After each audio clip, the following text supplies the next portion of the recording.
Hello and welcome to Diego C. Palace. This is a watch along for the Premier League matches and some other matches.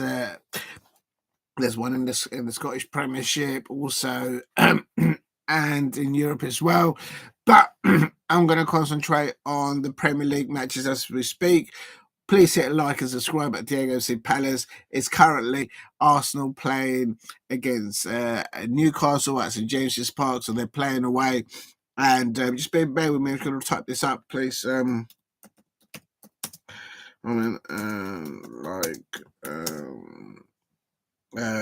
Subscribe as you enter the live chat. And I've not had a chance to do there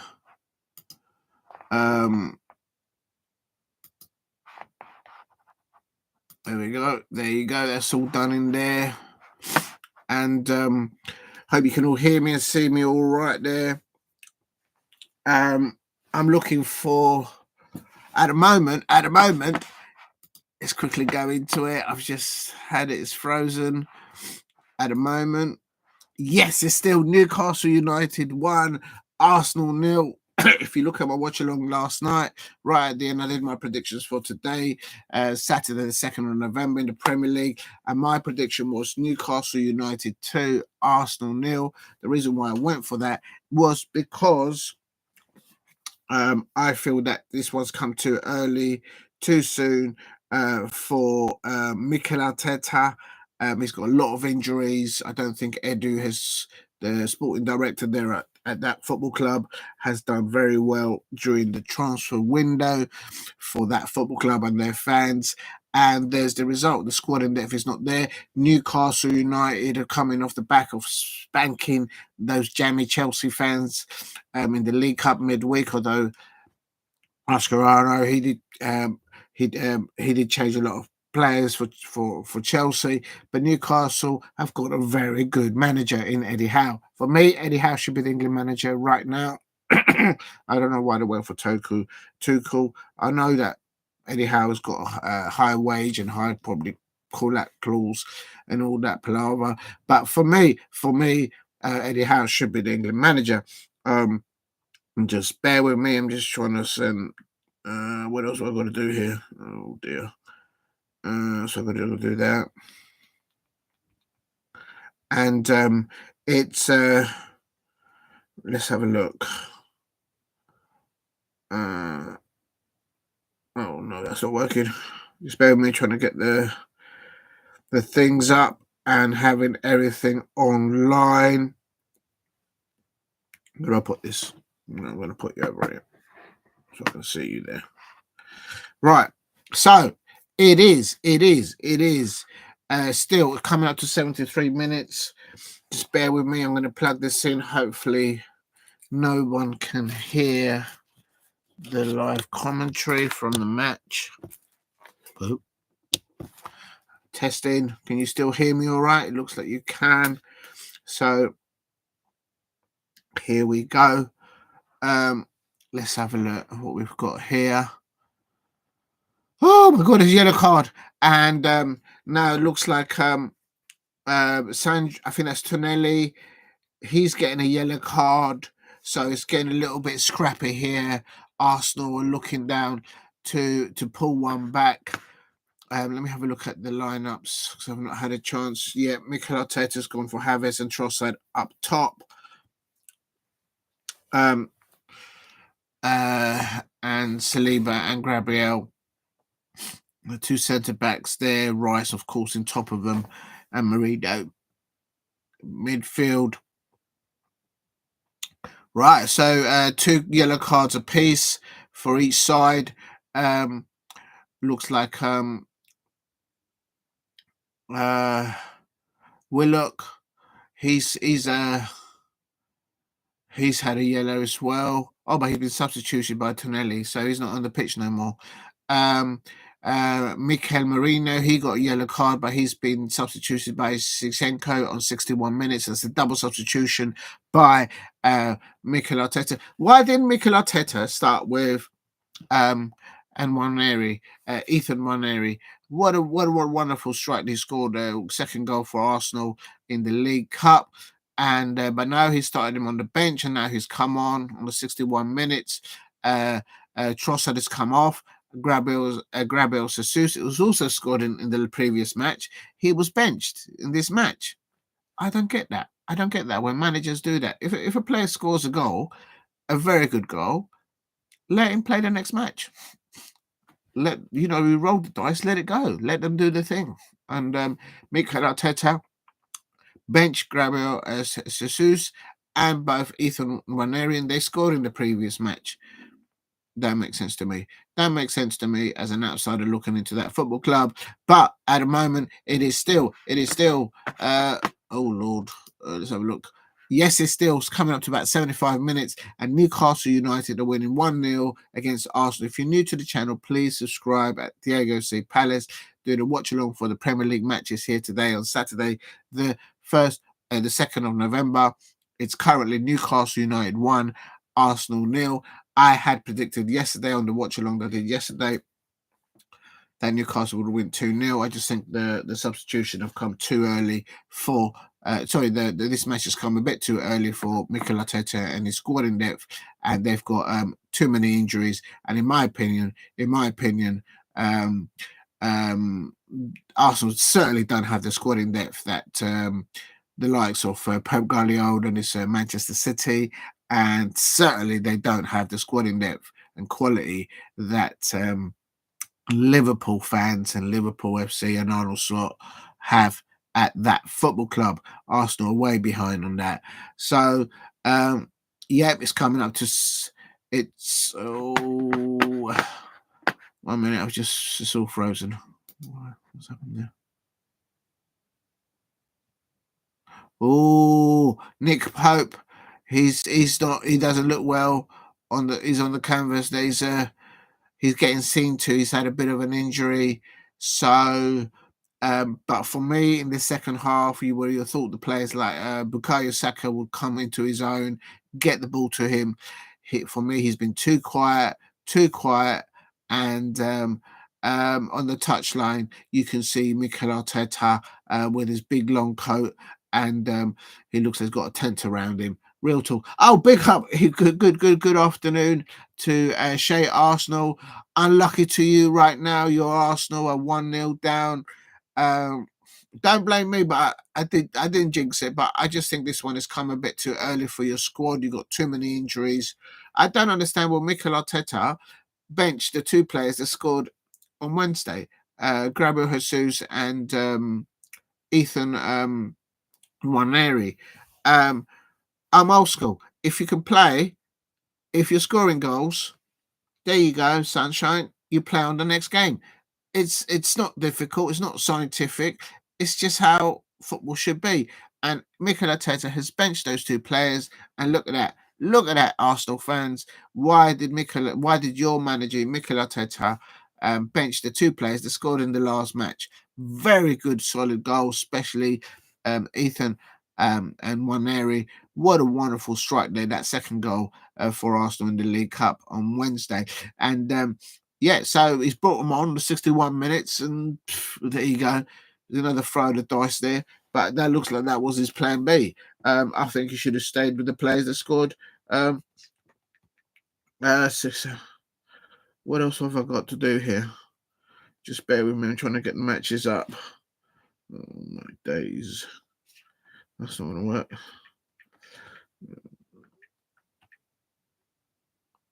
No, that's not working. Oh, shit. Can you hear that? I hope you can't hear that. And, right. So, it's big up to you, Shay Arsenal, for dropping in. Thank you very much. It's coming up to 78 minutes, and the whole thing is just frozen. So I can't hear or see Jack Hall.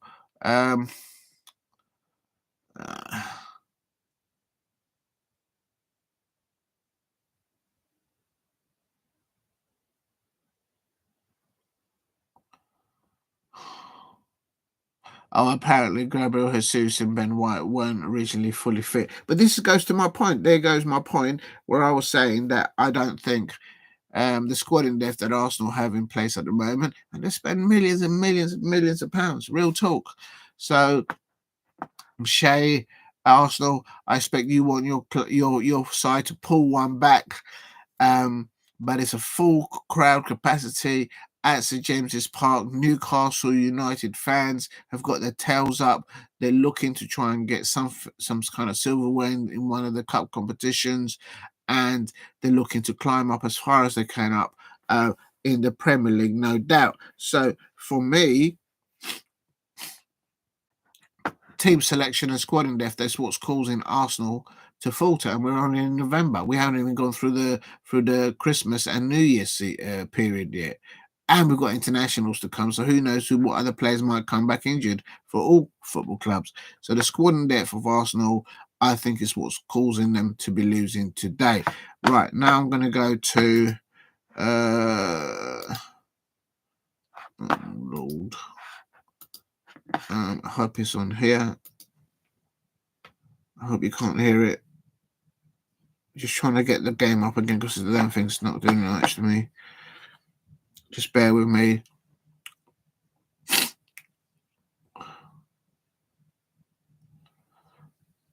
Oh, come on.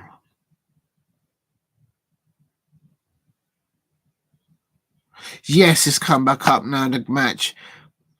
Here we go. I just hope you guys can't hear that. Let me turn that down. I don't want to get in trouble.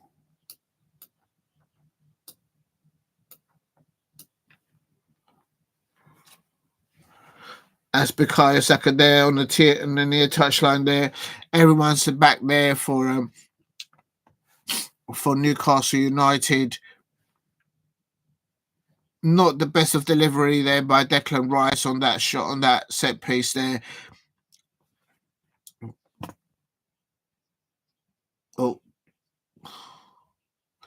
Oh, here we go. Golden has escaped here.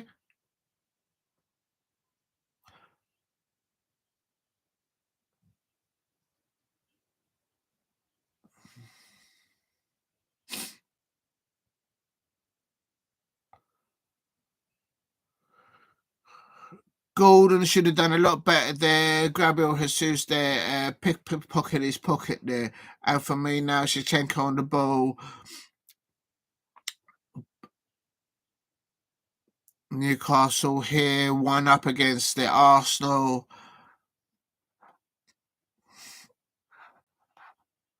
Just bear with me, I've got to change. Oh, great, just dropped it. Unbelievable. Where's that gone now? Just bear with me, I just dropped the bleeding. There we go. It's still all right. Hold on, just go get something here.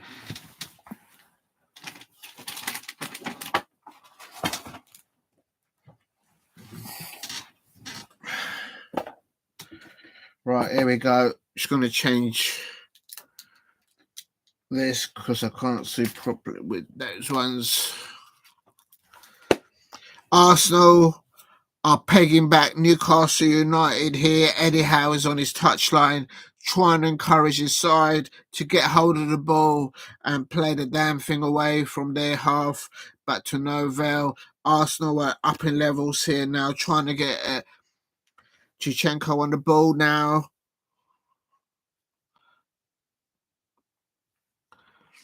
Good play by Gordon, playing the ball forward there a little bit, but it didn't work out too well.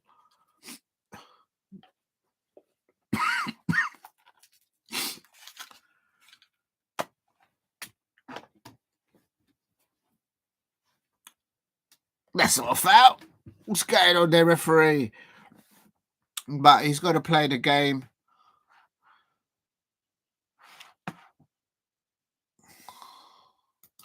Let's have a look. This will be a little shockwave in the Premier League towards the top end of the table. If Newcastle can see this out, 85 minutes, 84 minutes. Isaac scoring early doors for 12 minutes, assisted by Gold. I think man of the match thus far that I've heard and seen is Golden for Newcastle. I think at one time he was linked to Manchester United. I could be wrong.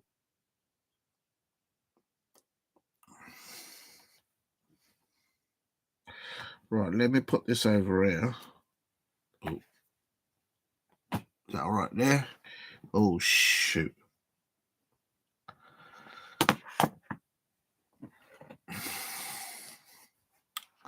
Right. Here we go. Here we go. Good tackle there by Gordon on Gabriel Jesus. Very good tackle.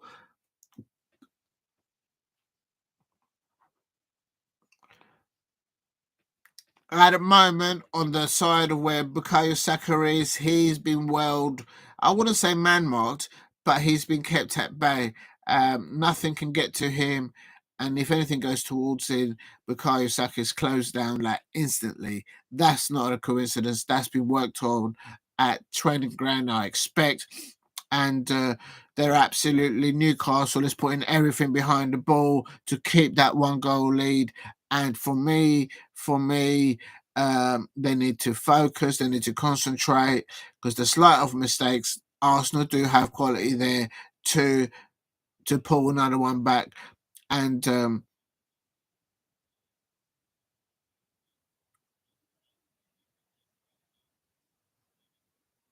it's coming up to about 86 minutes, and just going to have a little nibble because I've not been busy today, and I'm not having anything.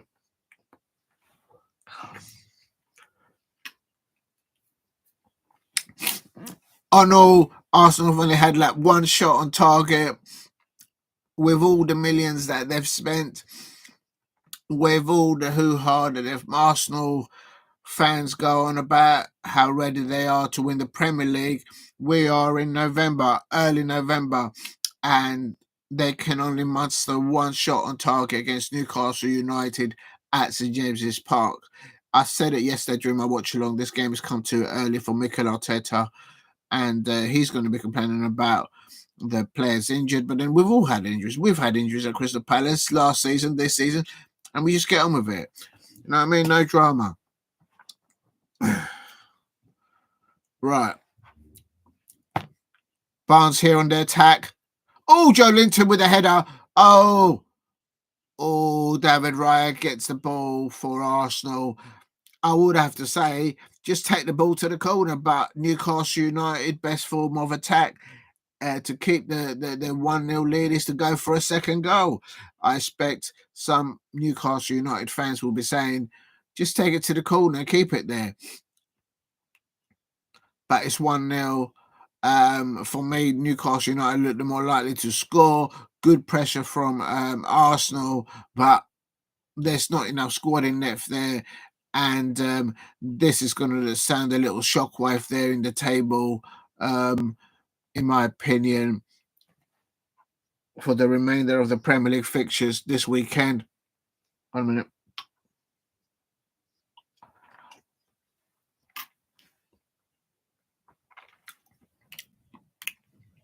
Yeah, just seeing a little replay there, Joelinton. Oh, someone's injured down there, but Jorginho there's getting a yellow book like that, a yellow card there.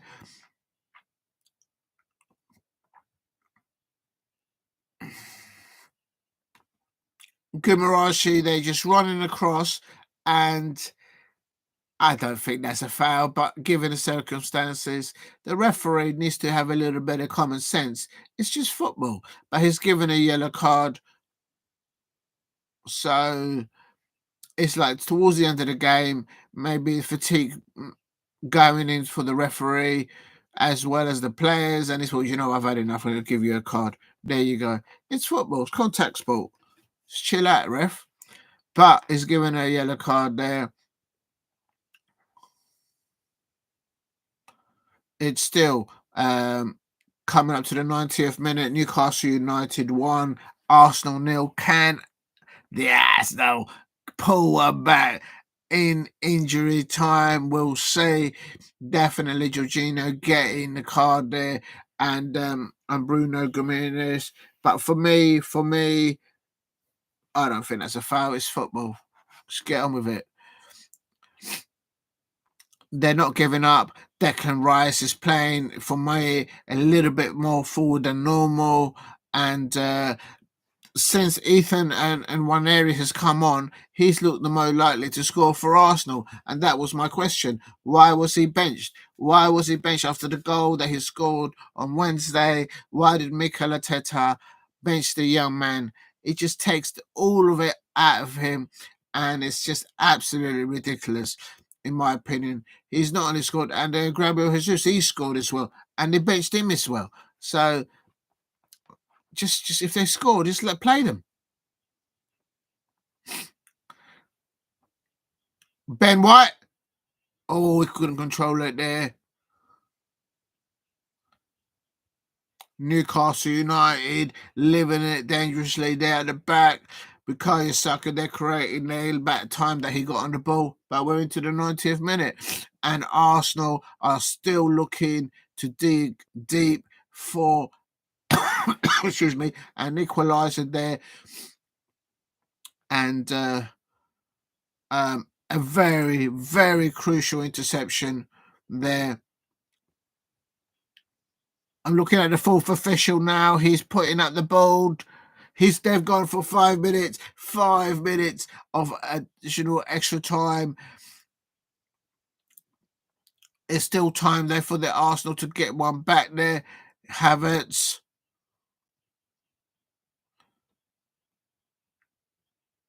Ait-Nouri there. Oh, onto his left foot. But he couldn't get it there where he needed to get it going there. Unbelievable.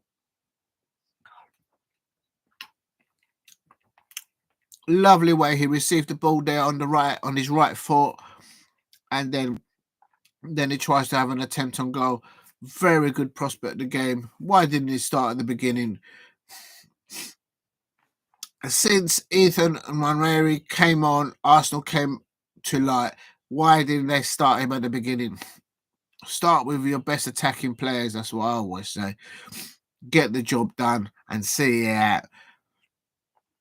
But that's not how Mikel Arteta thinks. Oh, Declan Rice has just conceded a free kick. He's not happy about that. He's going, nah, I'm not having that, ref.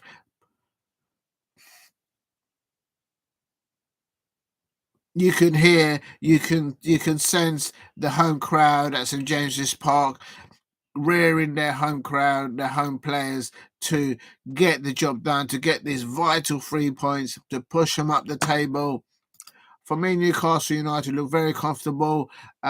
With this game, it brings them up to 15 points, I think.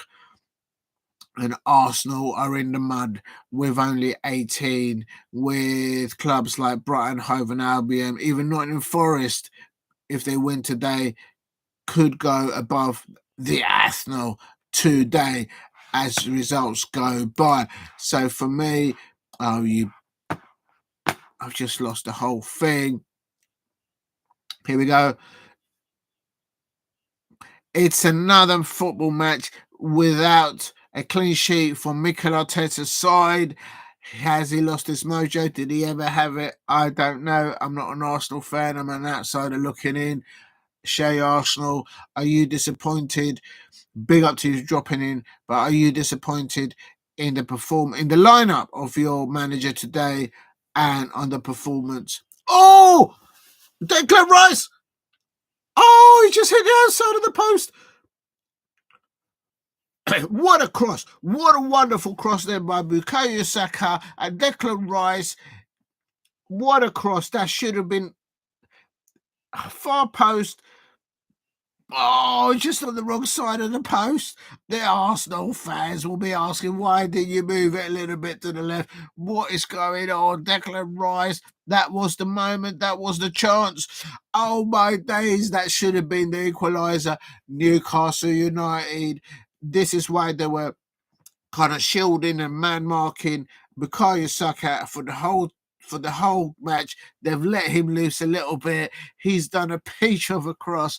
And Declan Rice, how did he not score? Well,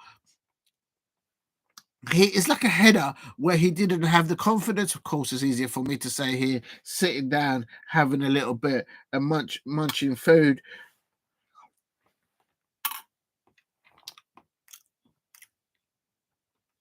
And for me, Newcastle United, very lucky there in later stages there of additional extra time. That wonderful cross by Bukayo Saka and Declan Rice header was of a header of a player who's we'll know his qualities. I've seen him play for West Ham against my Palace a few seasons ago, and we were playing every set piece against West Ham, and we were conceding a goal on every set piece. It was heartbreaking for me as a Palace fan, and Declan Rice was leading by example. He was their best player, probably why Arsenal bought him.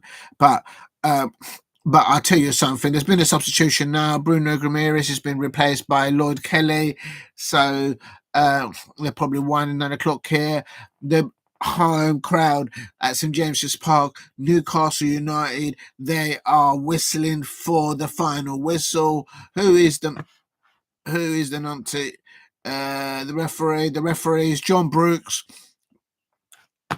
Oh, punched by Pope as the Newcastle United goalkeeper clears away, but it's cleared away up towards the halfway line. Get the ball forward, shouting all the Newcastle United fans, take the ball to the corner, wear it down. It's coming to the later ages. Oh, Pope has picked it up now. Oh,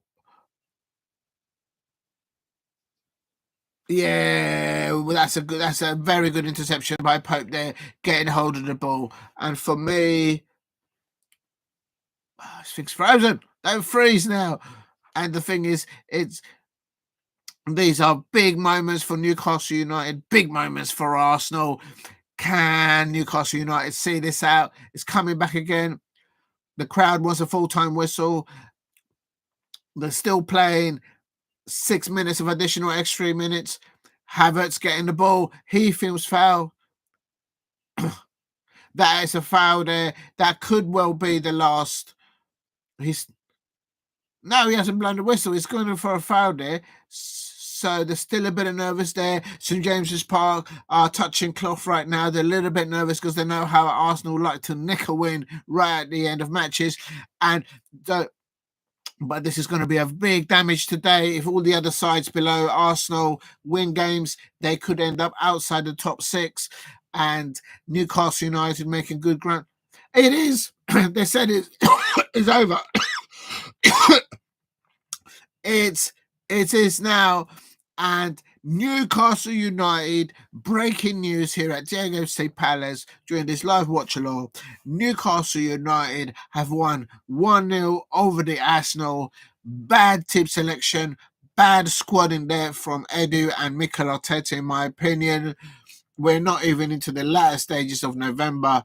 In December, New Year's period, and they're already suffering with squad in depth, inept ability, and they've come up to St James's Park and Newcastle just as they slept, and they spanked those jammy fans, those jammy Chelsea fans on Wednesday. They have now made a statement. Newcastle United are rocking into the top half of the Premier League, having spanked now the Arsenal. Bad start formation. Why did Mikel Arteta start with Ethan and Ait-Nouri? Because when he came on, he added a little different spice to the thing. Real talk.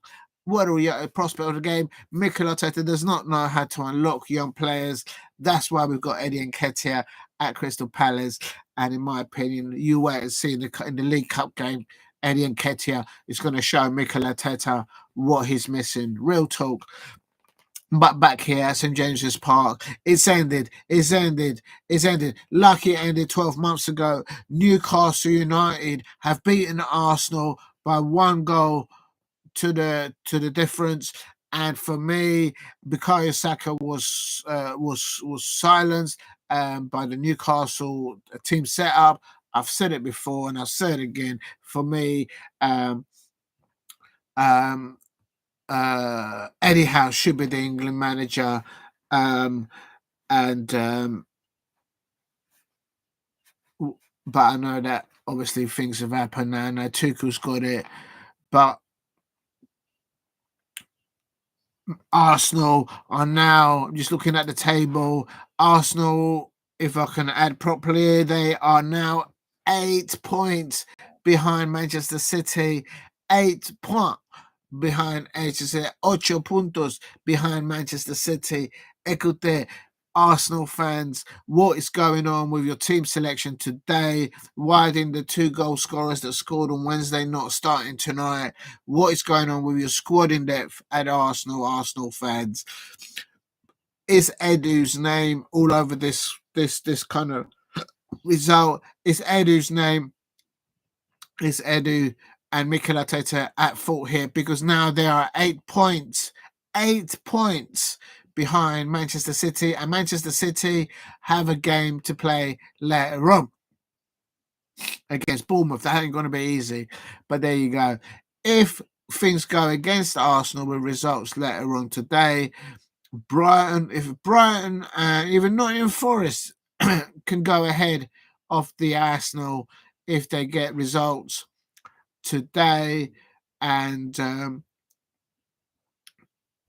for me, Arsenal didn't create enough today in the first half or the second half.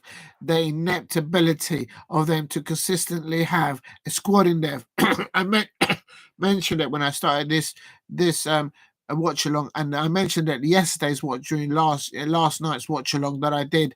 I didn't see Arsenal go into St James's Park and getting a result for 2 reasons. First reason is the injuries that they're having. That may be the narrative that Mikel Arteta will now do, but post-match, the interview from Sky Sports.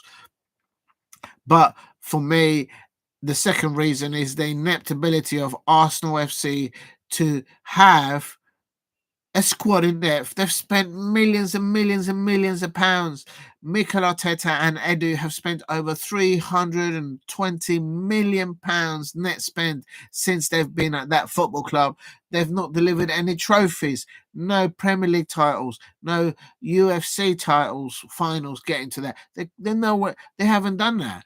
And Arsenal fans, you need to ask the questions. Are you willing to give Edu and Mikel Arteta another 300 million of net spend in the next 3 or 4 transfer windows? Are you giving them another 2 years to add on to the 4 or 5 that they've had so far? And they've not won anything. They're waiting for Pep Guardiola to go and to manage in Spain, to have an opportunity. Mikel Arteta does not know how to unlock young players. For the life of me, I don't know how to coach football. I don't know what it's like to be a professional football player. But look at that goal that Ethan and Ait-Nouri scored at midweek. Play the lad. The man's got he's got his inform. He's got everything going for him right now. Start him tonight. Start him against Newcastle United. Start him up. And Mikel Arteta does not know how to work or handle young, good prospects like Ethan and Ait-Nouri. Man started him on 61 minutes.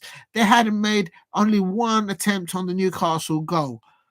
We're in early November, and a club like Arsenal, with their Arsenal fan base, they are happy with going to St James's Park and getting spanked. Like the jammy Chelsea fans were spanked midweek by the Newcastle United fans and their players, and Eddie Howe in control. Spiritual, big up to you. Evening, big up to you for dropping in. Spirituals asking, why does England lack great managers? No, I hear your point, and I can see where you're coming from. I think, but kind of disagree with you. I think we have got good English managers there. Um, Steve Cooper, I think he's Welsh about. Steve Cooper's another one up there, in my opinion. We've got very good England managers, in my opinion. Eddie Howe should be the England manager right now. If I was running the FA, I would cancel projects here, cancel projects there, and just get Eddie Howe and his people in there. There's enough there for him. I thought that was the whole point of St George's Park. All the development, all the infrastructure, all the spending that's going on in the FA with developing managers, developing the English game. And what did they go and do? They go and hire, due respect, a very professional and renowned German manager in Tuchel. Yes, he's won things. He's won the UCL. He's won other stuff. Yes, I respect that. It is what it is. But we're talking about England. And for me, Eddie Howe should be the England manager right now. The managers are out there. For some reason, no one's got the brawn or the bollocks to sign up England managers to face to do the England job. It's ridiculous. Harry Redknapp as another one. I was a bit gutted when Sam Allardyce just kind of lost his way and he didn't get his thing. Hold on a minute. But anyway, but big up to you, Spiritual, for dropping in and dropping that questions. I think there is England managers there. It's about the FA having some backbone and making it financially possible to allow England managers to get a job, to get an opportunity at the top end. They're out there. You just got to give them a chance. Now, here, this is a monumental.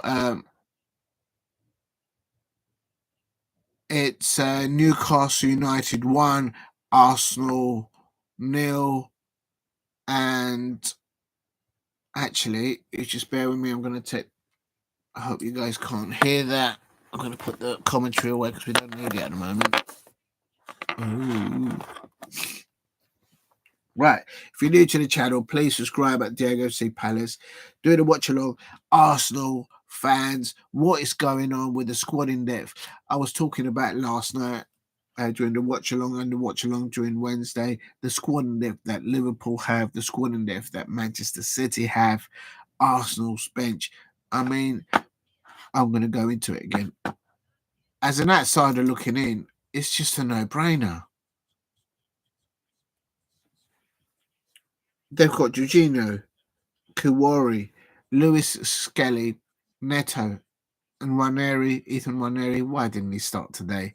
I have Arsenal fans asking manager, why didn't Nwaneri start today? Sterling, White, Shevchenko, and Gabriel Jesus. In essence, what you've got there, you've got an A&E bench, because not a lot of them are 100% fully fit. They're on big wages. They came over to Arsenal on big transfers. Edu paid the cash from the Arsenal fans. And that bench there, you've got a mixture of youngsters, very young player, and experienced players, but they're not they're not what they ought to be or were. And for me, the squad in there of Arsenal for place, have they got, for example, in Bukayo Saka, have they got someone replacing him like for like, ability wise? No. Have they got someone like for like in the position of Declan Rice? No. Same for Mourinho. Up top, Havertz and Trossard. I would have started today up top with Gabriel Jesus and Ethan Nwaneri. Just give them a run out from the beginning, and if they tire out, if they get injured, then you bring on the other players. And what happened is Newcastle United have got 3 very large points against the Arsenal. I'm going to go to the points, the table.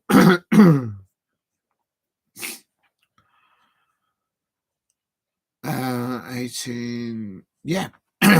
If City win today, Arsenal will be 8 points off the top place. And as I say again, hold on a minute. If I can go here, how do I go to the? Oh Lord, just bear with me. I'm trying to look for something. How do I do this? Oh no, that's wrong. Oh shoot! Ah!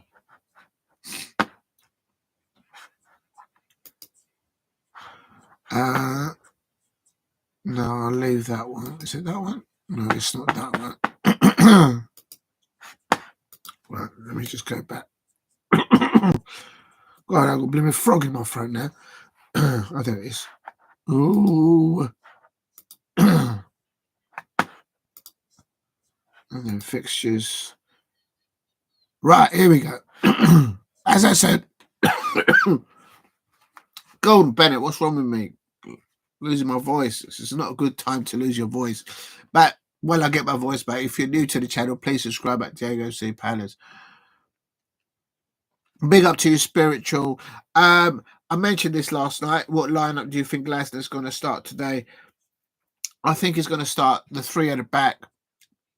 Trevor Tebalot, Trevor at the back, and hold on a minute.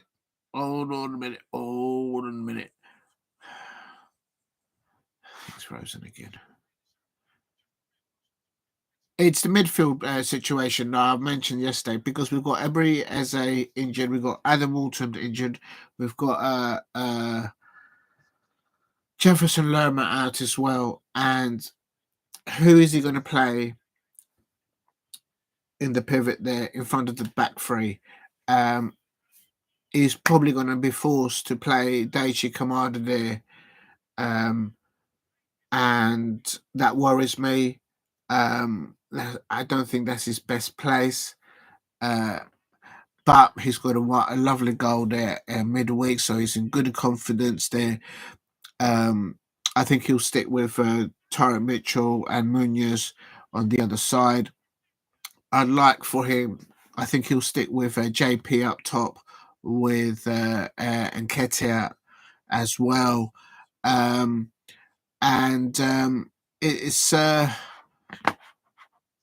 I'm a little bit worried because it's the midfield. If we can, we got people that can score goals, but we've got players that are that could start, but he's not fully fit. It's Ait-Nouri, of course. He's not 100% fit. I don't know really as a Crystal Palace fan because I've got close to his medical side of things. But for me, Ait-Nouri, I think is a risk. But we're limited options there with both Chris Richards, because he could have dropped in there as well. In essence, basically, Spiritual, Glasner is going to have to play players again, but it happens. This is all about football, out of position, and for that midfield role against a side like Wolves, we just got to boss that. We got to boss that. The only good thing going against us against Wolves is that we have won. I think the last five or four games against them in the Premier League, so that's a good one for us. But we're coming back off a winning streak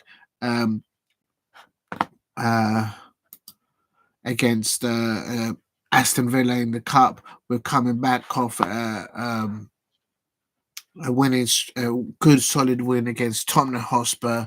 So there is something there in the players that they're having to work, dig deep within themselves to get those results. And oh, that's not happening. I don't know. I don't know. I'm going for my prediction last night was, but we need to score first. It's Wolves 1, Crystal Palace 2. Um, we need to score first. If we don't score first, um, if we don't control the midfield against Wolves, um, um, I think we'll find it very difficult to get something out of that. For me, um,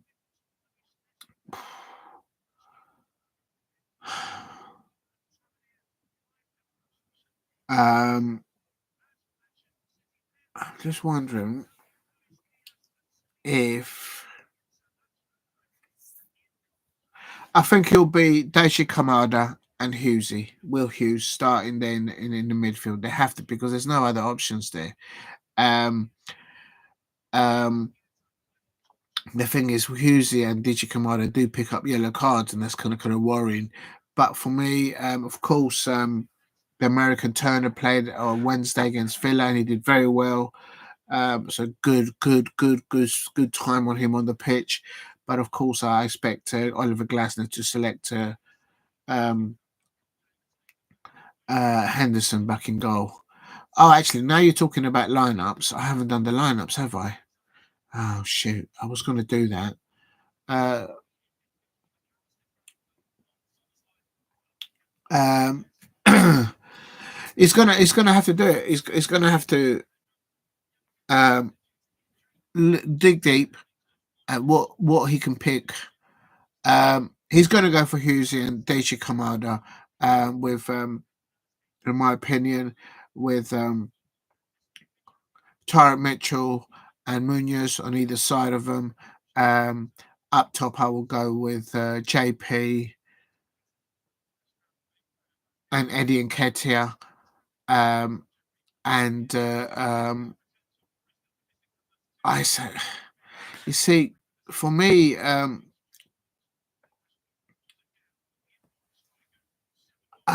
there's some fans that I know that they would like to see Sarr start. He does add a different element. He's a different type, a forward player, and but I just don't want to drop Eddie Nketiah at the moment. I think Eddie Nketiah is well due to score a couple of goals and just get going, got scoring wise. So I'd like to see Eddie Nketiah still starting up there. Um, it's just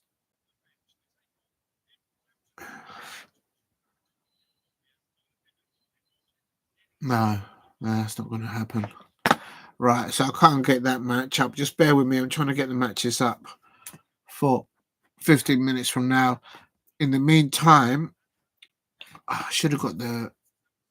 Let me just go into this. Just bear with me. Um, how do I do this?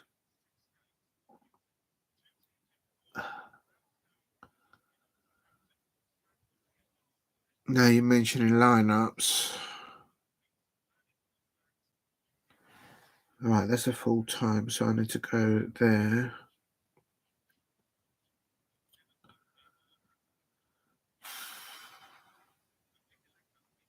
Oh, can I actually? I didn't know that. I can actually mute it. You live and learn every day. Just bear with me, please. I'm trying to find the lineups for the matches that are going to start at 3 p.m. I'm here somewhere. And I wanted to put them on the.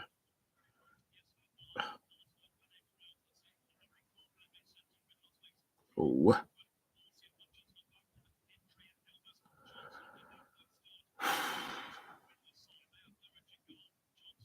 Gotcha. Right, here we go. Right, blow my nose. Right, I'm just going to mute it for a bit. Anybody out there for a sec? Just give me a sec.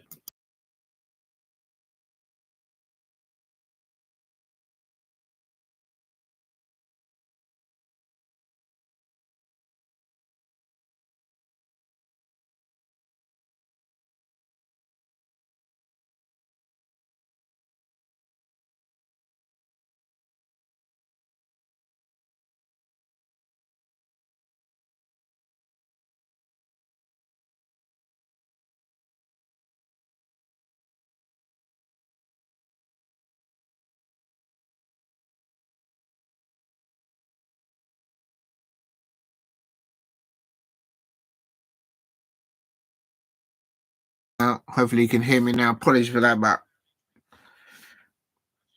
multitasking here. Right. I'm going to have to open a new... Oh, gee. I was going to do this...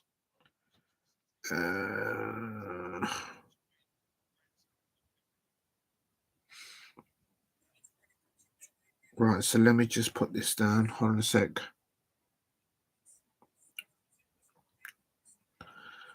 Right, so how do I do this? So then if I do... just doing the lineups that are coming up for the match. Got about 10 minutes to do it, and then I can go through them. Right, that's that one.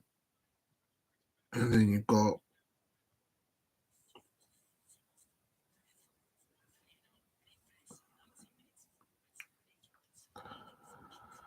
Okay, I've got that. That's one there. Right, so then I've got to go here. How do I go?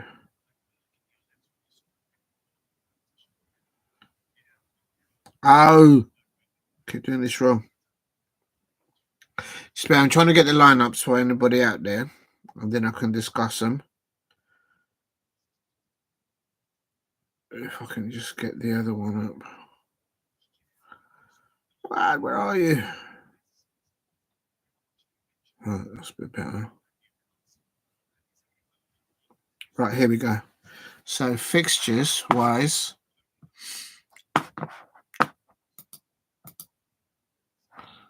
football fixtures. Oh, blimey. Let's start with Bournemouth.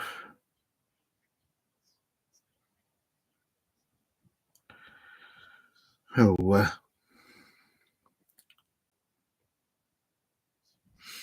all right, I'm just going to do this way. I'm just doing it at the moment because I've got about 10 minutes. I always like to start with the lineups.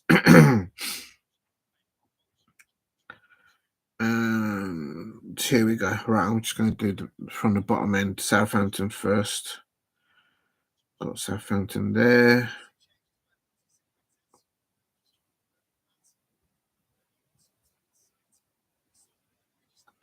Of course.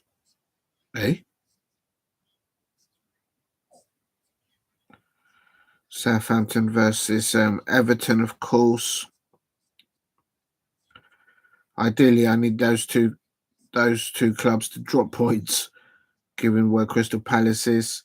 That's what Crystal Palace does to you. Right, that's Southampton, Everton. Let's do. It'll be Liverpool versus Brighton.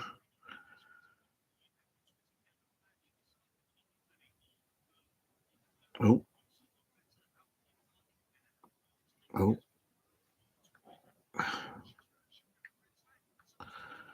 my god! Right, so that's Brighton. Let's do.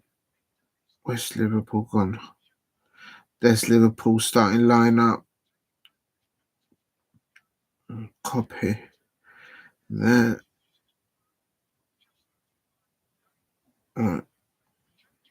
Right, that's lineup. What team am I missing? I'm missing a couple of teams now. Just coming to you guys. Just 1 second. Oh yeah, Manchester City. They're away at Bournemouth. I'm actually going there for a 1-1.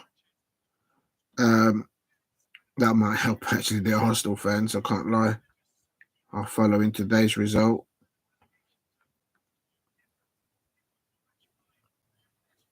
Right, that's Manchester City. Who else do we have there? Of course, they're playing Bournemouth. I've lost Bournemouth now. There's Bournemouth. Got about 10 minutes. Copy that one there. Paste.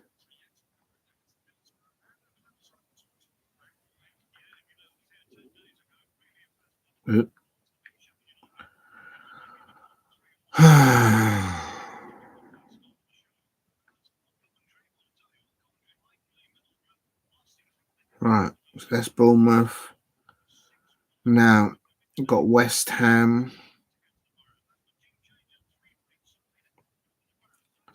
Come on! Got so many teams playing today.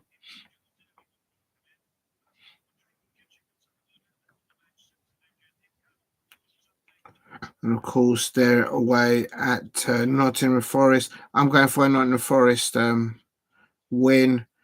I think they're doing very well, Nottingham Forest, point-wise versus matches that they've played this season. And it's only their chairman that keeps getting into trouble and getting fines for Nottingham Forest, I have to say, that I've noticed. Not sure what's going on there. But I'm going for a Nottingham Forest 3-1 win there, I reckon. Right, who else have we got? I'm missing.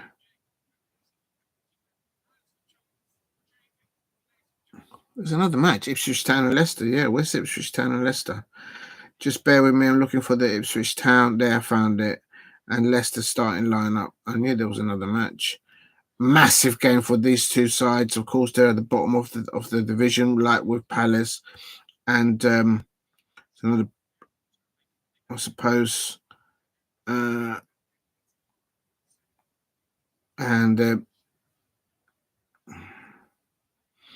Right. Let me just do. What else am I missing? No, that's it. And then obviously Palace later on. Their lineup hasn't come up yet, of course. It's a 5:30 kickoff. My phone is just. Why are you doing that? Brand new blooming phone is looking up. Right, so.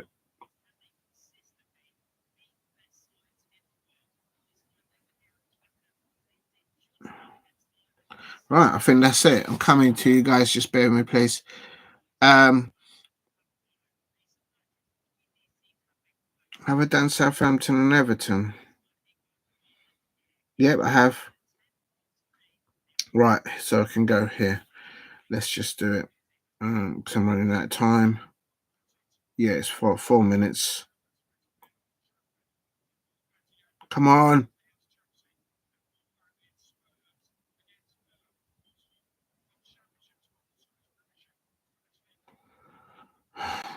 Right, here we go.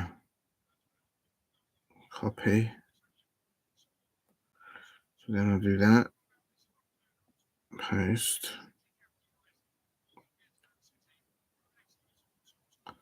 Right, so then what do I do now then? So I'll go like that. And then airdrop. There, it's dropped down. So how the friggin' hell do I... Oh, here we go. I've got to put it in there.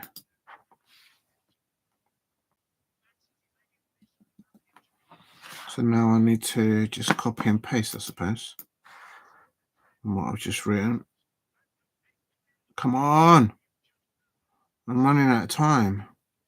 I always like to get the lineups done. There we go. Copy.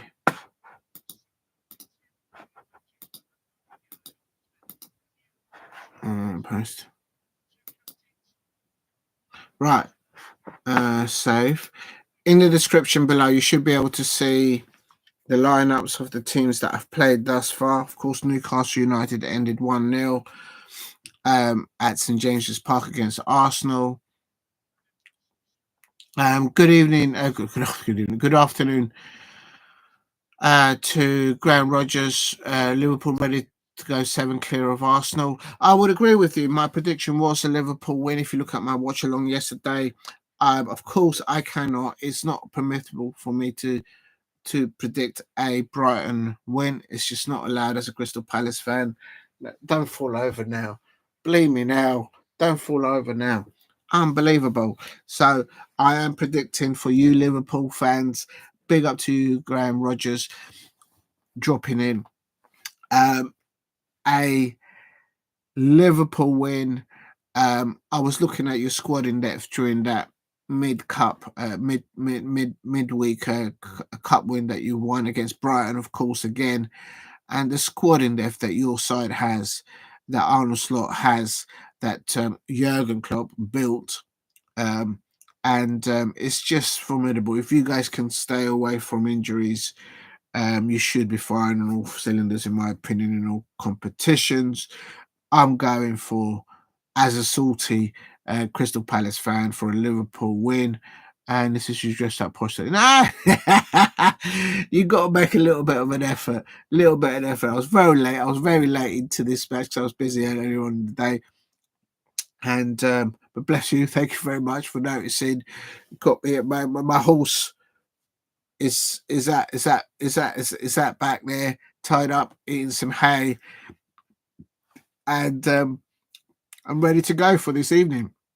I'm ready to get on my horse, canter along, and gather up all those Wolves fans, all those Wolf packs, Wolverine, and but I might even so hopefully Crystal Palace can get a win tonight, but it's not going to be easy.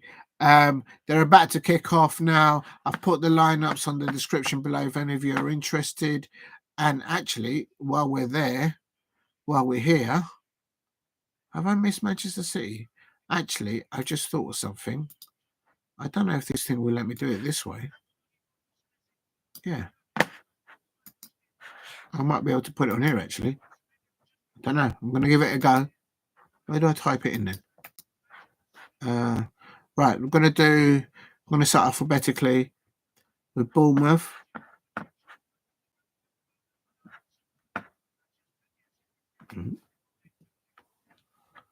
Is that going to let me do it? I have no idea what I'm doing here. Is that going to let me do it? Well, anyway, they're about to kick off. This is not working out. I'm trying to put the lineups on the chat. And it's not really working out, I think. What do I have to do to enter, maybe? Oh, no, maybe that's too big. Right, I don't know what I've just done there. Oh, I see. I put it in the wrong place. Oh, what dipstick. That worked? Oh, there you go. Live and learn something new every day. I've just put the Bournemouth line up there. I'm gonna put. They've started now. Shoot, I forgot to get the commentary on. Oh Lord. Here we go. And Bournemouth still 0-0. I'm going to concentrate on the Bournemouth game as I'm doing their lineup. Manchester City.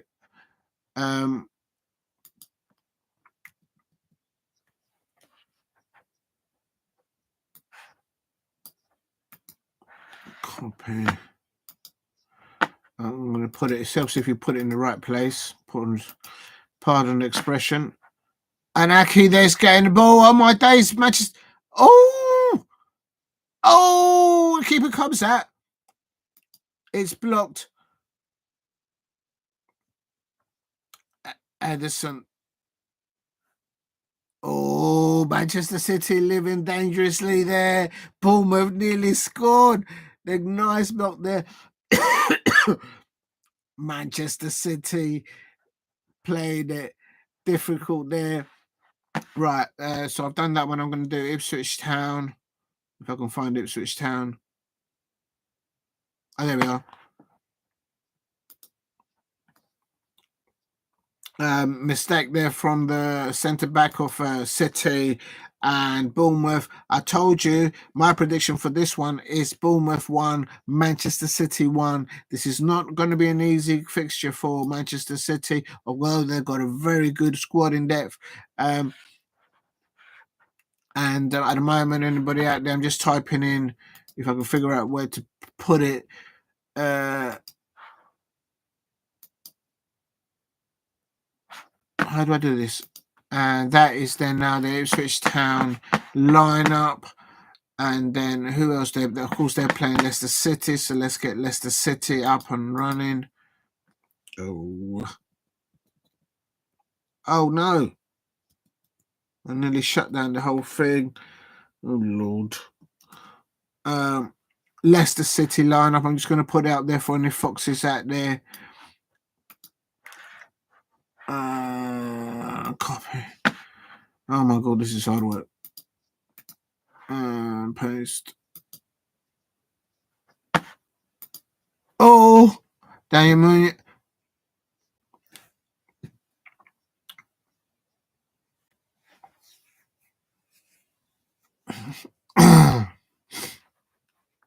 Good defending from Manchester City there. It's still 0-0 elsewhere. Ipswich Town versus Leicester City. I've just put up their lineups. I'm also going to now do Liverpool. Those Liverpool fans out there, I have predicted a win for your side today. I think the squad in depth that you guys have got is just too scary to even talk about as a Crystal Palace fan. But so I've got you guys. Why have I got that twice? It's so annoying. I'm now doing the lineup for Liverpool, which of course they're facing again in the same week, Brighton, Hove and Albion, and paste. Oh, it's too long. Oh, Lord. There. Liverpool lineup and their subs there, if anyone's interested. And of course, they're Brighton. Oh, Bournemouth are coming off here on the right-hand side. They're starting very lively at Bournemouth here against City. They're not just there to make up the numbers. Where do I put this?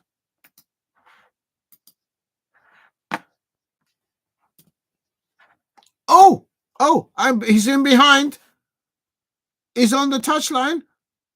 Oh.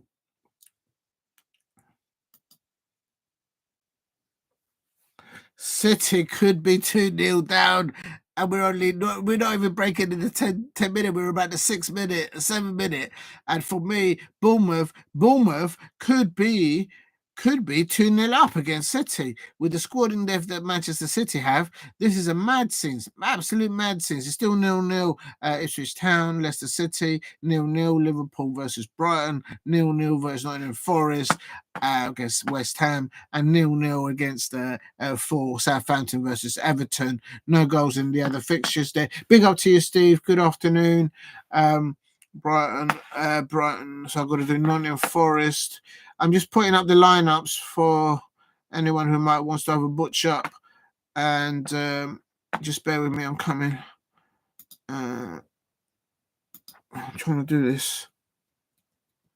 Ooh.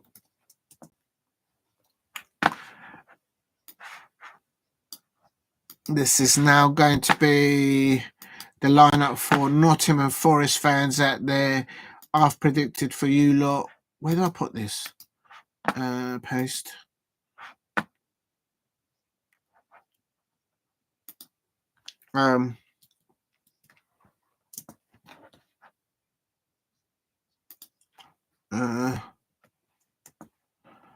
Okay, Steve's just trying to get this done.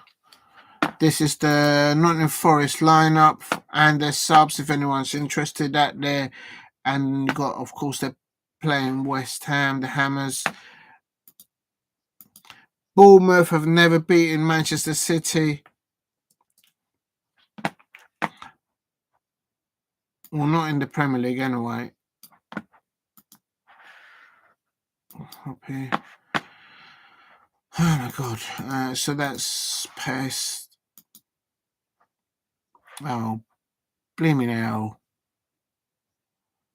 Why have West Ham got such long names? Right, I'm going to have to delete a few of these. Just coming. Erling Haaland picking up the ball. Back to Novell. Bournemouth are very, very disciplined with the City onslaught of attacking play. Still 0-0. Right, here we go. So how do I do this? Right, that is the West Ham lineup and the substitutes. And the last, oh shit, yeah, Southampton. I haven't done Southampton, have I? Oh my days, I thought I finished. I'm coming, Steve, just for a sec. Oh my days, this is not going to fit. This is too long. Oh no, but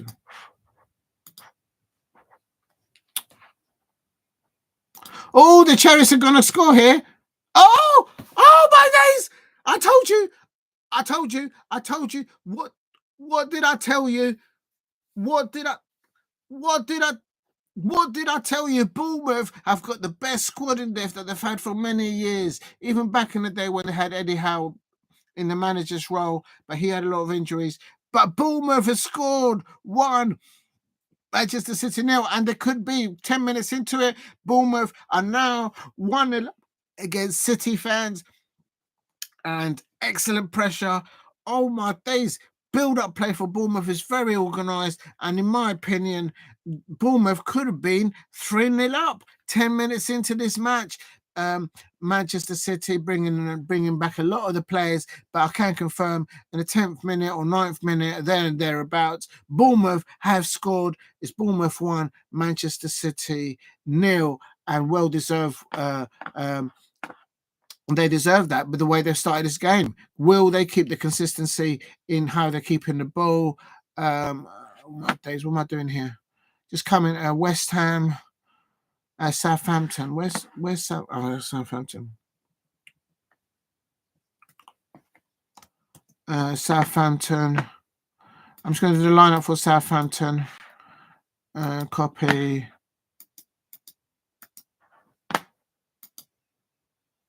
Oh my days. This is too long.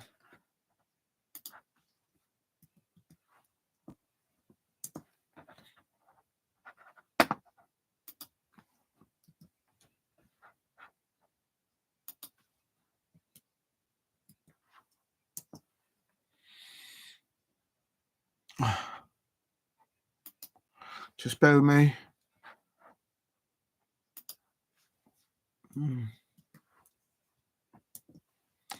Just getting rid of this so I can put everything in here. Henderson now clearing the lines. It's Bournemouth 1, Manchester City 0. Manchester City could have been 3-0 down. I can't lie. The way Bournemouth has started this match. And very well done by Bournemouth. Manchester City now have been taught a lesson of how to press, and the way Bournemouth are playing, they're playing like the City. But the Manchester City fans will be thinking, what is going on? Did they not have their weight a bit, sort of thing? But Bournemouth well deserve of their lead. They could have been 3-0 up. I can't lie. Oh my days, I've still got so much to do here. This is mad. I'm just trying to do the lineups for Southampton, and it's doing my nut here. No. Foden trying to get on the ball, trying to switch the ball there, the play there to no avail.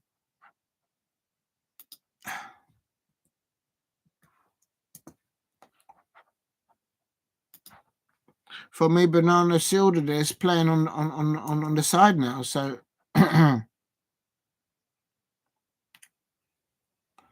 can't get everyone's name in here.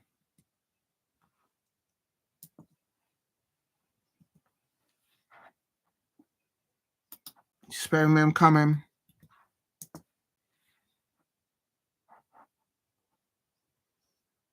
Fucking hell. Southampton have got such...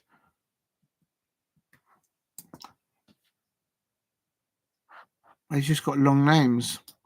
Of course, they've got Ramsdale there in goal for Southampton. Right.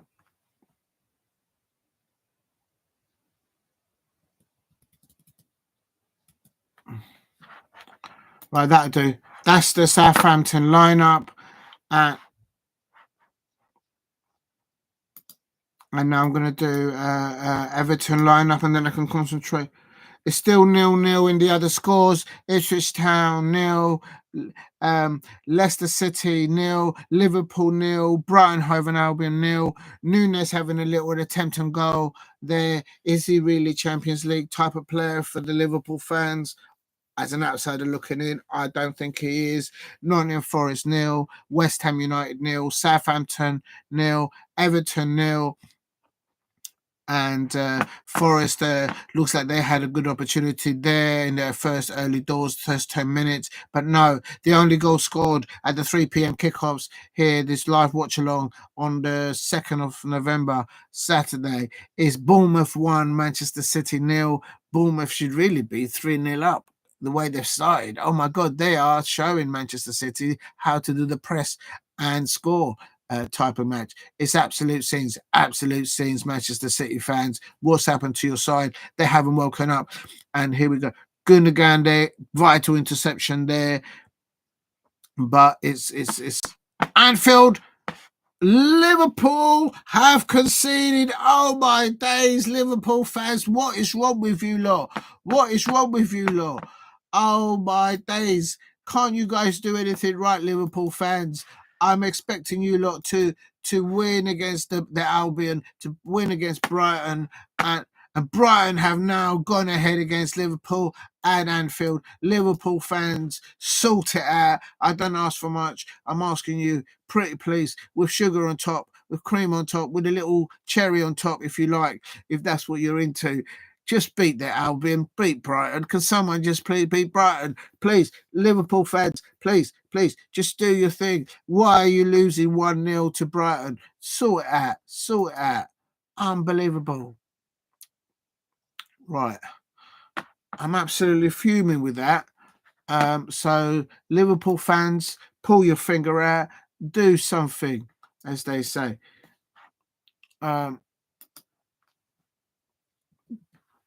Has Arnold Slot, as he's lost his mojo today at Anfield? What is going on, Liverpool fans? I predicted you lot to win today, and you're doing me one like that. What's wrong with you lot? Right, here we go. This is the last lineup. I'm not doing anymore. Right, that's it. So, big up to you, Steve. You put a comment in there later on. Big up. Uncle's going to watch Northside post-match. And we'll... big up to him. Brilliant content creator on Northside. And Arsenal will be the funniest sort of Newcastle I've seen through McPillen. Is a Newcastle fan. Go and enjoy, Steve. Go and enjoy. Guys, show some love to the Northside. Excellent content creator down there. And so here we've got at the moment at the 3 p.m. kickoffs is Bournemouth 1, Manchester City 0, Ipswich Town 0, Leicester City 0 coming up to 15 minutes, Liverpool 0, Brighton Hove and Albion 1. Liverpool fans, what is wrong with you lot? I predicted your side to win today, and look at how you dropping me. What's wrong with you lot, Liverpool fans? Step it up, pull your finger out, and get the job done. Has your Arnold Slot there lost his mojo? Should Nunes have done better with that opportunity in the first 10 minutes? Is he a Champions League type of player? I don't know. Nottingham Forest 0, West Ham United 0, coming up to 15 minutes. Nottingham Forest having the best of that, in my opinion. Southampton 0, Everton 0. And can't believe Brighton Hove and Albion are 1-0 up against Liverpool at Anfield. Liverpool fans, sort yourselves out. That's right. Graham Rogers, you need to sort it out. Sort it out, as they say in EastEnders. Sort it out. You need Liverpool fans, you need to tell those Brighton fans, get out of my pub. Get out of my pub. Sort it out. Unbelievable. I predicted Liverpool to win. I think I predicted a Liverpool win 2-0, and that's gone out the window. Look at that. Brighton have scored. Bournemouth are still on the prowl. They're trying to get a second against Manchester City. The mannerism of how Bournemouth is set up, how they started the press against City. They are probably being cheered on by the Arsenal fans, Bournemouth, because they want Manchester City to drop points, having Arsenal dropping points earlier on today, losing 1-0 at St James's Park, of course, 1-0. Right, let me just I need to eat something because I'm going to keel over otherwise. But at the moment, if you're new to the channel, please subscribe at Diego C Palace. I've placed the lineups there for today in the comments below the description and also on the live chat if anyone's interested. Big up to Steve, big up to Graham Rogers for dropping in, and also big up to Spiritual asking, and also Shay Arsenal. I bet he's the Shay Arsenal, they're licking their wounds there, but I predicted that Mikel Arteta will come unstuck at St James's Park today because of the injuries, and he didn't start the people who scored the goals at midweek. I don't get that. I don't get that. Can anyone explain that to me? Right, I'm going to have something to eat now because I'm starving. It's still Bournemouth 1.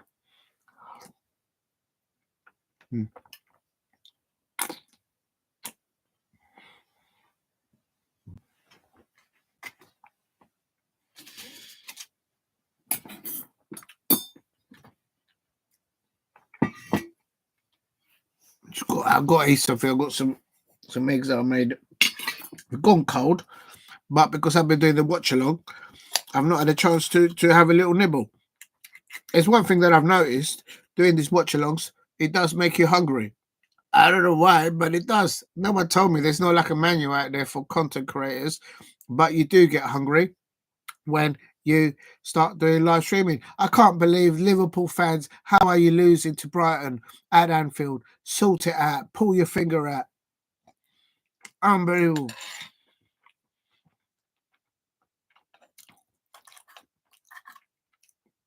And there you go. Manchester City get a free kick. And who's the referee? Michael Oliver. I say no more.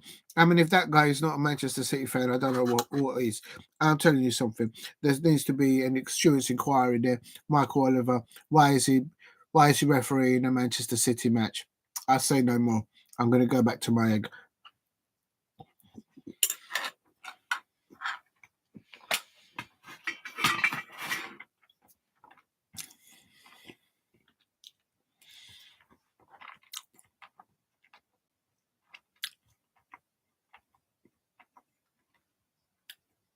No John Stones, no Ruben Diaz for Manchester City. And it's telling on the pitch. It's telling on the pitch because all the Manchester City players are behind the ball, but Bournemouth are very disciplined, very patient on the build-up play. And for me, in the first 15 minutes, the first 10 minutes, Bournemouth could have been 3-0 up. Real talk. Bournemouth are teaching Manchester City a lesson or so in pressing high and possession football, and Manchester City are now starting to get hold of their game now. It's still 1-0 to Bournemouth. And also on the Scottish Premiership, it's actually still 0-0 there. That's why I haven't mentioned anything. St Johnstone are 0 up against Hearts, St Mirren 0 and Ross County 0. And the Championship full-time results as follows: Blackburn Rovers 0, Sheffield United 2, so they're climbing up there. Oxford United 1, Swansea City 2. Well done to the Swans there. Swansea City getting up the table. Stoke City 2, Derby County 1. Those are full-time results. Currently playing the 3 p.m. kickoffs. Cardiff City 0, Norwich City 0. So the Bluebirds, they're trying to get up the table there. Hull City 1, Portsmouth 0, Leeds United 0, Plymouth Argyle 0, Middlesbrough 0, Coventry City 0, coming up to the 23 minutes. Preston North End 0, Bristol City 1, Queen's Park Rangers 0, Sunderland 0, and last of all, Sheffield Wednesday 0, Watford 0. Spare me. In the Scottish Championship, Ed Dry Onions 0, Hamilton Academical 2, Dunfermline Athletic 0, Patrick Thistle 0, Falkirk 1, Greenmock Moulton 0, and Livingston 0, Queen's Park 0. So I'm just looking at that, and oh yeah, I knew there was one. Celtic are playing Aberdeen in the Scottish League Cup, but that's a 5:30 kickoff. That will be a tasty morsel down there. But still, here in the Premier League, if you're new to the channel, please subscribe at Diego C. Palace. Big up to you, Graham Rogers. There, bigging up your Reds. I presume that you are undoubtedly a Liverpool fan, and I predicted you guys to win tonight, and I don't know what's going on at Anfield. Arnold Slot needs to pull his finger out, in my opinion. There you go. I'm starting to sound like Sean Dyche here. But anyway, Bournemouth are winning 1-0 against Manchester City. I expect the Arsenal fans will be cheering on Bournemouth. The referee there is Michael Oliver. I say no more. Oh, I'm just going to have a little nibble at my fried egg. Just bear with me. I'm a bit hungry now. Otherwise, I'll keel over. This content creating, working on watch-alongs, it does make you hungry. I can't lie.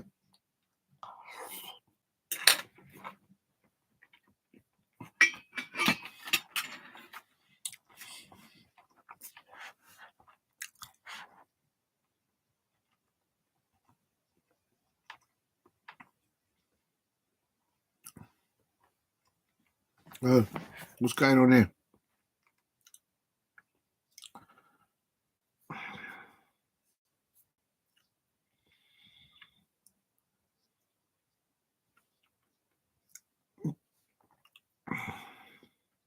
What I don't understand is why is Manchester City they're not using people down the flanks?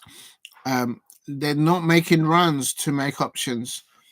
Between the lines in the Bournemouth centre half, or the right back or the left back, they're not making they're not making runs. So they're getting made to play compact and being frustrated by Bournemouth. Bournemouth are teaching Manchester City a lesson of their own. Coming up to 24 minutes, Bournemouth 1, Manchester City 0. Bournemouth should really be 3-0 up. I can't lie. Oh, Haaland with a header. Oh, it's just got wide. Erling Haaland gets a corner there, I think. Oh, try to get it down there for Bernardo Silva there. I think he's coming in. And for me, why didn't he go on? It's the way they angle his body work. Erling Haaland, they're not trying to head down the ball for Silva. And now it's a corner for Manchester City. They're now Bournemouth defending. Oh, Kolovic. Oh, Christie making a block there for Bournemouth.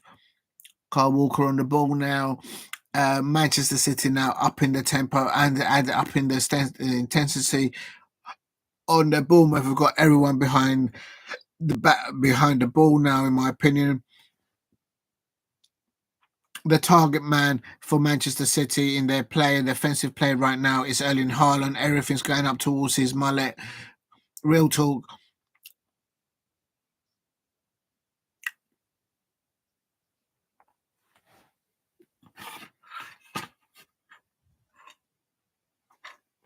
If you're new to the channel, please subscribe at Diego C. Palace. Let me just have a little nibble because I'm starving.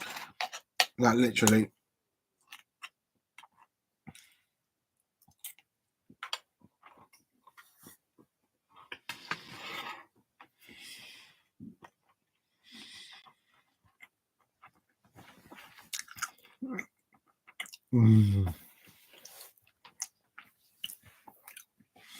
Another corner for Manchester City there. Good pressing by Manchester City. Good defending by Bournemouth. They're riding the storm here. Manchester City is like they've gone up another gear in their offensive play. It's relentless the way Manchester City attack opponents. Foden on the ball on the outside. Not near Forest have got a goal. I told you Nottingham Forest will win today. My prediction there was a Nottingham Forest win. So if there's a Nottingham...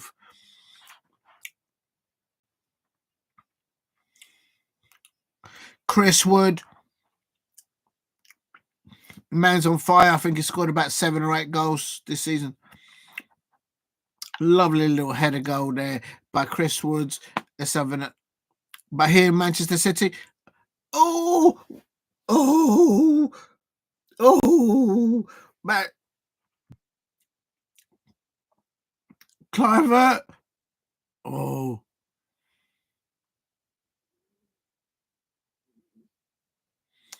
good possession, build-up play by Bournemouth, but Manchester City dealing with it there. It's a goal kick for Manchester City now. Oh, they're very disciplined, very patient in the build-up play for Bournemouth. You have to give them respect. But at the moment, Liverpool still 0, Brighton 1. Liverpool fans, what's going out there? Sort it out, sort it out.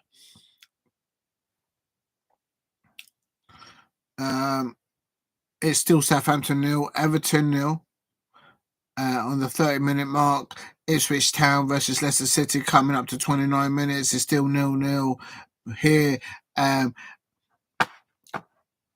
Here at St Mary's, here it's the Vitality Stadium. It's Bournemouth 1, Manchester City 0, and early doors 9 minutes. An assist by Kerkez up to Semedo, and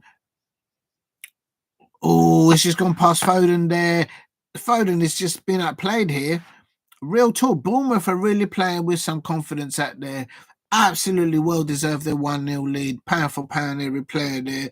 They're teaching Manchester City fans and Manchester City players their press, the possession play, the possession play, the build-up play. They're showing City how it should be done. It's absolute scenes, but they're still... Haaland! The Silva! That was a block there on the 6-yard line there by Bournemouth. And now their lines are cleared. What excellent defending there by Bournemouth. Oh, my days. Manchester City, the way they attack is so scary to look at. And I'm a neutral in this match. It's like, oh, my days.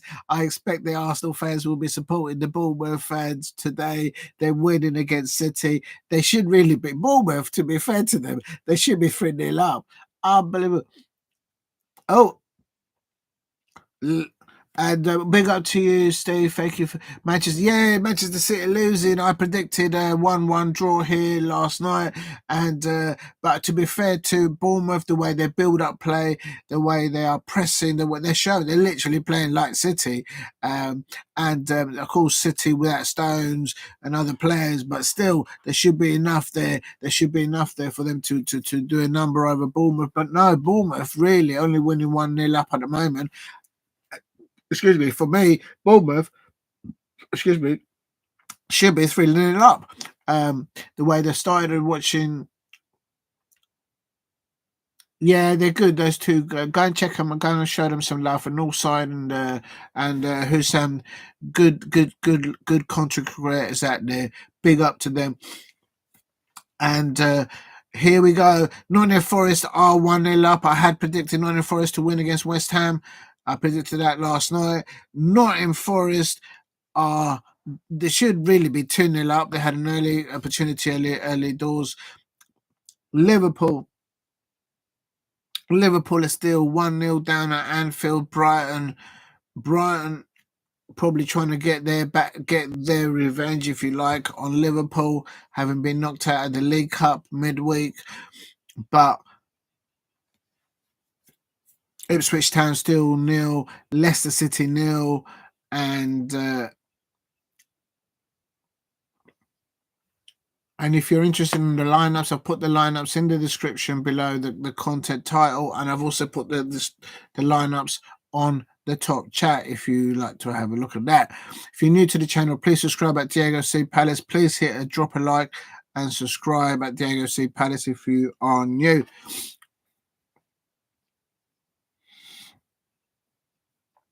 And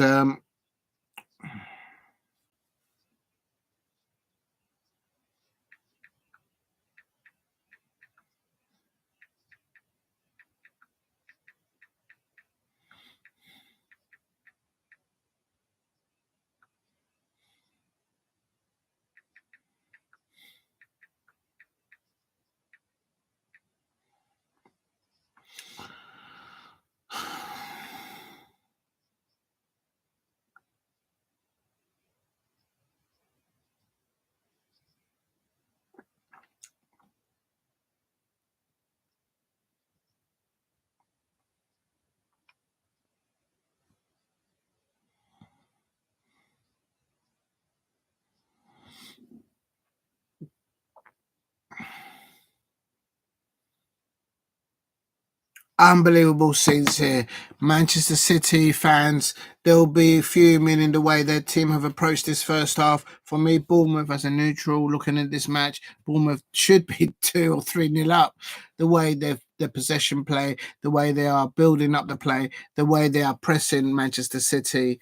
They have ridden some storms against the Manchester City attacking play. But for me, Bournemouth well deserved their 1-0 lead. They should be 2-0 up. Further away, Ipswich Town 0, Leicester City 0, coming up to 31 minutes.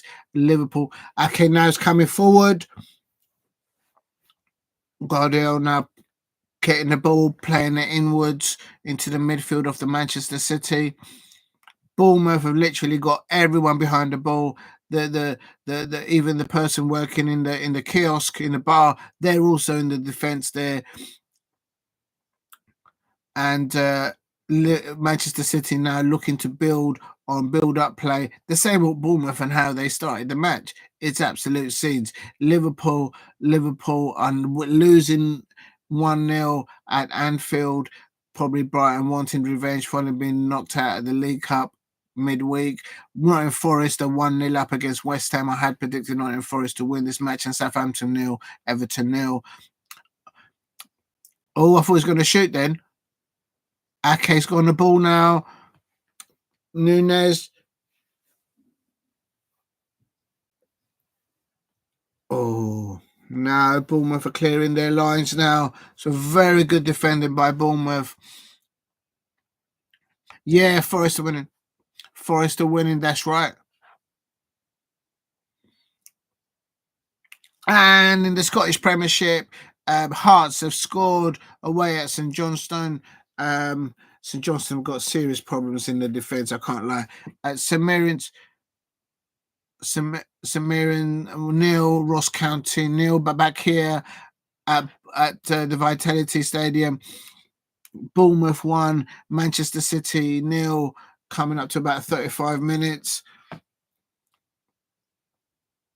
Smith on the ball. He's playing the ball out to Tavernier here.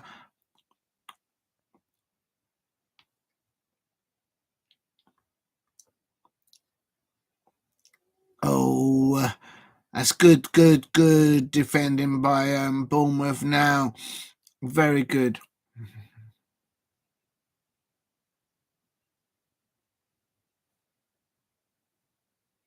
Oh, okay. Yeah, go and show. Yeah, Diesel. I love Diesel. Yeah, he's all right. Tomorrow minutes a game. Yeah, with Alice on the high watch along. That's going to be a massive game, especially with what's going on with changing managers and all that palaver there. And if yeah, Diesel hasn't been wide. If you're talking about Diesel from Diesel and Claude and the Bansters, if you're talking about that Diesel, yeah, he's not been live for a while. He's really good. Really like his work. Right, hold on a minute. Oh, I've lost it now. Oh shit.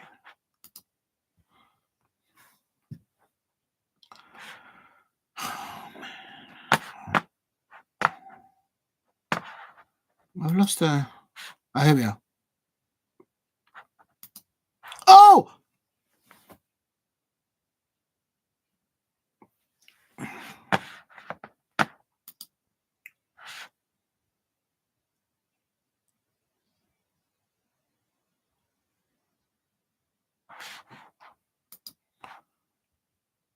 I think there's an injury there.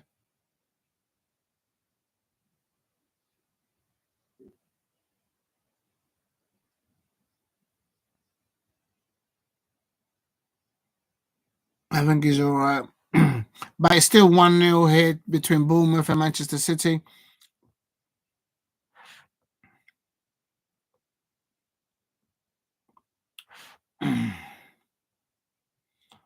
And here we go. Oh, Chalobah is just nearly gets a second goal. But he gets the shot on target into Lukansky.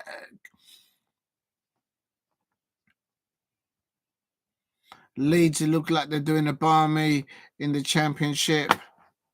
How do I get the? Oh, here we go. I'm just looking to see when 5:30.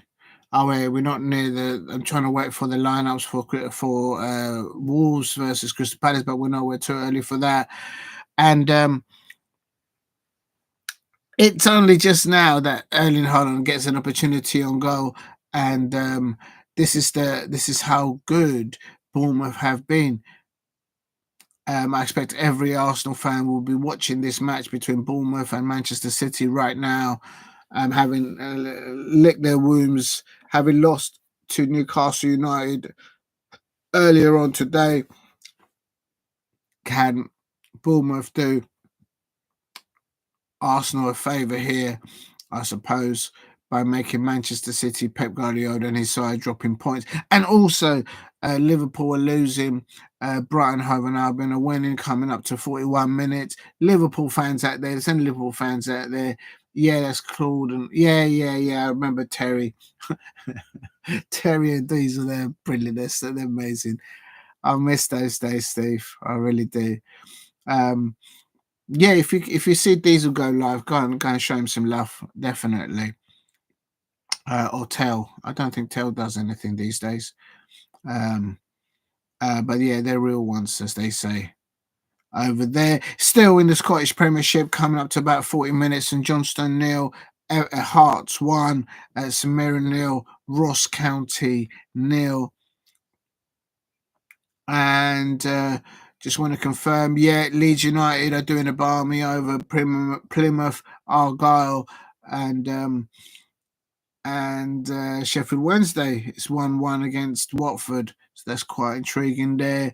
Now, can Manchester City muster an equaliser at half-time like they did against Tottenham Hotspur, but they did lose that match?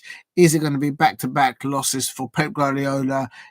One against the League Cup against Tottenham Hotspur, and also against now Bournemouth in the Premier League. Who will know? Liverpool fans, what is going on with your side against Brighton? Let me go into that, see if there's going to be who's the referee there, because Liverpool fans are always moaning about the referees. The referee there is Tony Harrington, and assistant and the VAR referees Chris Kavanagh. Oh, Liverpool are not going to get nothing from Chris Kavanagh. I can tell you that much. Liverpool fans, make sure you don't let VAR decide your match, because you ain't getting jack shit there. Real talk. Why is Luis Diaz not starting for Liverpool? Hello? Is he injured or something? Luis Diaz hasn't started for Liverpool. Another young player that Liverpool got, Conor Bradley. What a brilliant prospect of the game there here, Conor Bradley. I wouldn't mind him at my Palace. If he doesn't get any game time at Liverpool, Crystal Palace, make a bid for him. Liverpool fans are going to be fuming with me.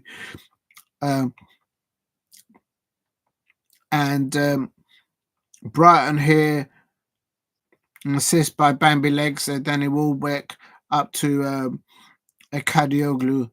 I mean, what is going on there? What is going on there with the young Brighton manager? What's going on there? Liverpool fans, sort it out. Approaching 45 minutes on the 3 p.m. kickoffs. It's Bournemouth 1, Manchester City 0. Bournemouth should really be 3-0 up, in my opinion. Very well deserved their lead.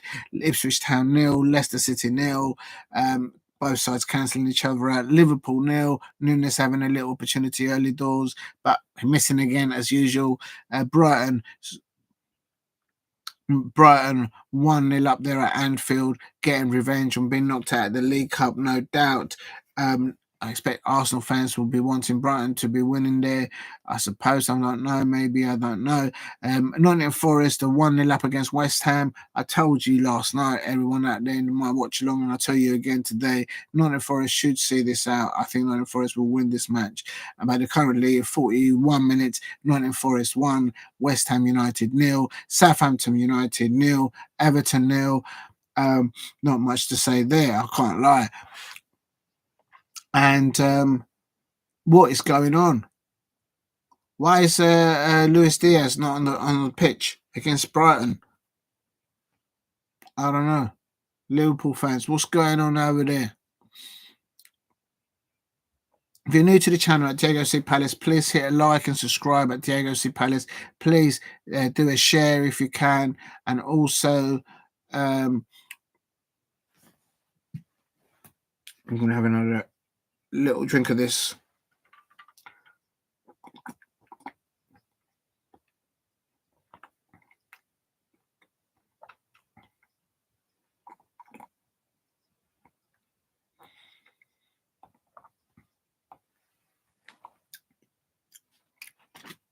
Manchester City now trying to turn the corkscrew on offensive play. Everything and everyone is behind the ball for Bournemouth.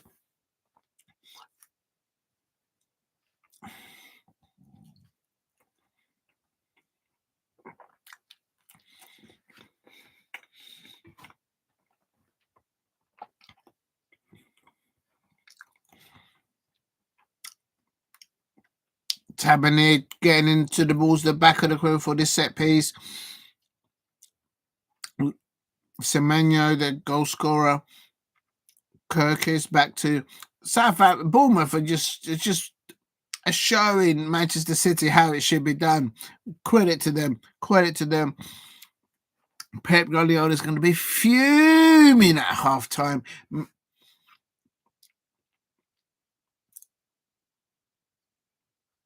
Oh, referee. McAllister's been booking. It's getting booked for. Did Danny Welbeck go down too easy? He has got Bambi legs. I can't lie. The referee's given Alexis McAllister a yellow for. I don't think there was any contact, quite frankly, but never mind. But the referee deemed to seem so, and make sure Liverpool fans out there, Chris Kavanagh is the VAR referee, so don't rely on him to do you guys any favours. He never has done in the past on the pitch or a VAR. Real talk. So all I'll say is Liverpool up against it, Brighton trying to get revenge on them.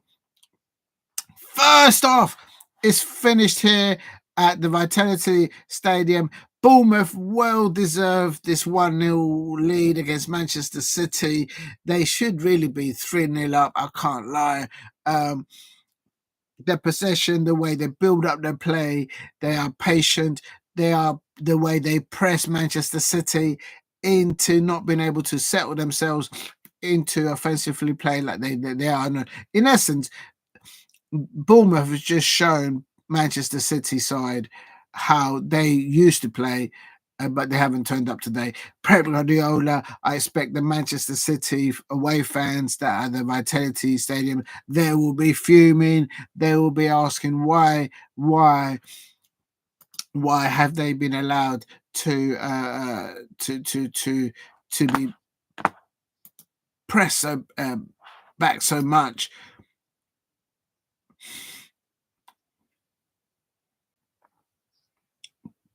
City, for me, lack of ideas in the creative sense. Attacking forms, they've got attacking players that can score goals, but it's like individuals out there.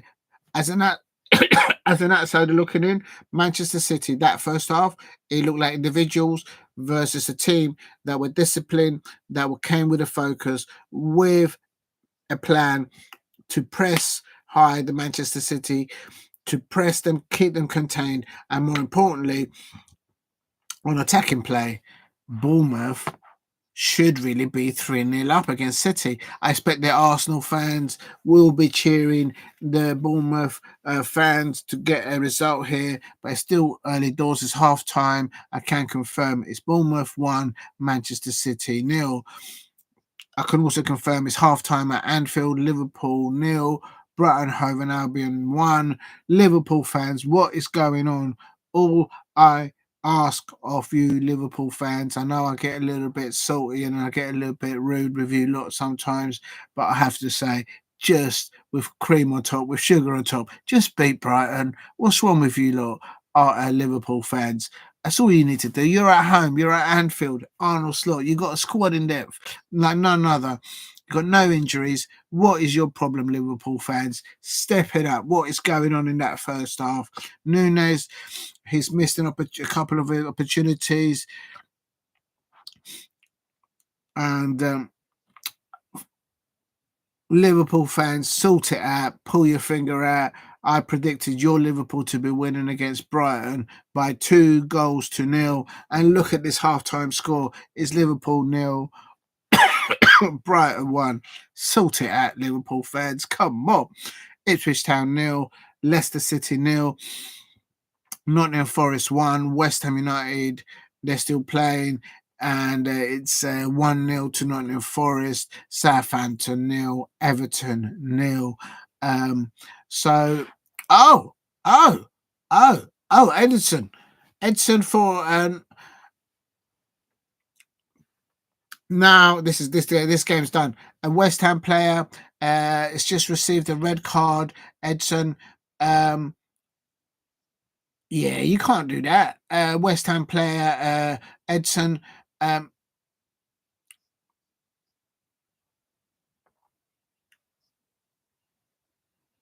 Yeah, Edison Alvarez just diving into I think that's Anthony Ngala, and the referee is just like, I've got to send you off, pal.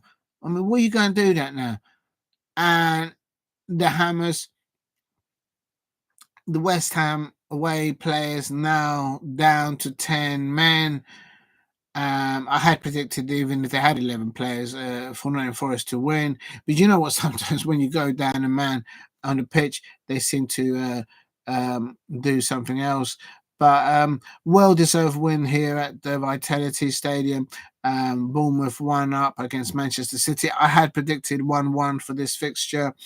And it's still on the cards, no doubt. I had, however, predicted Liverpool to be winning 2-0 yesterday when I did my predictions, and Liverpool are losing at halftime against Brighton 1-0. Liverpool fans out there, sort it out. What is wrong with you lot? Sort it out. Waiting for the Crystal Palace lineup against Wolverhampton Wanderers at Molineux, but it's not out yet, of course. We've got another about half an hour for that to come out. If you want to see the lineups for your teams and your subs available, I've put them in the description below, and I've also put them in the chat. Just scroll up. They're all in there. Big up to you, Steve, for dropping in there. Graham Rogers there, Liverpool fan there, for dropping in as well. And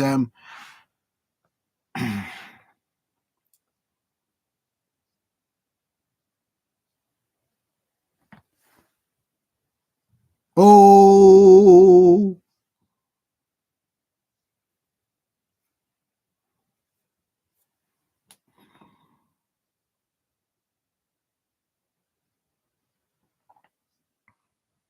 right, as I see this now, there's an injury concern for Liverpool at the break. As Ibrahima Konate was wobbling off his shirt, but he didn't look a happy bunny when he came off. So now Liverpool incurring injuries. It wasn't a tackle, it's the way he landed. And I think for me, Ibrahima Konate might be substituted. His legs are all right. It's the way he landed, and I think one of his shoulders is like 1 minute. I'll just drop the earpiece. Konate's one of his shoulders looks like that, and the other one looks like it's out of position. So they need to look at that. They may need to just jar it back into position. I don't know. Not really a physio, but for me, Konate is the Liverpool defender. One of his shoulder looks okay.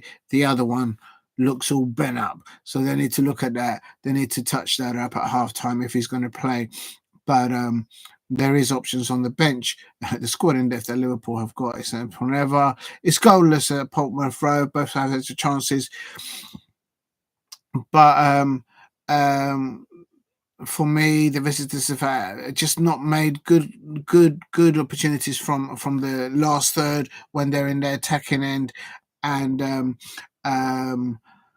with I respect Ipswich, Dara O'Shea having a free header on on the Leicester goal and not making the most of that. But it's still Ipswich Town 0, Leicester City 0. Massive match for them. Right, while that's going on, I'm going to quickly go into as the tables as they stand. And as it stands, Crystal Palace are still in 17th place. As it stands, Arsenal are down to 5th. As it stands at halftime scores.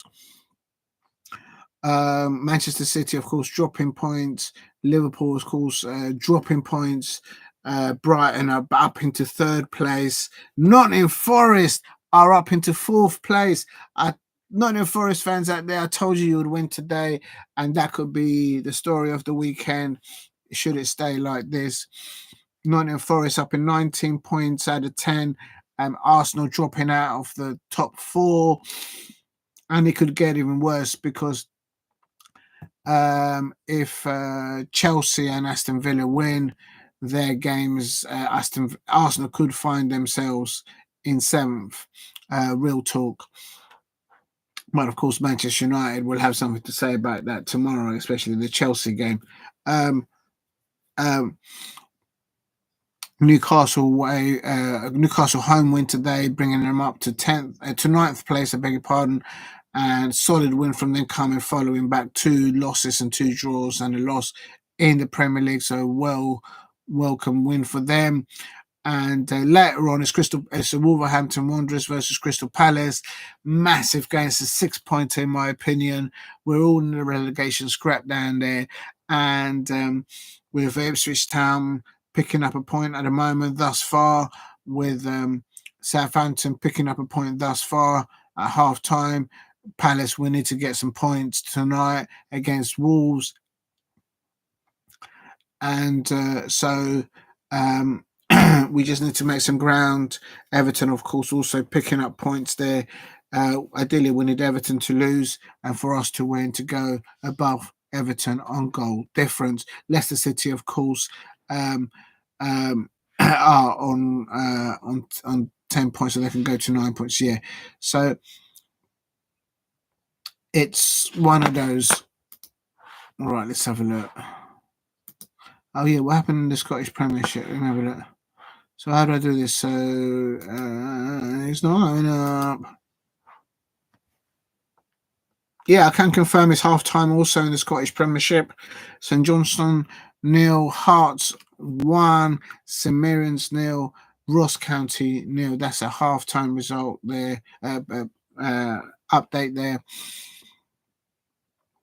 And just also want to confirm later on in the Scottish League Cup, it's Aberdeen away at Celtic. It's a 5:30 kickoff. That's going to be a tasty one, I can't lie.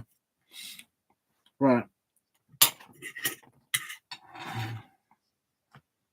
Just bear with me. I'm going to have a little nibble here.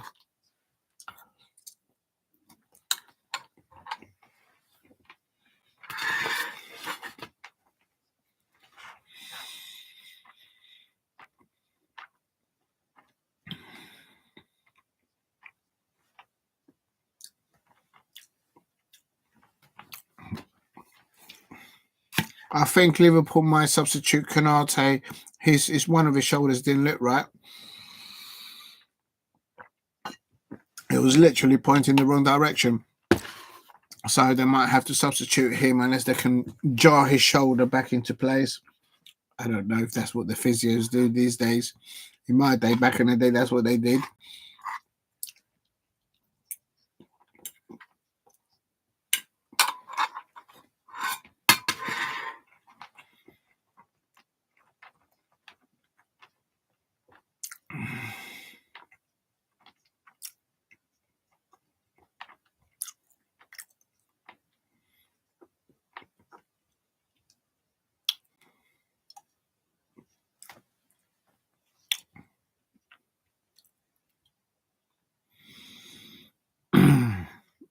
Just waiting for the players to come out for the second half here. See if there's any changes. It's still a little bit early for that, just at the moment.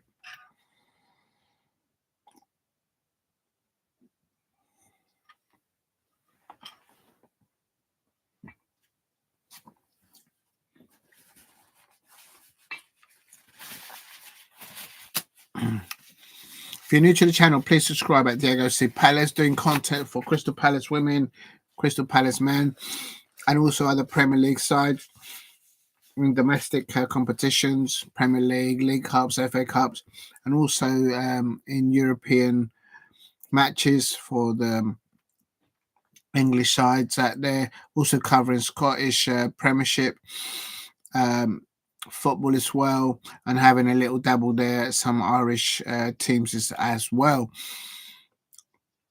Later on at 5:30 is a League Cup semi-final between Celtic and Aberdeen. Those two are at the top of the Scottish Premiership, so that's going to be a good little taster there. The silverware is always important, and so that's going to be a good one to watch if anyone has time. But of course, I'm going to be focusing on Wolverhampton Wanderers versus Crystal Palace. It's a 5:30 kickoff. Just waiting for another 30 minutes for them to release the starting lineup there. Just bear with me. Oh, what's going on here?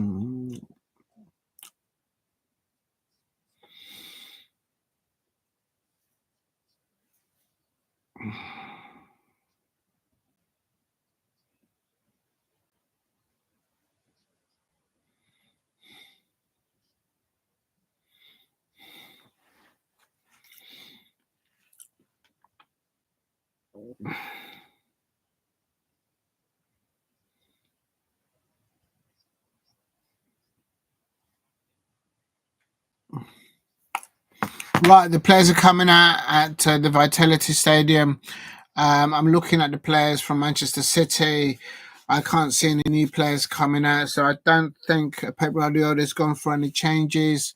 He must have been fuming at halftime the way his players were spanked by the dominance and build-up play by Bournemouth, the press that they were doing. Pep Guardiola must have been fuming in that. If only I could have been a fly on that wall there just to listen to it.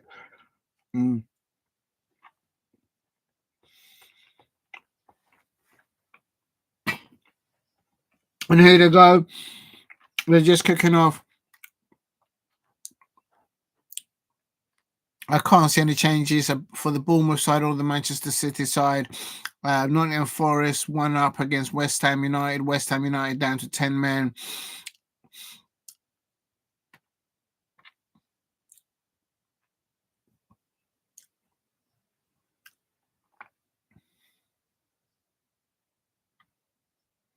Manchester City away fans are trying to get into... Oh, Kyle Walker into danger. Oh, what a save, Henderson. Oh, my days. Oh, my days. Oh, my days. Bournemouth should be 2-0 up. I said it at the beginning of the first half. Within 10-15 minutes, Bournemouth should have been 3-0 up. It's not even 5 minutes into the second half, and Bournemouth have had an opportunity on goal. Oh, my days. Bournemouth should really be 2-0. They should be leading this match by another one. Oh, my days. How is Bournemouth not more than 2 or 3 goals up against City? Pep Guardiola has probably fuming. He's probably just saying to himself, I've just told these lads, I've just told them at halftime what they need to be doing, and the match has just started, and they've completely forgotten what I said 5 minutes ago. Pep Guardiola is doing this on this touchline. He's like, these players are doing my nut today. What is going on?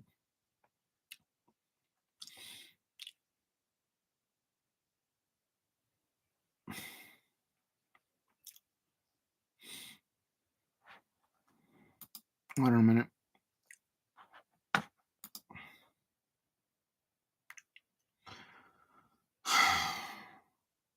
Definitely no substitutions. Edison in goal for City. Walker, Akanji, Aki, and Goldegol back for City. Kovacic in the pivot. Foden, Bernardo Silva, Gudigan, and Nunes, Matheus Nunes, and Haaland up top. I think Cook and Christie, the pivot of the midfielders for Bournemouth, they are smothering a cover kick, and cover kick is not getting anything out there. For me, I would bring on, if I was City, I would bring on Kevin De Bruyne and Doku onto that thing, even Savinho.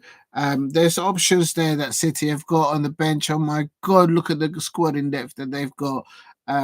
Whether they're fully fit, I don't know. Perhaps that's why they're not starting.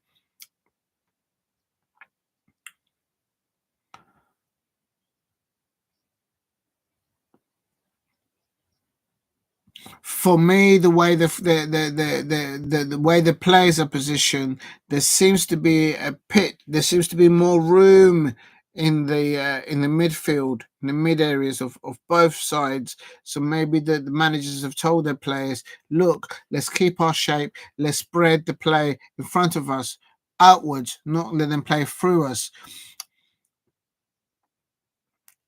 Oh. 1-0 Bournemouth. It's a City throw now.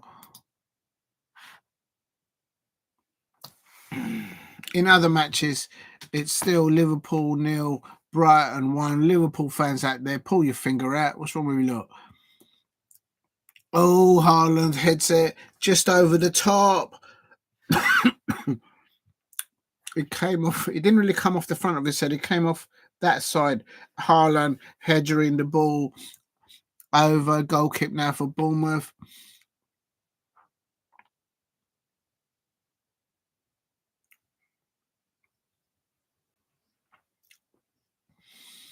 In the Scottish Premiership, it's St Johnstone 0, Hearts 1, St Mirren 0, Ross County 0.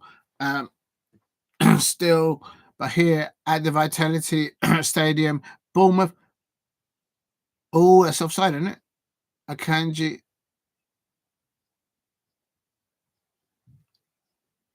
Good defending there. Good high line there from the back four of Bournemouth.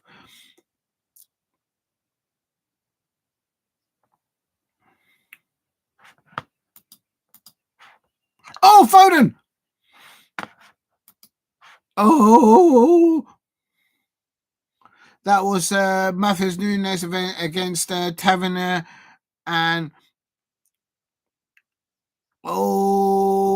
Foden should have scored there. Maybe that's an opportunity if ever there was one. That could have been the equaliser. Manchester City out of nowhere.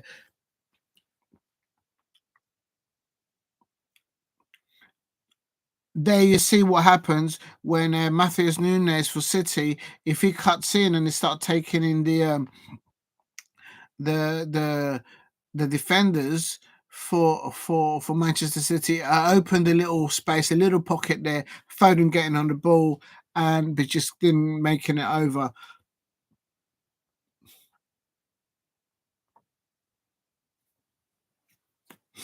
If Manchester City were to turn this match around, it would make a big statement against Liverpool and against Arsenal, who are losing, or have lost, I should say, with Arsenal. Oh, there's some argy-bargy going on here on the touchline. The Andoni Areola, the manager for Bournemouth, he's not happy on the challenge of his player there. It's all kicking off, but it's all right. It's quieting down there. Who's the referee down there anyway? Oh yeah, of course, it's Michael Oliver, isn't it? Manchester City fan. Why it's always Michael Oliver?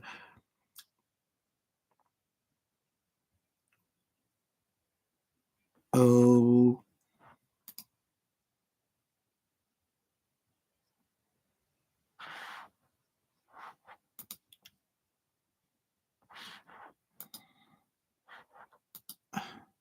I've lost the thing now.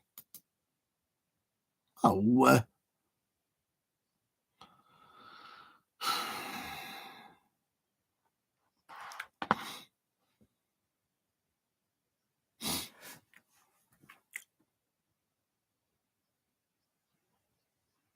Manchester City is still 1-0 behind Bournemouth. For me at the moment, if Bournemouth can keep their consistency and build up play. Bernardo Silva onto Haaland. Oh, Travis comes out. Well won there by the well won there. Well done there by the goalkeeper from Bournemouth, Travers, coming out, seeing the danger and getting the ball. But when you leave it to the goalkeeper to making the last defensive move to stop any attacking play, you're running risk, especially against sides the likes of Manchester City. For me, for Manchester City, I will bring on Doku and Kevin De Bruyne, in my opinion.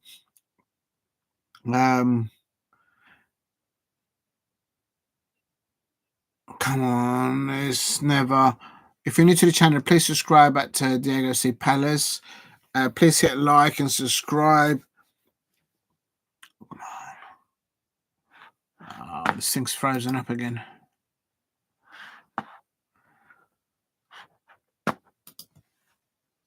Oh.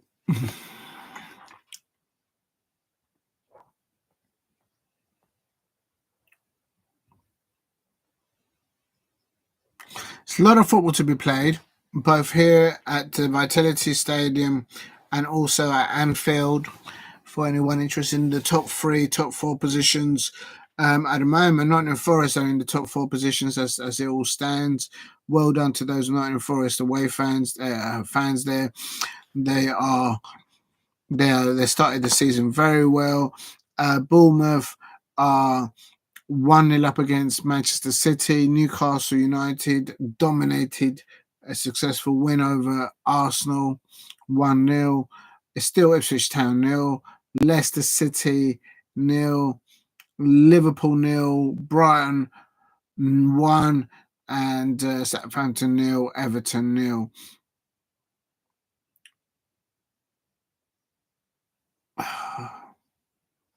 So how do I do this? I do that. Here we go. Here we go. Got it back now. So the thing froze up. So Erling Haaland is down on the deck. Is he injured? But they're playing on. Bournemouth players are playing on. The Manchester City away fans, they are not happy that their players down, and Bournemouth are playing on.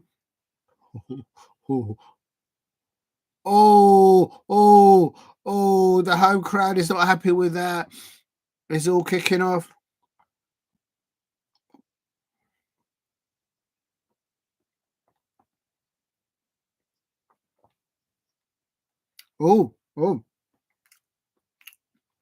That's caught his ankle there.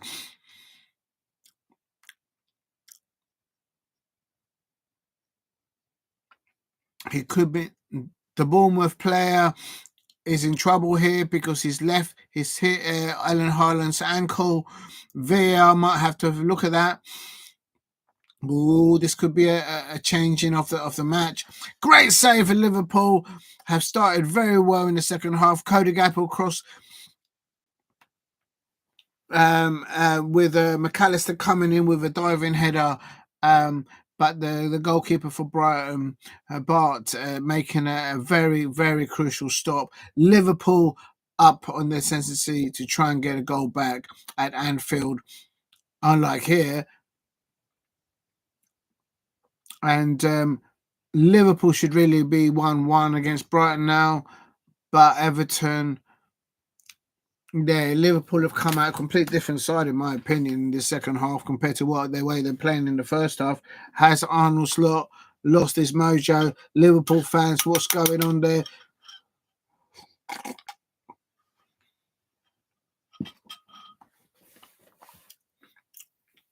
All the attacking players for Liverpool in the start of the second half have had an opportunity to score. What is going on? West Ham have made 2 substitutions at halftime. Of course, they've lost a player to a red card. It's still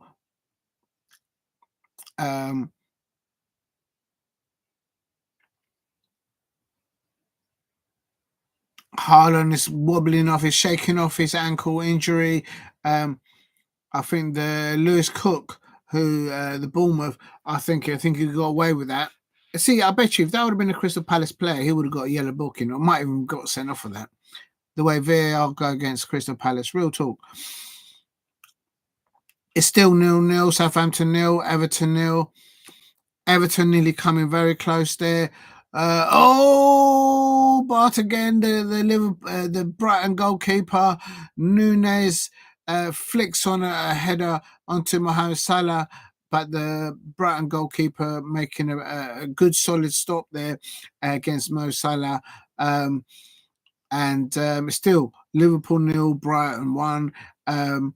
Nottingham Forest is still 1-0 up against West Ham following the double substitution for West Ham at half-time, because at the end of the first half, they lost a player due to a red card. And for me, Liverpool have come out a completely different side. If there's any Liverpool fans out there, what do you think? What is going on? Why is Luis Diaz not starting for you lot? What is going on there? Because I had predicted your Liverpool side to win against Brighton 2-0, and look at that. It's Brighton 1, Liverpool 0 at Anfield. Sort it out, Liverpool fans. What is going on? I'm going to have another bit of this.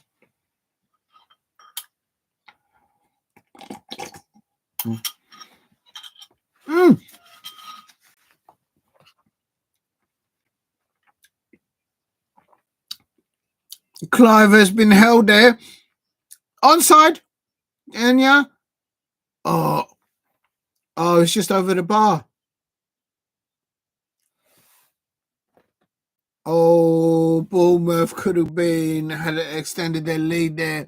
Bournemouth, and there's been a breakthrough down Ipswich Town versus Leicester City.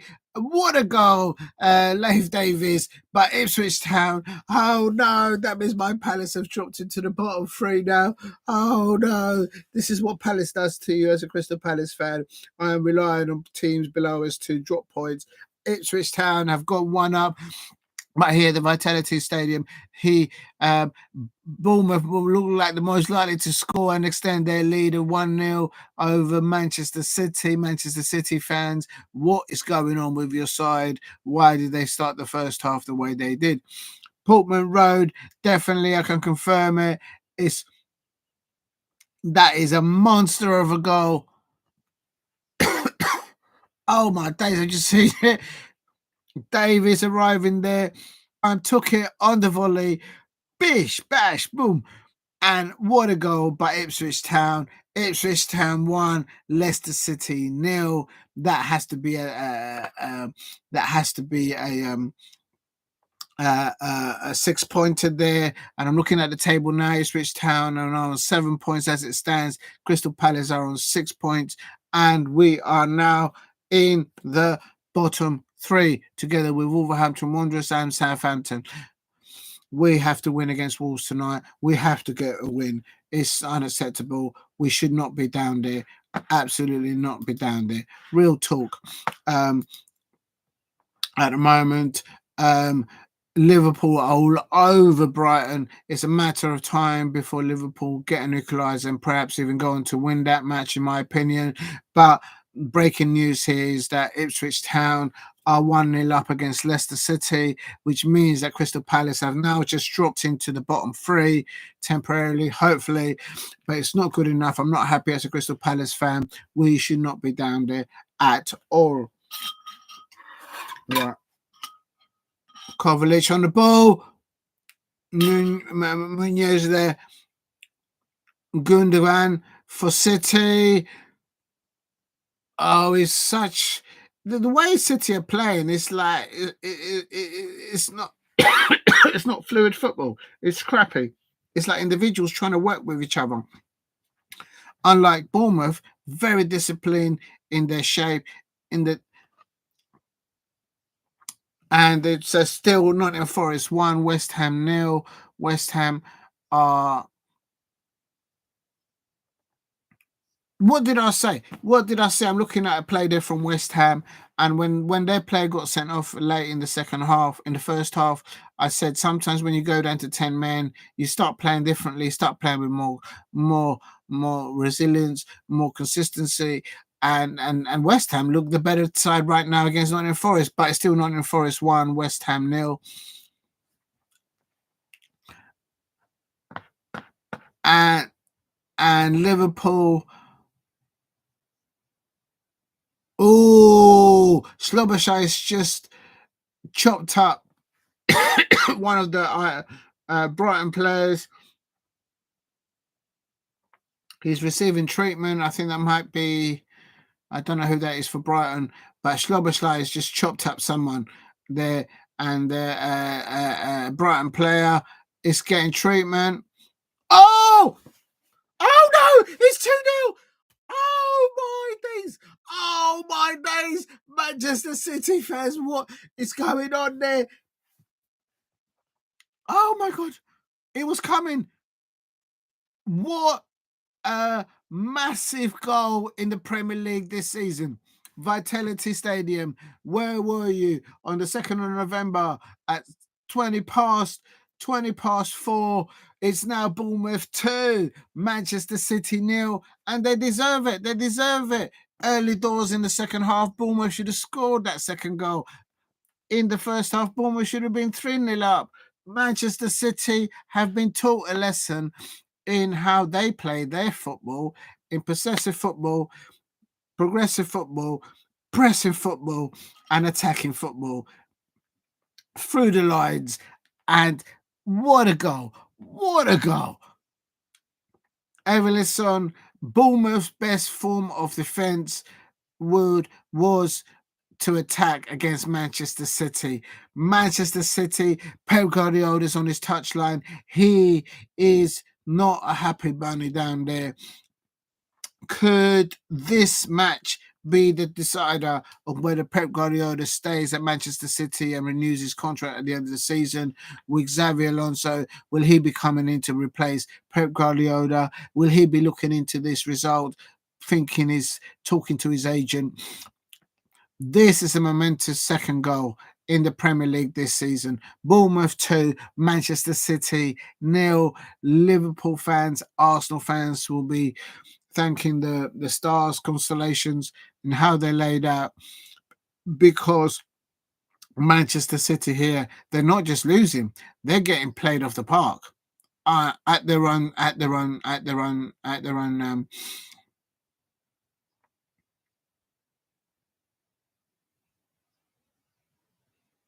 the crowd at the Vitality Stadium is absolutely rocking. You can't hear, you can hear the City away fans. So there's a substitution here for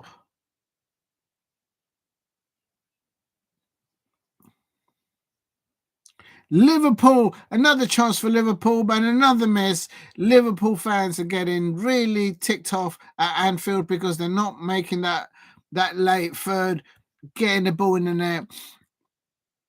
It's all happening in the Premier League today. If you're new to the channel, please subscribe at Diego C. Palace. I am trying to get to 2,000 subscribers. Please share it. Please let people know that I'm doing watch-alongs. And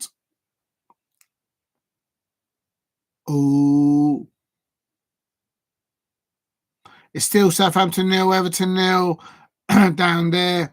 Substitution here coming in for Manchester City. Tyler Adams comes on for Ryan Christie. Oh, it's in the post. Oh my days. Oh, Marcus Tavernier. Oh, off the post, off the foot of the post. That should be Bournemouth 3, Leicester City 0. That's on the foot of the post. Manchester City are getting cooked. They're getting cooked. Manchester City fans, what has happened to your side today? You are getting cooked at there. Real talk. Oh my days. Oh my days. Manchester City. Why don't they bring on Kevin De Bruyne? Why don't they bring on Doku? In my opinion, what is going on, Manchester City fans? Bournemouth, I predicted a 1-1 here, but Bournemouth are they're showing that the squad in depth, the team spirit that side has at the moment is just unheard of. Let me have a look at the other results in the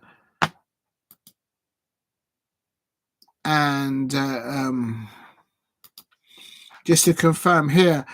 Full time at St James's Park earlier on. Newcastle United 1, Arsenal 0. Bournemouth now 2-0 up against Manchester City. They should be 3-0 up. They just hit the post of the foot of the post, and no way for Manchester City now. They still got substitutes on the bench. Nothing. Ipswich Town 1, Leicester City 0, which means Crystal Palace are in the bottom 3. Liverpool 0, Brighton Hove Albion 1. The Liverpool fans are very frustrated at Anfield. You could hear the frustration as a neutral here, sitting here, because they're not making it count. Nottingham Forest have scored a second goal. Nottingham Forest has scored 2 over West Ham. My prediction was Nottingham Forest 2-0. Yesterday's go and check it back. Callum Hudson-Odoi scoring. Oh, that's it. That's game over. Nottingham Forest are in the top 4 and Arsenal are out of the top 4 with that 2-0 win over West Ham. That means Arsenal are now, if I'm not mistaken, are out of the top 4 and Nottingham Forest are in the top 4. The only good news for Arsenal fans and Liverpool fans is that Manchester City have dropped points. They are dropping points today. There's no way. They've got 70 minutes on the clock, so there is still time. And why doesn't Pep Guardiola do anything? He's 70 minutes into the match. His side are winning 2-0 down. They're getting piped. They're getting spanked by the Bournemouth build-up play. And right now, there is no substitution coming from Pep. Bring on Doku. Bring on Kevin De Bruyne. Bring on the Savinho. There's options there. You got options there, mate.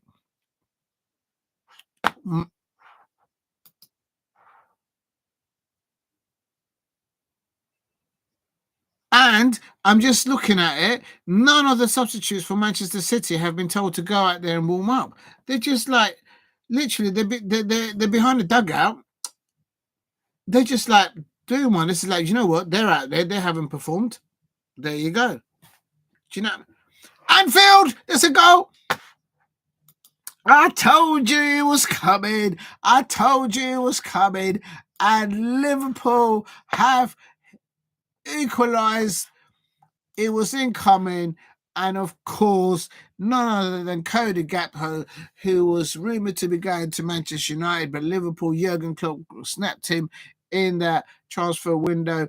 Liverpool won, Brighton won, and this is a monumental win. Manchester City losing 2-0 at the moment at the Vitality Stadium. They're getting played off the park. Manchester City fans, what is going on with your side? Why is Pep Guardiola not bringing on Kevin De Bruyne? Why is he not bringing on Doku as an example? None of your substitutes are warming up on the touchline.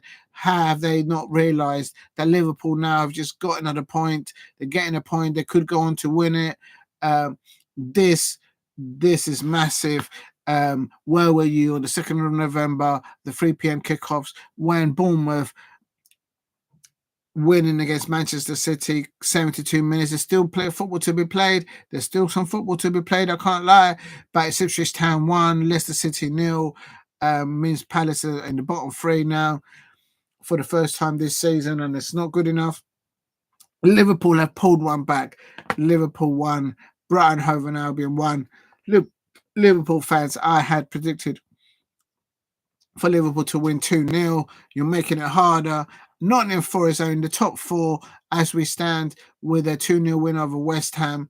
So, oh, Henderson! Oh, is that a penalty? Is that a City penalty? Oh. Oh no, nearly a penalty there for Bournemouth. Still Southampton 0, Everton 0. If you're new to the channel, please subscribe at Diego C. Palace. Just waiting for the lineups for Crystal Palace versus away at Molineux. Of course, Wolves. But Liverpool, Mohamed Salah has just scored. I told you, Liverpool fans, I told you would win today. I told you would win today 2-0, but you are winning 2-1.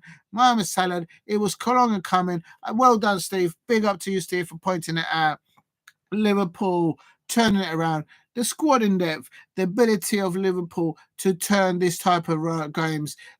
I can't lie, as a salty Crystal Palace fan, I'm glad Brighton are losing. I'm even taking my hat off to the Liverpool fans there for this once, because I had predicted your side to win it, but you're making it hard work. Oh my days, Liverpool fans, pull your finger out. You still need to concentrate. Still a lot of football to be played in this second half for your at Anfield. Arnold Slot is going, yeah, they're getting, looks like they might get the 3 points, but this is massive because obviously Manchester City are losing 2-0 at the Vitality Stadium at Bournemouth. But in the space of 4 minutes, Liverpool pegged back 2 goals. Mohamed Salah there. And the whole of Anfield is shaking. The whole of the Liverpool home fans are going absolute mental there. And Brighton away fans, they're in the mud. That's right. I said it as a Crystal Palace fan. That's right, because I'm red and blue. And I'm telling you, the Brighton away fans, they are in the mud. Pep Guardiola looks a lost soul on his touchline. What has happened to his side? Is he now deciding not to renew his contract? Is Xavi Alonso, is he going to be the next Manchester City manager? We all know that Mikel Arteta wants to take over at Manchester City. He's been using Arsenal as his apprenticeship to learn how to be a manager and a coach. Believe me, Arsenal fans out there, if Mikel Arteta was to be contacted by Manchester City to become their manager, he will leave you guys in an instant. He will not fight to stay at Arsenal. He's used you lot to learn his apprenticeship to become a Premier League manager. And the reason I say that is because he spent over 320 million net spend in 5 or 6 transfer windows, and there's no silverware for you Arsenal fans. It's still no goalkeeper. What a goal by Mohamed Salah. I've just seen the replay of that. No goalkeeper in this planet would have saved that save from Mohamed Salah. Liverpool and Anfield are absolutely rocking. I had predicted Liverpool to win. Bournemouth should really be 3-0 up, 4-0 up, quite frankly. Yeah, I agree with you, Steve. One more goal there for Liverpool, and it's a done dusted. I can't see Brighton coming back for that. It's just a squad in depth that Liverpool have. Yeah, I think I agree with you. Liverpool. Well, we haven't reached the times of the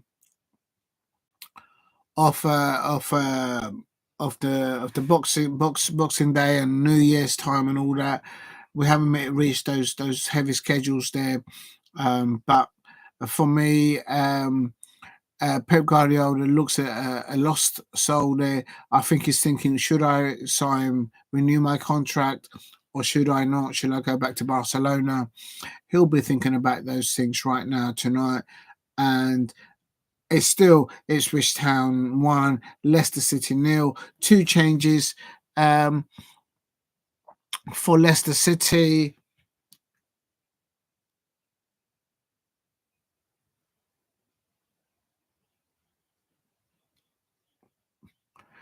The Foxes look down and out from what I can see in this match. They're basically Leicester City have got no questions to ask of Ipswich Town. Ipswich Town's very confident in the 1-0 will. Nottingham Forest are 2-0 up against West Ham, and I had predicted Nottingham Forest to win here. But Nottingham Forest, let me just have a look quick butchers. Nottingham Forest are up into third place as it stands. With Brighton now losing against Liverpool, Arsenal have crept back into the top four just goal difference, but Aston Villa, Chelsea have a game on them. Bournemouth are up to 10th. Up to 8th. Side netting. Side netting now is a goal kick from Manchester City. Bournemouth are just a complete difference. What they deserve, they're 2-0 win at the moment. I think in the Premier League this season, people are going to remember this match. Bournemouth versus Manchester City, the 2nd of November. That's where it all changed. Will Pep Guardiola, does his players actually want to win this match? So I can't see it, I can't sense it, which is normally the case. And for me, with Liverpool now turning around their deficit of 1-0 down, now they're winning 2-1 at Anfield. It means now that the table, Liverpool are top of the Premier League. Manchester City are second on 23 points. Liverpool leading 25. Nottingham Forest are third on 19 points. Arsenal in the mud in 4 points, but with Aston Villa and Chelsea still to play their games. And the bad news for me as a Crystal Palace fan is with Ipswich Town winning, they are now out of the bottom 3, and Crystal Palace are in the bottom 3 with Wolverhampton Wanderers and Southampton. Now, I'm not happy.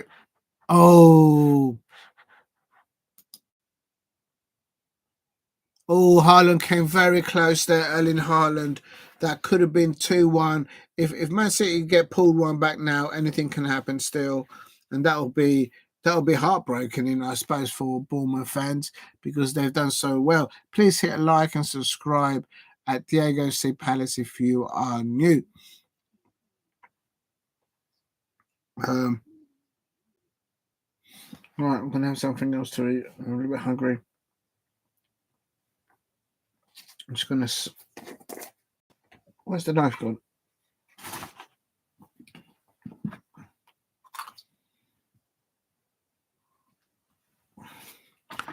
Just watching a replay there of Erling Haaland. It's not... You can't just rely on Erling Haaland to dig you out of situations like this. For me, Manchester City players look like individuals out there. How Bournemouth approached this game from the get-go is in essence is how Manchester City build up the play, do the high press, and just completely contain the opposition. And Bournemouth have actually done that role today.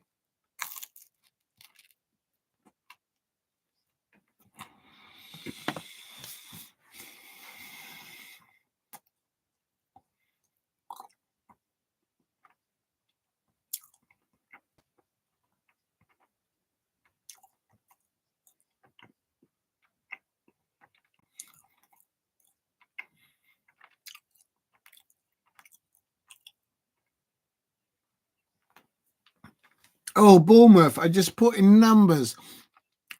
There is absolutely no room for the Manchester City players to settle with the ball, to look around and to pick a pass. Bournemouth players are pressing, double pressing any opposition player that is as much as getting the ball. There you go. They're back in the game. Oh my days. Pep Guardiola's side has just pulled one back. I told you. These players of Manchester City, they're making it hard work for themselves. Is that what they did against Tottenham Hotspur, but they didn't get nothing. They got kicked out of the cup there. But Manchester City have pulled one back. Josko Guardiola, boosh, what a header. Bam, bish, bash, bosh, into the goal. Game on, Bournemouth 2, Manchester City 1. No, Nottingham Forest have scored another goal. Oh my days, what a whirly goal by Ola Nia. Oh my days, Nottingham Forest. What are they? They've had their Weetabix this morning. Nottingham Forest fans will be bouncing all over the plans. There's a red card. Calvin Phillips, he's got a red card for Ipswich Town. So could Leicester City now pull one back? Anything can happen, and it's all happening at the latter stages of the matches. Or a 3 p.m. kickoff. It is now Bournemouth 2, Manchester City 1. Josko Gardevol getting pulling one back.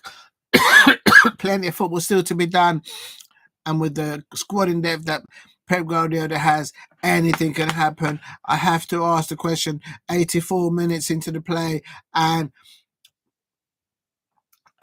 right now, I'm just looking up to just double check. Yes, Pep Guardiola has not made. He's only made one substitution. Ake came off. Lewis coming on.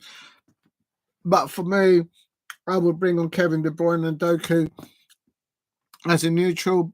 Pep Guardiola, there's still a good 5 minutes of normal time, possibly a good 5 to 8 minutes of additional work playing time. So a good 10 minutes still to play there. It's Bournemouth 2, Manchester City 1. Semedo, oh, he slipped. Oh, he had the whole thing in front of it. Ipswich Town 1, Leicester City 0. Ipswich Town down to 10 men. Liverpool have pulled it back from 1-0 down at Anfield against Brighton. They're now leading 2-1, 84 minutes into it. Nottingham Forest are well deserving into the top 4. Nottingham Forest 3, West Ham United 0. West Ham are losing a player. That's the first half, and then the first half red card. Southampton 0, Everton 0. And the lineups. Where's the lineup for Crystal Palace? They should have come up by now. They're not showing it. If you're new to the channel, please subscribe at Diego C. Palace. Doku's coming on. This is what I was saying. I'm a neutral. I'm not saying that I know more than Pep Guardiola, but I would have brought on Doku a lot earlier. Real talk.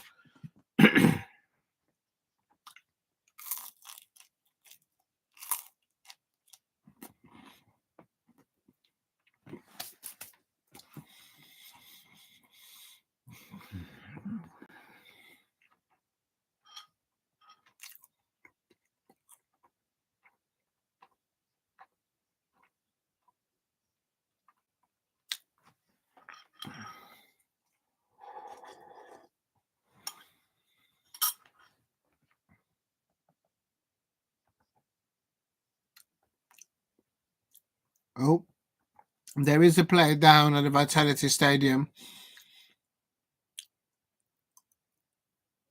I don't think it's nothing too serious. It is a head injury, so they have to be careful. Doku's on, but there is a player down.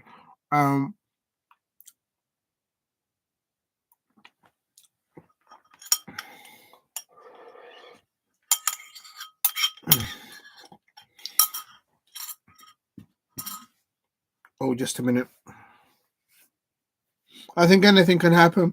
If Manchester City get an equaliser or they go on to win this, that'll be a heartbreaker for Bournemouth because they deserve to win this match and the performance that thus far.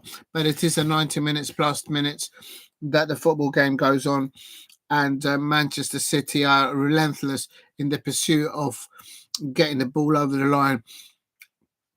Manchester City now playing on a different gear. Bournemouth are putting everything actually behind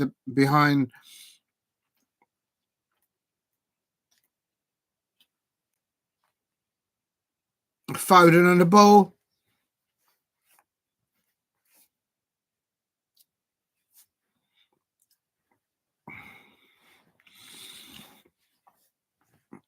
Oh, shoot. A minute. Oh!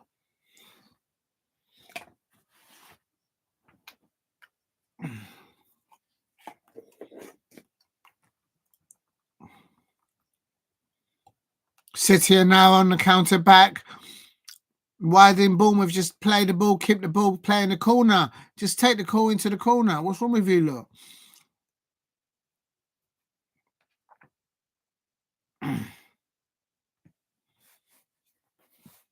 Doherty on the ball. Good interception by Cook. Bernardo Silva now on the ball. He's all over the place. I can't lie.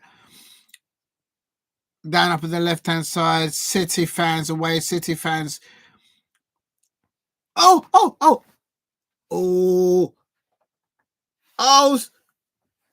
Oh my days. Southampton 1, Everton 0. Oh my days. Every side around Crystal Palace are picking up points. We have to win against Wolverhampton Wanderers. We're in the bottom three. Now even Southampton are picking up points. Everton fans are in the mud. Southampton, they could be winning their first Premier League game. Adam Armstrong on 85 minutes. And Ipswich winning, and Crystal Palace are in the bottom three. Oh my God, my head hurts. Someone please do me a favour. Liverpool fans, do me a favour and just beat Brighton. That will be 90 seconds of normal time coming up here at Vitality Stadium. It is still Bournemouth 2, Manchester City 1. Oh my days. Even Southampton are picking up 3 points. Oh my God. I'm actually sweating here. Just worried about it.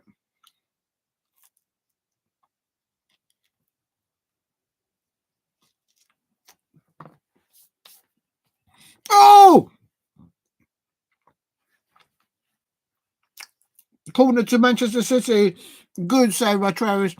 To the left-hand side.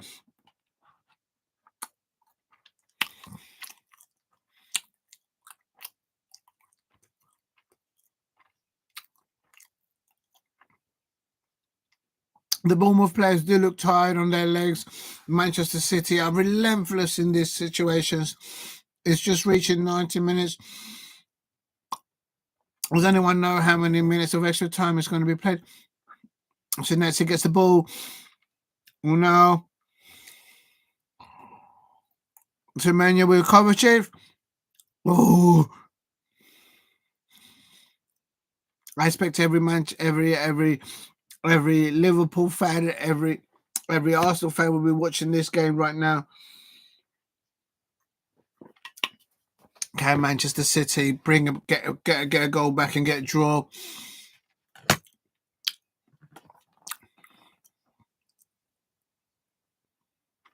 The fourth official is just announced, just showing there 6 minutes of additional or minimal time. So they've got 6 minutes.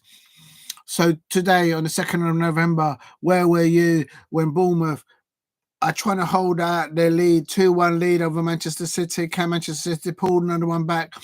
They've got 6 minutes to save Pep Guardiola's blushes. Is Pep Guardiola deciding now on the touchline whether he's going to renew his contract at Manchester City? Xavi Alonso going to be looking at this match saying, I fancy a little bit of that. Little tastiness down there. Will Mikel Arteta will want to replace Pep Guardiola at Manchester City? It's still, having said that, after today with Arsenal losing to Newcastle, I don't think the Manchester City fans would want Mikel Arteta, quite frankly. I don't think he's their level. But anyway, 91 minutes, 90 minutes coming up to it, still 2-1. Oh, it's just the side of the post. Oh, my days. Oh. Southampton 1, Everton 1. Southampton have bottled it. Oh, my days. Everyone is picking up points around Crystal Palace. Oh, my days, my heart. It's an equaliser, heartbreaker for Southampton. No, they are not going to win the first 3 points of the season. Southampton 1, Everton 1. And but here at the Vitality Stadium, City looking for the equaliser. Deflected wide for a corner now. Corner for Manchester City here. Anything can happen here. Yellow card for Tyler Adams there for pulling the shirt there. I can't lie. Mike Oliver, is he a City fan? I don't know. Rico Lewis. Foden across the ball. Oh. Another City corner coming up. Corner, back-to-back corners for Manchester City. Bournemouth have put everything behind that defensive line. Lewis Cook, the clear there. Oh my days! Oh, he saves it. How did that say out? How does it hit the post? How did that not go in? Oh my days! Oh my days! Oh my days! I take off my hat off to the Bournemouth defence and to the goalkeeper. How is that still 2-1? Oh, Henderson.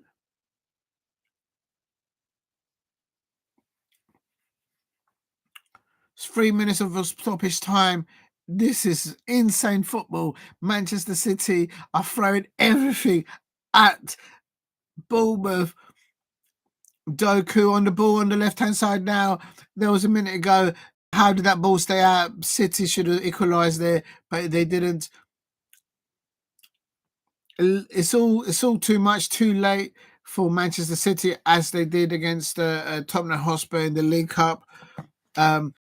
And with Pep Guardiola on his side, have they lost their mojo? What a save! Erling Haaland should have equalised that. How did that not go in? Unbelievable! What a save by Bournemouth! Oh, it's still Southampton 1, Everton 0. The goal for Everton has been chalked off. So Southampton looks like they are going to go for their 3 points of the season, and Crystal Palace are just above them in the bottom 3. I say no more. And goal disallowed. Yes, just. Oh my days, anything can happen here. Arsenal fans will be looking at this match. Liverpool fans will be looking at this match to see if City drop 3 points here. It's still...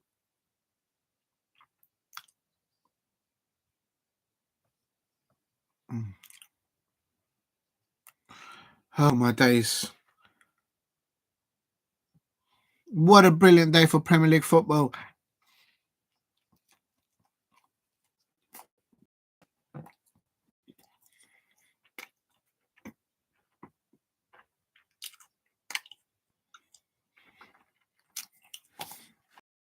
Anyway, Southampton fans, tell your players to just play into the space, play into the corner, run the clock down. You don't need another goal.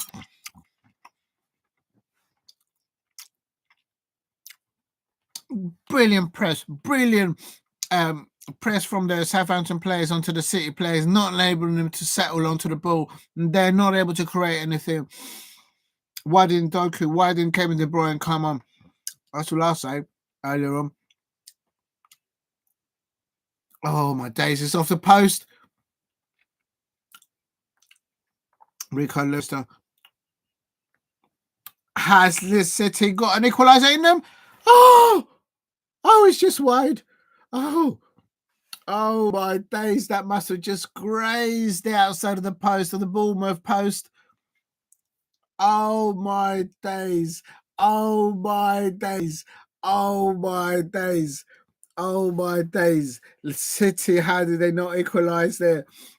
It's all absolute since City are throwing everything at it. This is going down in history. Saturday, the 2nd of November, where were you? Where Bournemouth done one over Manchester City. The first half, the well-deserved winners. Second half, also well-deserved winners, in my opinion. But it's gone as a full-time. Oh my days! Bournemouth have beaten Manchester City 2-1. And it's not just the fact that Bournemouth have won 2-1. It's the mannerism of how they won it. They won it the City way. Build-up play, pressing play, wingbacks coming in, cutting in, the discipline, to a man, every Bournemouth player there, they deserve that win. I can't lie as a neutral. Manchester City fans, what's happening to your side? Pep Guardiola, moan about his injuries. We all got injuries at every football club and we get on with it. But I have to say, It's also ended Liverpool 2, Brighton 1. At last, Liverpool fans have delivered. For me, and also myself, as a salty Crystal Palace fan, I had predicted Liverpool to win 2-0, but they won 2-1 on the afternoon. But Bournemouth have beaten. This is the first time that Bournemouth have beaten Manchester City in the history of their Premier League history. This is the first time. And Southampton have picked up their first win.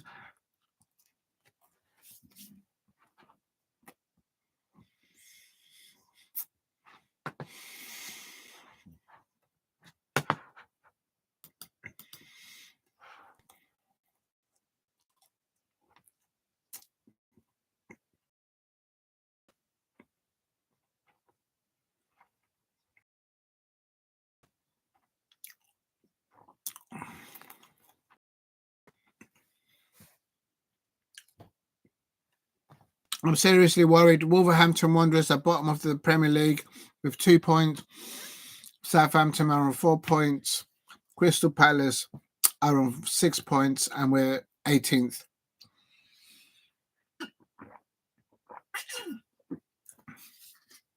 In 35 minutes, Crystal Palace face Wolverhampton Wanderers at Molineux. It's a 6-pointer for both sides all day long. Ipswich Town are up out of the bottom 3 up to 7. Everton one like touch there for Everton. Unbelievable scenes. If you're new to the channel, please subscribe at Diego C Palace. I'm going to go and try and get the unbelievable. Oh, there's been a goal. Crystal Palace's Jordan Ayew has equalised for Leicester City against Ipswich Town. There you go. Ipswich Town.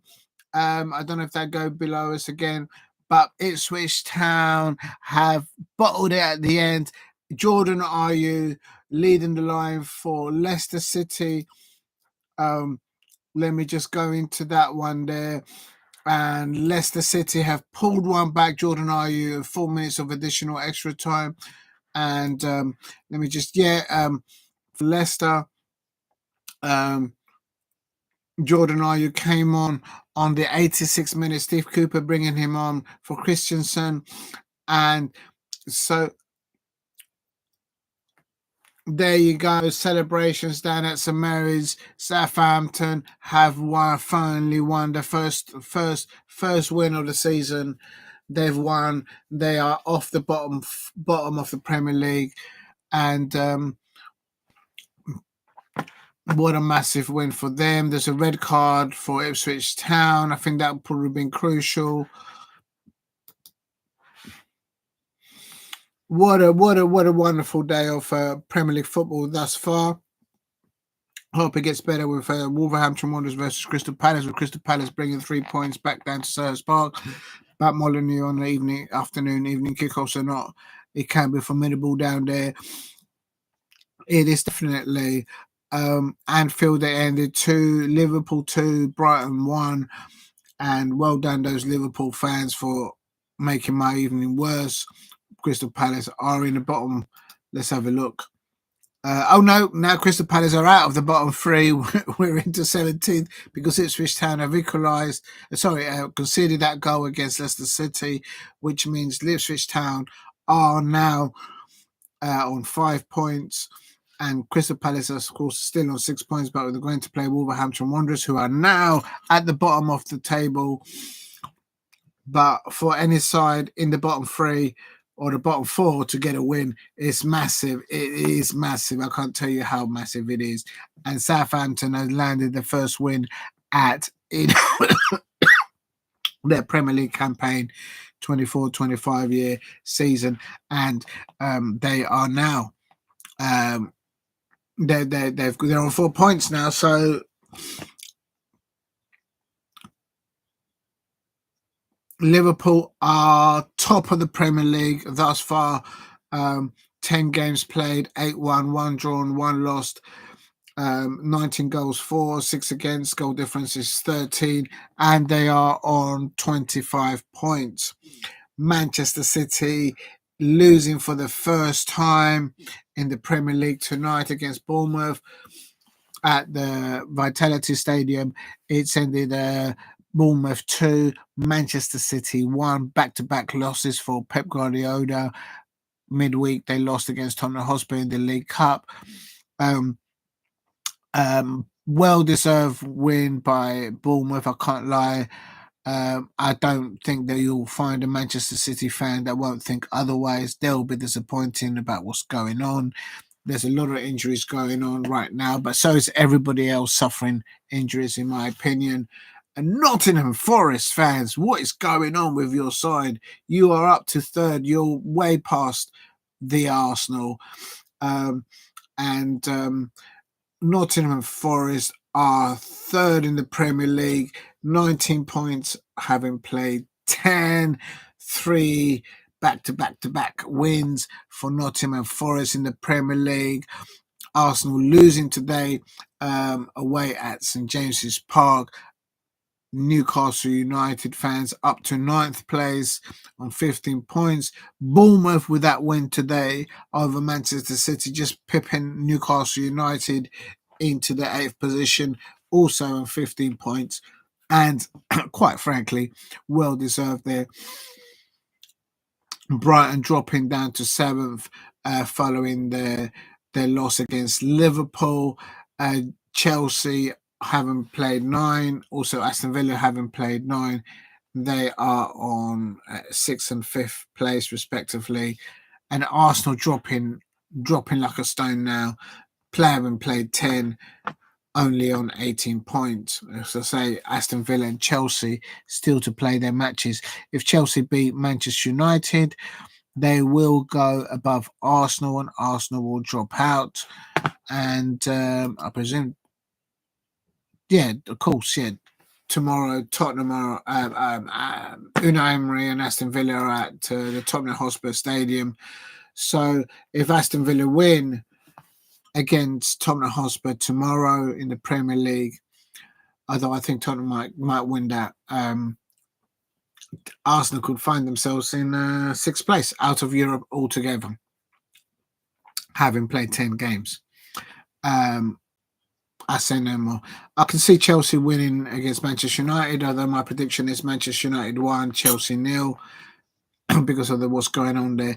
But Nottingham Forest, I think the story of the evening is twofold. It's not the fact that Bournemouth have beaten Manchester City. It's the way they beat them. And pound for pound, every Bournemouth player, they deserve that win. I can't lie. If you're new to the channel, please subscribe at Diego C. Palace. Right, now I'm going to focus on, if I can, I'm just going to have another nibble of this. I'm going to get the lineup because of what's been going on with City and Liverpool and all these other sides. I haven't looked at the lineups for.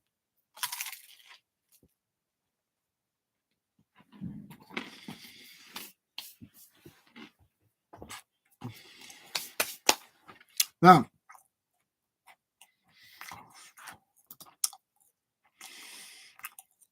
right, here we go. Wolverhampton Wanderers.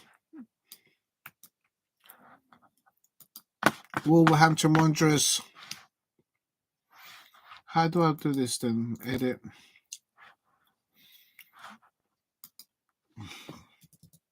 Just going to put in the lineups for Wolverhampton Wanderers.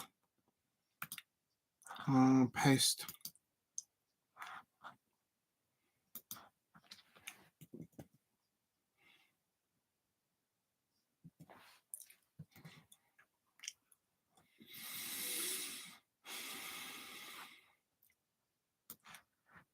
Oh.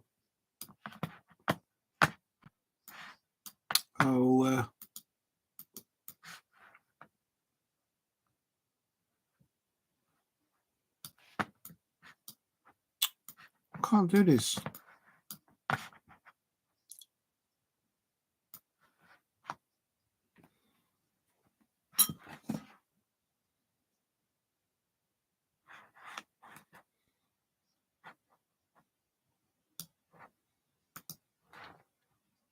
Right, that's that. That's the Wolves lineup. Now I'm going to put the Wolves lineup here. I'll figure out how to do it. Oh, Lord. How can that be that long that much? I'm just going to... just putting the lineup for Wolverhampton Wanderers and Wolves.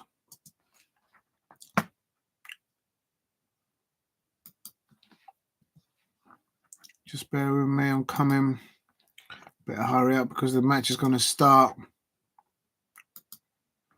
Please subscribe at Diego C. Palace. What an amazing afternoon of Premier League football. The way Bournemouth have won the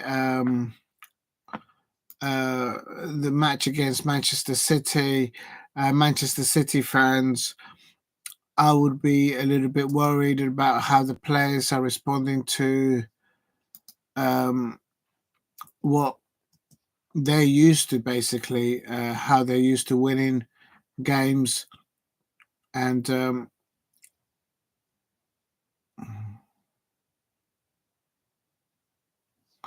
what's going on here?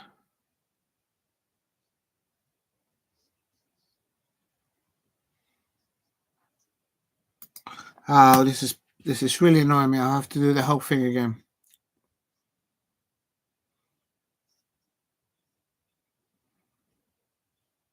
I'm just having to delete all of this because this is all wrong now.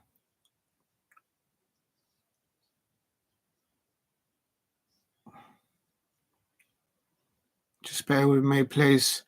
If you're new to the channel, please subscribe at Diego C. Palace. I'm just trying to put up the Wolves and the Crystal Palace lineups that are up right now. And let's go down to edit.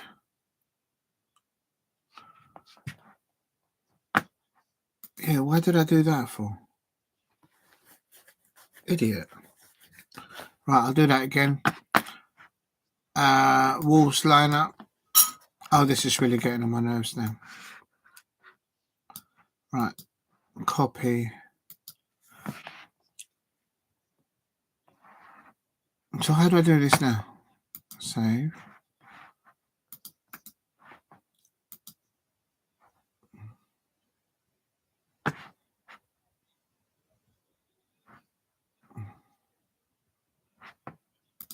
Right, that's the Wolves starting lineup and their substitutions. Hopefully you can get that. Kind of rush that. Now I'm going to do Crystal Palace's starting lineup, and I was right. Kamada coming in with Hughes in the pivot with Munoz, Mitchell, Eddie Nketiah. Sarr and Mateta is gone for, of course, because Scorsese is injured. Henderson, Chalobah, Lacroix, and Guehi, and Henderson. The team picks itself. That's our best starting lineup considering the injuries. What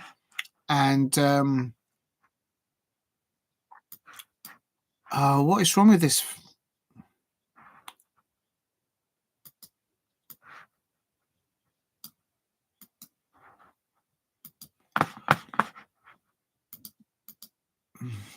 Oh, wait a minute. Put it over here. That was Wolves.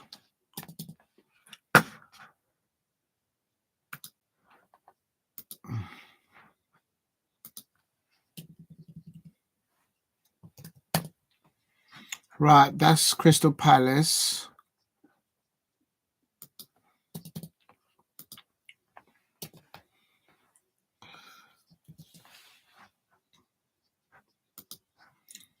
Right, so that's Crystal Palace.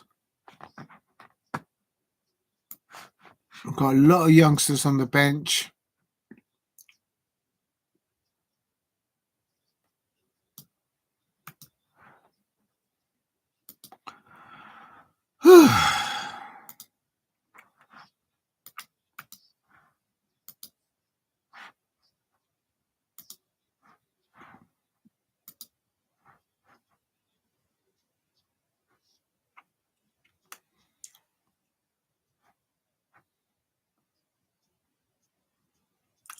Just trying to get this thing to come up there.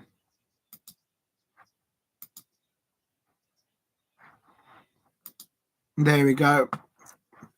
This is the Crystal Palace lineup, and it's going to be Joe Gomes up Doyle in the pivot, in the midfield against Daichi Kamada and Hughes. I just hope we don't get many yellow cards early doors. And I'd like to see Eddie Nketiah and Sarr, Sarr, to get a few goals. So it's no Adam Walton, no Ebriese, no Jefferson Lerma. So they need to keep digging deep, and it's right. It's a 5:30 kickoff, but for the moment, I'm going to do the full-time scores, results.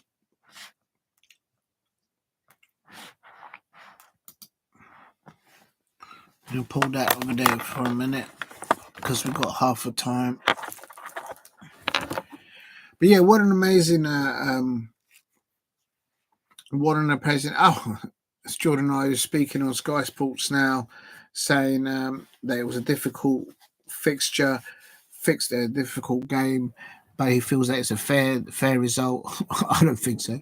I think Ipswich dominated far more of the match there. But Jordan Ayew, ex-Crystal Palace player, he's scored an equaliser there, massive equaliser there for Steve Cooper, the Leicester City manager, and Ipswich Town not able to get it over the line there. So they will think that they've dropped 3 points, 3 massive points of opportunity there. They'll be disappointed they had a player sent off. And Jordan Ayew confirming that, of course, the Foxes went to Leicester City looking and wanting to win, but it just wasn't meant to be. So I'm going to go through the scores. No, for the live report. That's it. Right. So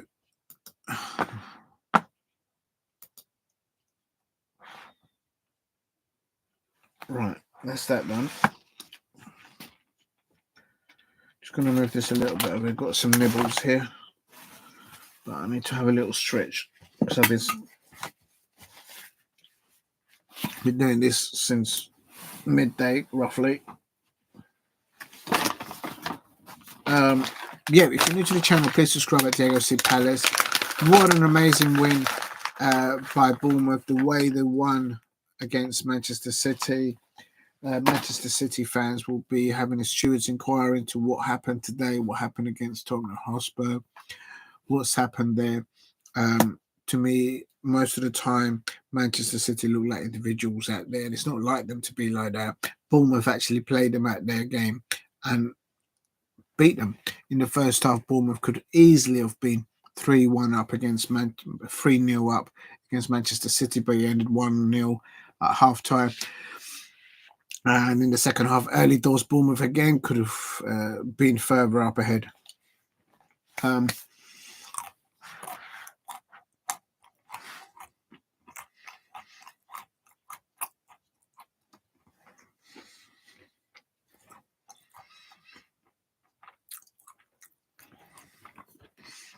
Yeah.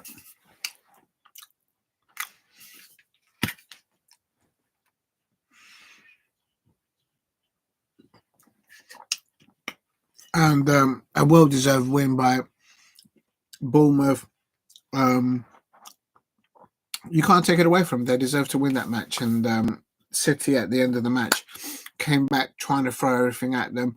But even then, still, Erling Haaland having a few opportunities, not just 2, but 3 good opportunities towards the end of the match. And he just couldn't get it over the line. He shouldn't be the only poker point. I don't understand why Pep Guardiola waited so late to bring on the likes of Doku. I can only think of is that Doku and Kevin De Bruyne and other players are too injured, maybe, perhaps. I don't know.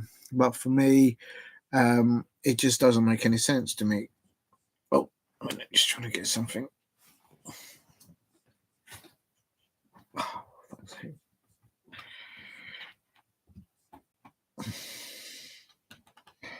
Ah.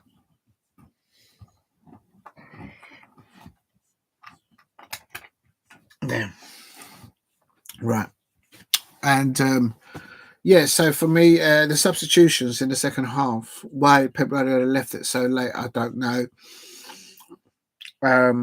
At times it was like 64, 65 minutes, and none of the Manchester City players, Doku and all the other Kevin De Bruyne, they weren't even warming up on the touchline.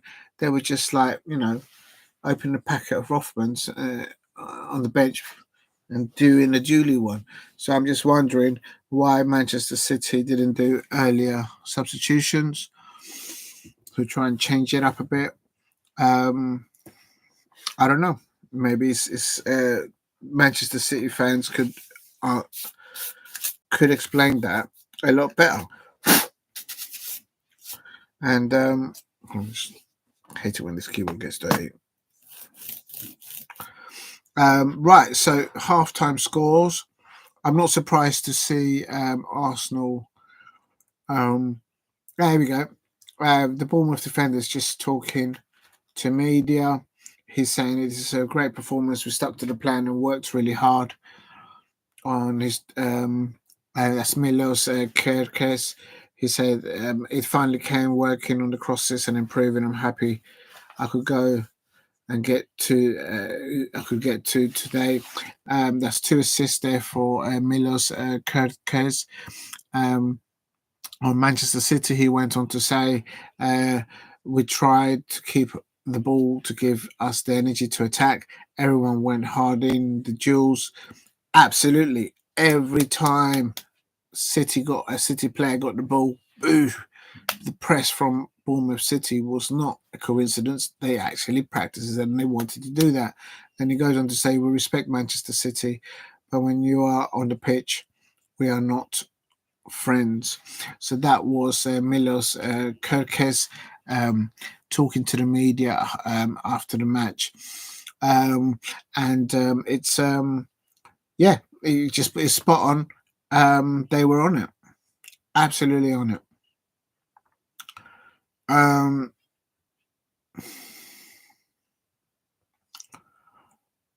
Right, I'm gonna do. I'm just gonna go for a little stretch, because I need to do a little stretch, and then I'll do the full-time results thus far before the 5:30 kickoff.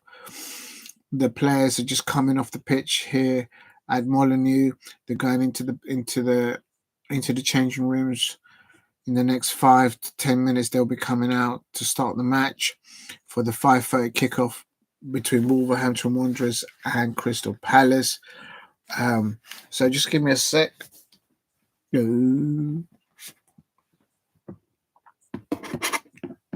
Oh, what have I done there now? That's so annoying. Right, just give me a sec. Whew. Yeah, if you're new to the channel, please subscribe at JOC Palace. It's just waiting for the 5:30 kickoff to kick off. And if you're interested in the starting lineups, I've put them on the chat. I'm just gonna go for a little stretch. Oh my days.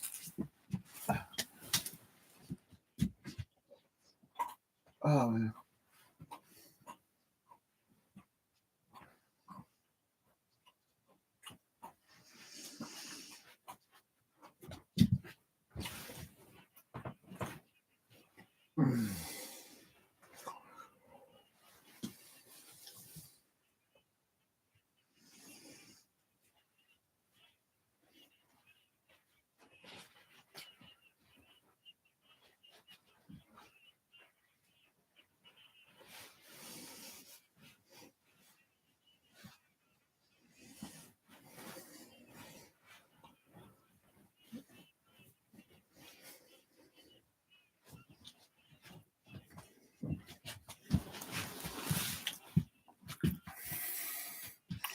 Right, here we go. getting ready now. Oh, 1 minute. What's going on here? Sort it out.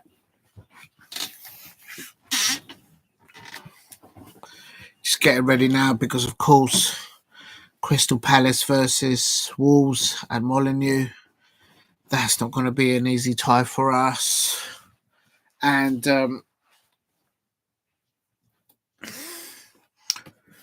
right, let's get the commentary up. Let's get the match up.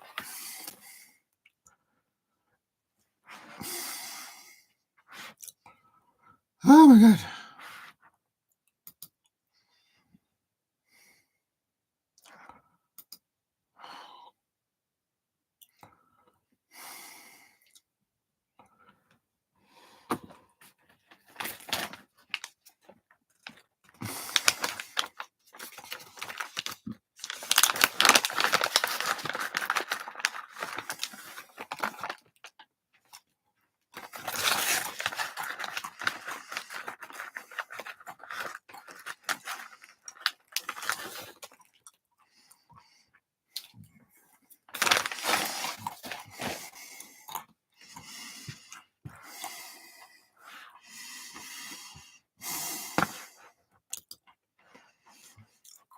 Well,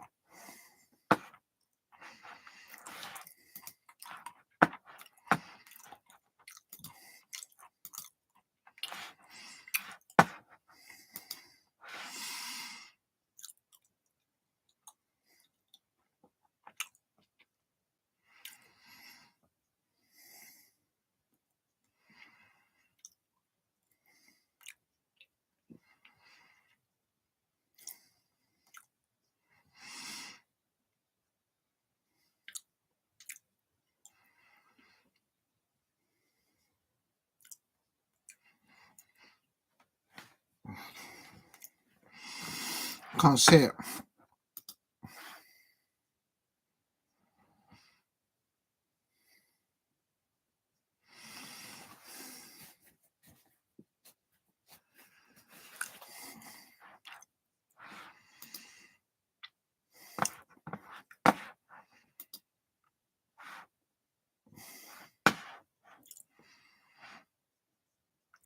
Right, players are starting to come out here for at Molineux, Crystal Palace versus Wolverhampton Wanderers at Wolverhampton Wanderers home, Molineux.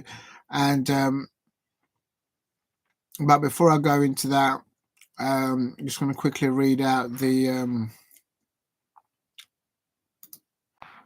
if I can find it. There it is.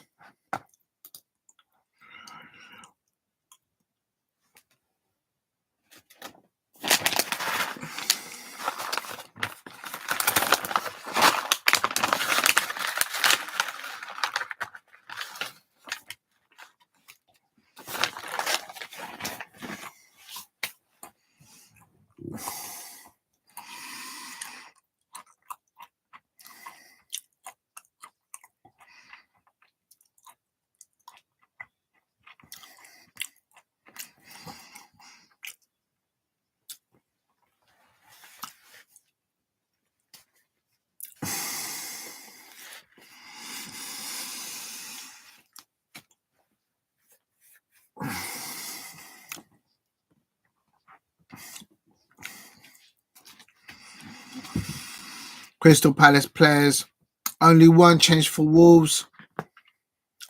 Oh my days. I'm a little bit worried here. We've had to be forced to make 3 changes, but Wolves have only had 1 change. This is a 6-pointer if there ever was a 6-pointer. With everything that's gone on, Southampton winning 1-0 against Everton. Everton getting an equaliser but being ruled out by VAR. And it's a massive, massive match here for Wolverhampton Wanderers and Crystal Palace. We need to get a win, in my opinion. If you're new to the channel, please subscribe at Diego C. Palace. And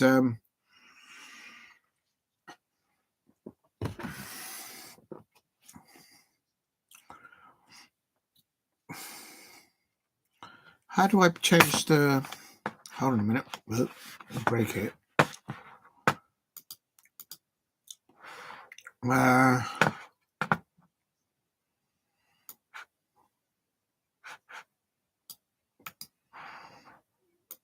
Copy.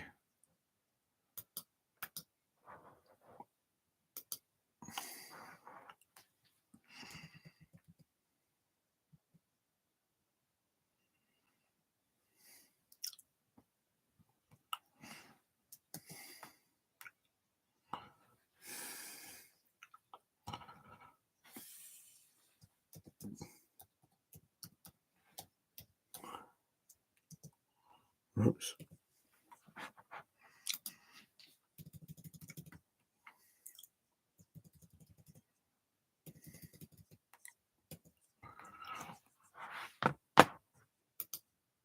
Yeah, I'll change the title, please. Thank you very much. Well done. Congratulations, Graham Rogers. I did predict that your Liverpool would win, but you did make it hard work. I can't lie.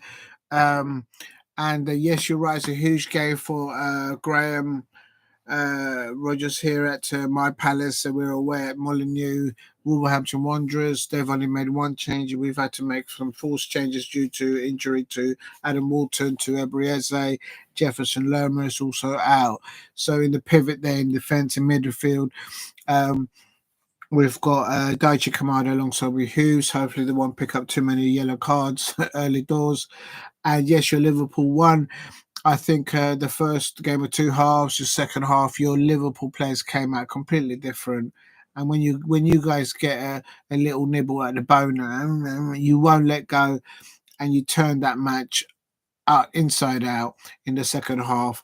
And the squad in depth of Liverpool, as I mentioned yesterday's during watch along, the squad in depth that Liverpool has at their behold of Arnold Slot.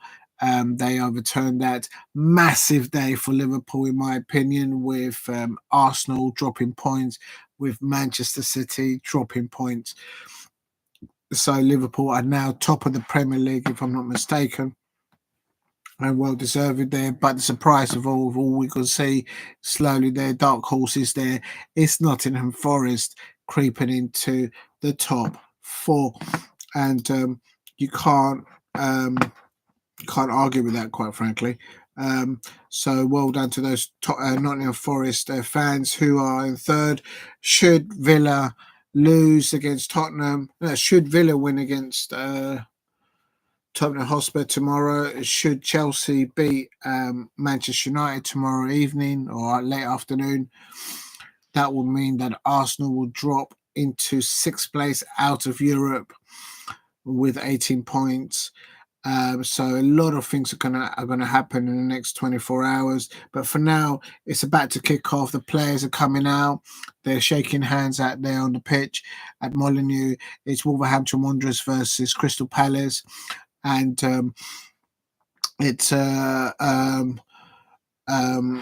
I'm confident about the. What are you doing? I just lost the blooming thing again. That's so annoying. And so I'm pretty confident in how we should feel that there. We've got, as I said earlier on, we've got Daichi Kamada and Hughes in the pivot there, with Munoz on one side, with Tarek Mitchell on the other side. Up top, we've got Eddie Nketiah partnering up there with Ismail Azar. And up top, we've got Jean-Philippe Mateta. At the back, of always, Oliver Glasner likes to go for a three at the back. Trevor Chalobah and Maxime Lacroix as a centre back. And the left back is, of course, our captain Mark Guehi. In between the sticks, we've got Dean Henderson, and although Matt obviously did well during the cup game midweek, beating Aston Villa. For Wolverhampton Wanderers, they've also gone three at the back with Bueno, Dawson, and Toti Gomes. There's the lineup there. I've put it on the chat if you're interested in the lineups. In the pivot, they've got João Gomes and Doyle. Either side of them, they've got Ait-Nouri and Semedo. Up top, they've got Sarabia and Matthews Cunha, and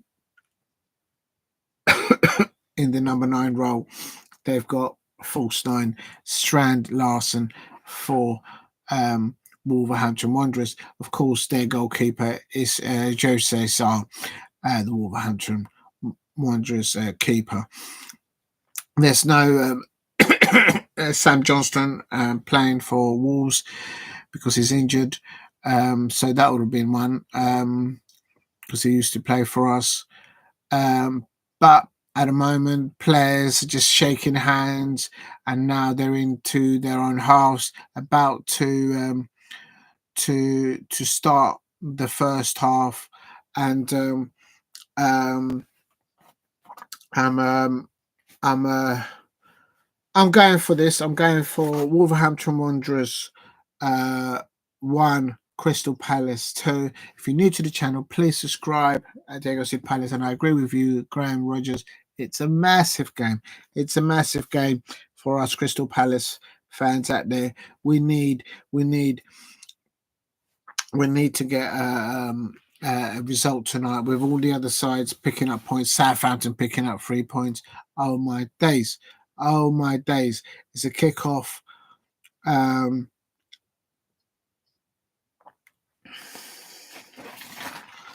So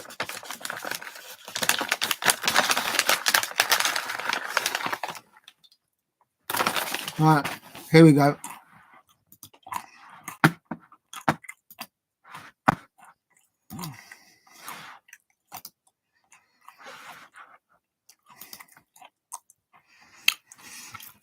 Come on, Palace.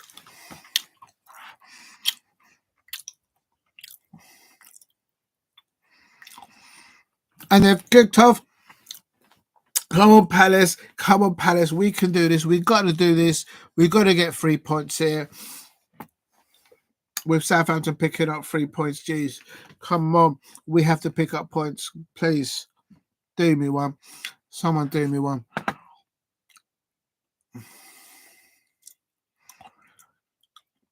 How's that a free kick to Wolves there?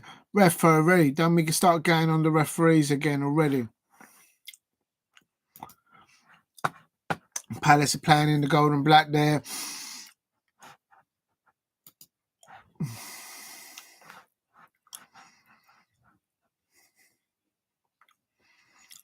Come on, Palace. Get hold of it. Corner there. Oh, you basket. I've just lost it. I just had the stream and I've just... Oh, here we go.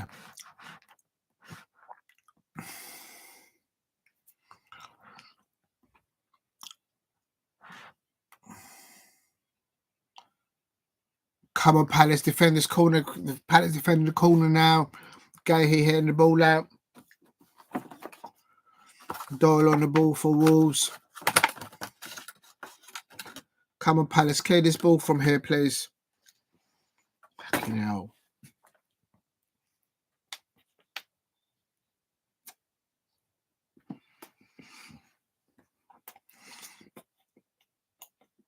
Go on, Hughes.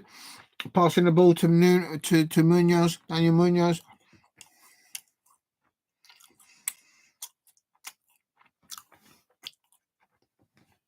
Referee is giving a throw into Wolves. That should have been a Palace throw.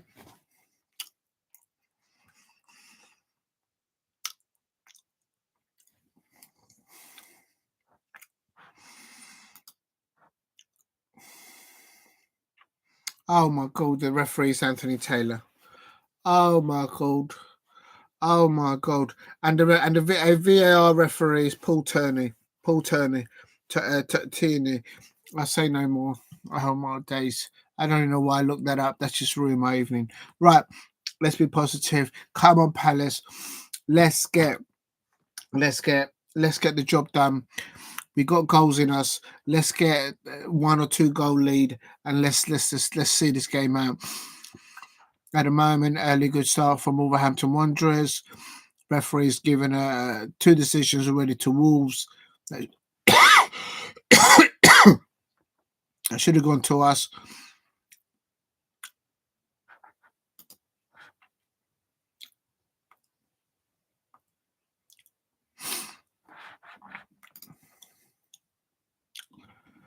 Good hands there from the Wolves keeper, Jose Sarr, intercepting the ball. Come on, Palace, let's get hold of it. I can hear the Palace away fans and Molyneux. Big up to them. Absolute legends, a lot of them. Munoz crossing down the play there.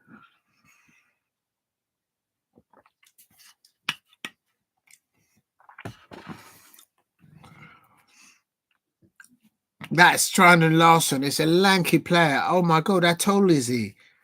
Bloody hell. He's like a lamppost.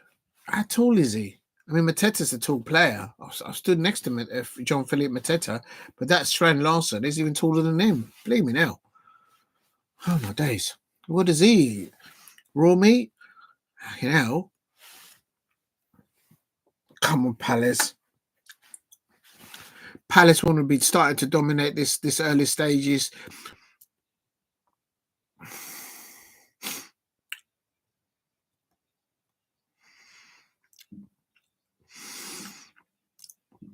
Come on, Palace. That's a good interception there. Wolves giving up the ball there.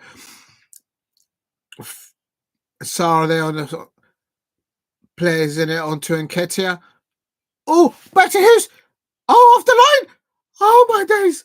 Oh, my days. Why didn't we score there? We just got it off the line there. Oh, my God. Good combination play there by Sarr and Nketiah. And we get onto the line. Come on, Palace. Come on. Oh, my days. Oh, my days. Oh, my days. We should be 1-0 up. This is what I'm talking about. We've got goals in us.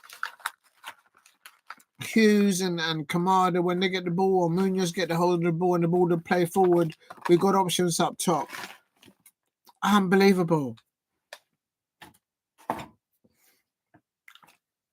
Come on, man.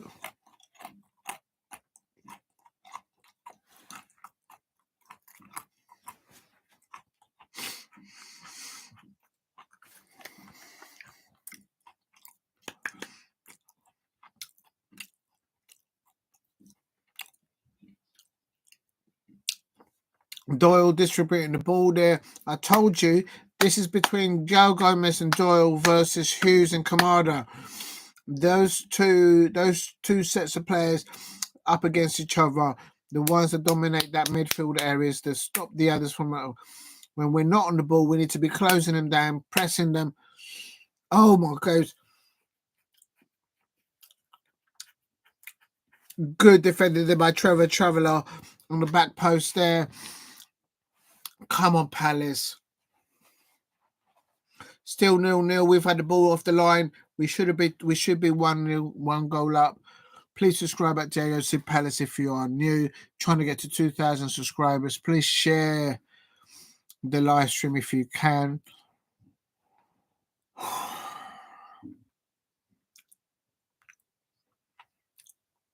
Come on, close him down. Doyle is getting too much time on the ball. Just wide. 0-0. Wolves, they're getting it's all coming from their player Doyle.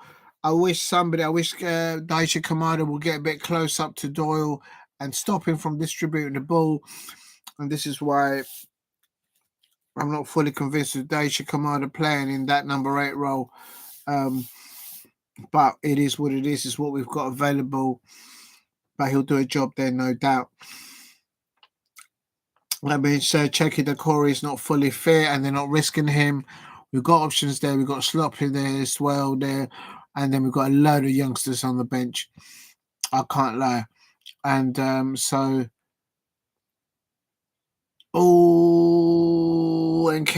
that was like a striker's tackle. Is he going to get a yellow card? I hope not. Yeah, that's a striker's challenge there by Eddie Nketiah. Frustration. I hope he doesn't get injured himself. Oh my days.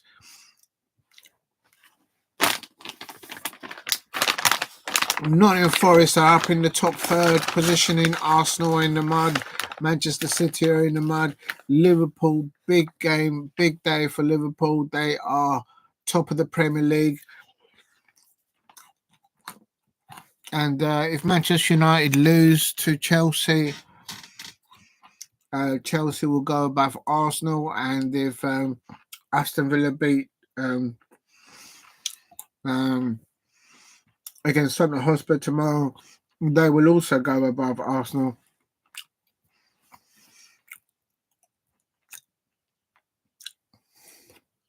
Please subscribe at Diego C. Palace. Please share it. Trying to get up to 2,000 subscribers. Here it's still 0-0 between Wolverhampton Wanderers and Crystal Palace. Henderson in goal. Trevor Chalobah, Chelsea loanee. As a right back, as a centre back, Maximus Lacroix. Mark Guehi as a left back there, our captain. On the wings, we've got Daniel Munoz and Tarek Mitchell. In the pivot there in the midfield for Crystal Palace, we've got Will Hughes, Daisha Kamada, and up top we've got Sarr partnering Eddie Nketiah. Eddie Nketiah very giving everything to the cause. And up top we've got Jean-Philippe Mateta and Monsieur Jean-Philippe Mateta up top in the goals, hopefully today as well.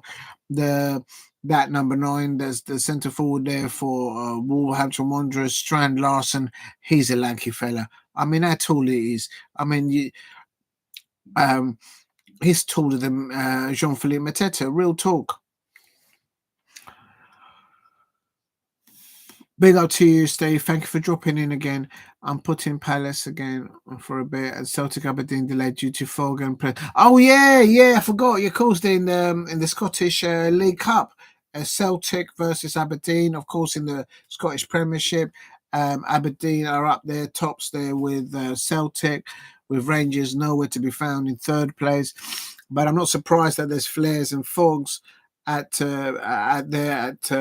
Celtic. If there's no wind and people let off flares and smoke, you can't see for jack. I've been to that. So there will be a delay. That was supposed to be a 5:30 kickoff, so they'll have to wait until that all flares up. They'll probably give it a 15-minute delay there. But here it's still 0-0 between Wolverhampton Wanderers, Crystal Palace. Both sides are in the bottom. Are they in the bottom 3? Well, it feels like it. No, Crystal Palace are still above the bottom 3. They're 4th from bottom. But that's because Ipswich Town let one in by Jordan Ayew, who used to play for us. He scored for Leicester City. And that ending, Ipswich Town won. I've lost the stream now. Oh, you little basket.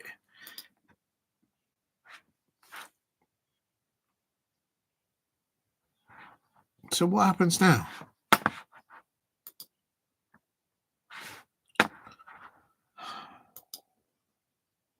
Oh, here we go.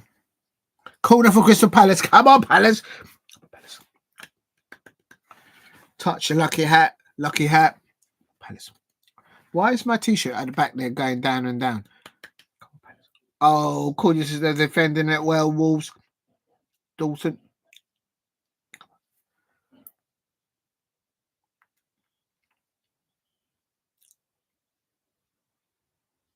Crystal Palace corner back to back. Come on, Palace. Just going to lift this bait. I don't know why my Crystal Palace shirt is falling down. That's not a good sign. Can you stay up, please? Pretty please, with sugar on top. Oh, my days. I can't be doing this and doing with the props at the same time. Someone send a memo. Oh, my God. Crystal Palace 0 away at Molyneux. Second corner. Why is Tarek Mitchell on his own? Okay, he's now swatching it to the left-hand side. Nketiah. That's a foul on Nketiah. Referee. Doyle is getting too much time on the ball for Wolves, in my opinion. Someone needs to close that player down. Real talk. Oh, this is so frustrating. Good press, good pressure from Crystal Palace early doors, preventing Wolverhampton Wanderers from distributing the ball, from settling down in their home guard at Molyneux. But we need to get that Doyle player off the ball, in my opinion. It's Crystal Palace. It's Wolves 0, Crystal Palace 0.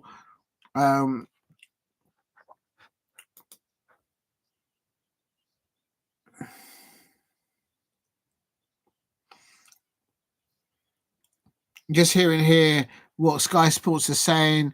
Pep Guardiola, he goes on to say they had chances we created as well at the end too, but we could not win any balls from the wingers. That's what I said. Well, why didn't you bring any substitutes on, pal? Not that I know more than Pep Guardiola, but I just didn't get it. He's got squad in there in that bench. Change it up, switch it up. Um, they were difficult to play in the first half. I'm sure he's talking about Bournemouth. We knew how they would play.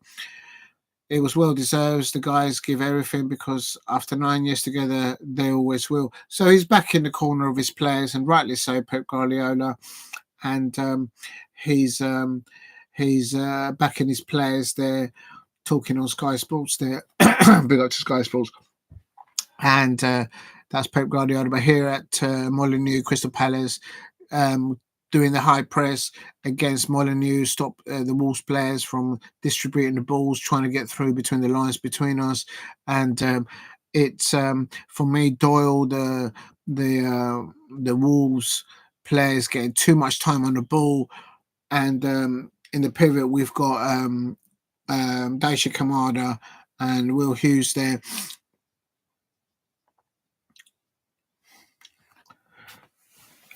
Whoever wins, I've said this before yesterday and I say it today, these two sides, whoever wins the midfield battles will win this match. So we need to get on top of it. Come on, Palace. Let's get an early goal. We've had the ball off the line, so we know we can get there. Come on, Palace. Let's get an early goal. Let's settle ourselves down and let's get a win. Big up to Steve. Dan post reaction. Yeah, they're brilliant there. They all are. And yeah, go and show them some love. They're all brilliant, mate. They probably won't be happy with what's going on with their Arsenal side, and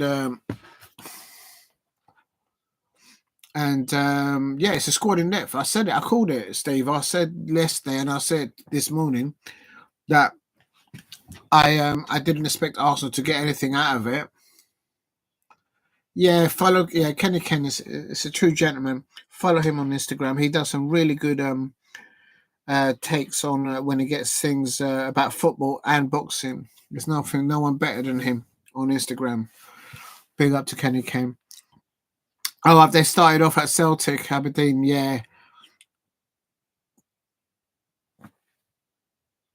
What are you talking? Referee? That's a foul. How is that not a foul on us? This referee. Unbelievable.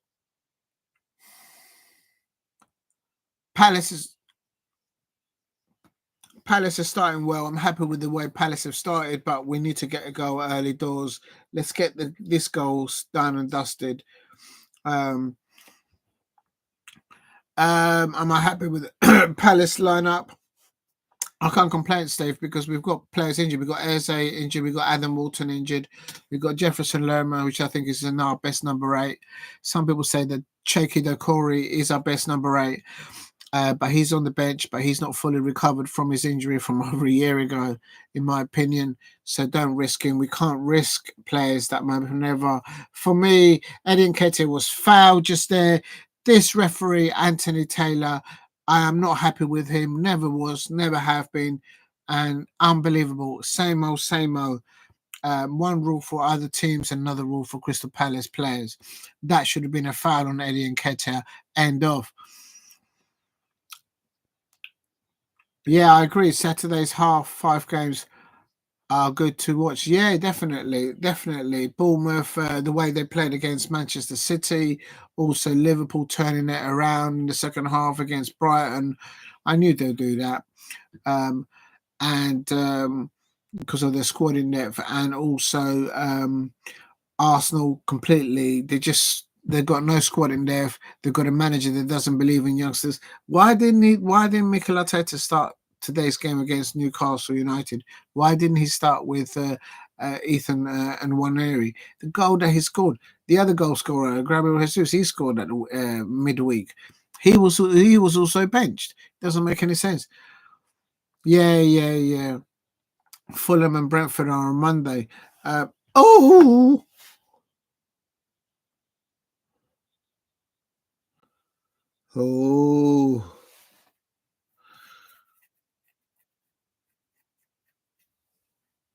Wolves are getting too much on the ball. They've just had a pop from outside the pit, outside the penalty area, and but it's a goal kick. Dean Henderson hasn't been tested yet, but we have tested them. Come on, Palace, let's get a goal. If you're new to the channel, please subscribe at Diego C. Palace. I haven't had a chance to look at Fulham Brentford, but I know that they're playing. Is it at the Cottage? Fulham, if they are. I don't know. That's got to be quite a close rivalry for them because those two clubs are very close together, Brentford and Fulham. They're in the west of London. Arsenal got in the way.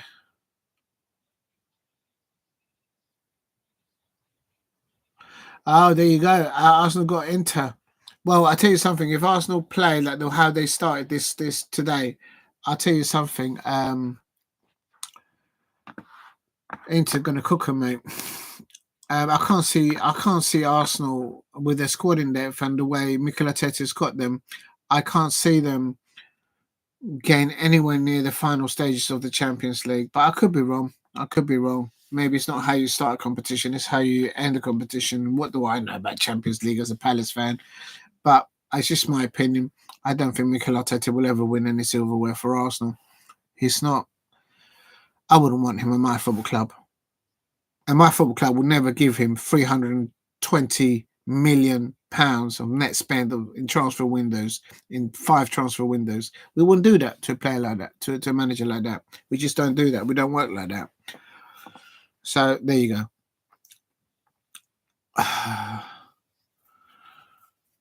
Come on, Palace. Close them down, for crying out loud. We keep giving them time and space, and it's just annoying me. It's really annoying me. If you're new to the channel, please subscribe. Oh, big up to you, Stev. Big up to you. Thank you for dropping in. Please hit a like and subscribe at Diego C. Palace. It's currently Wolverhampton Wanderers 0. Wolves are now coming into the match a bit more early stages. Crystal Palace starting a lot better. We've had the ball moved off the line. Crystal Palace still 0-0 at Molineux. Doyle has been the best player for me as an outsider looking at to the Wolves lineup thus far this match. We need to stop him. They've got this lanky centre forward, Strand Larsen. I mean, the guy's a lamp.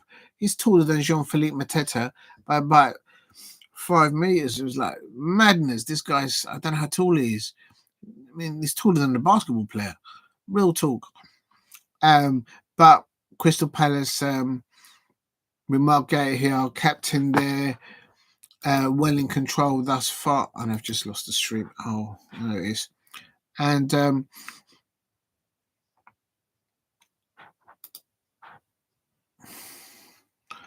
thank you for dropping in, Stev. And it's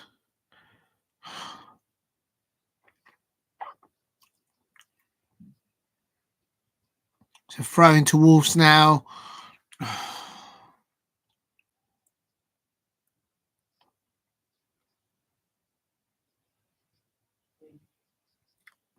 Come on, Palace. Just get hold of it.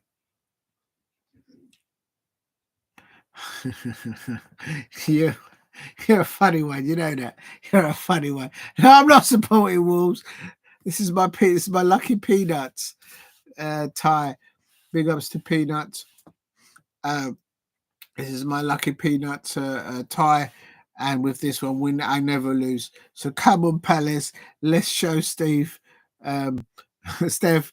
Not Steve, sorry, Steph.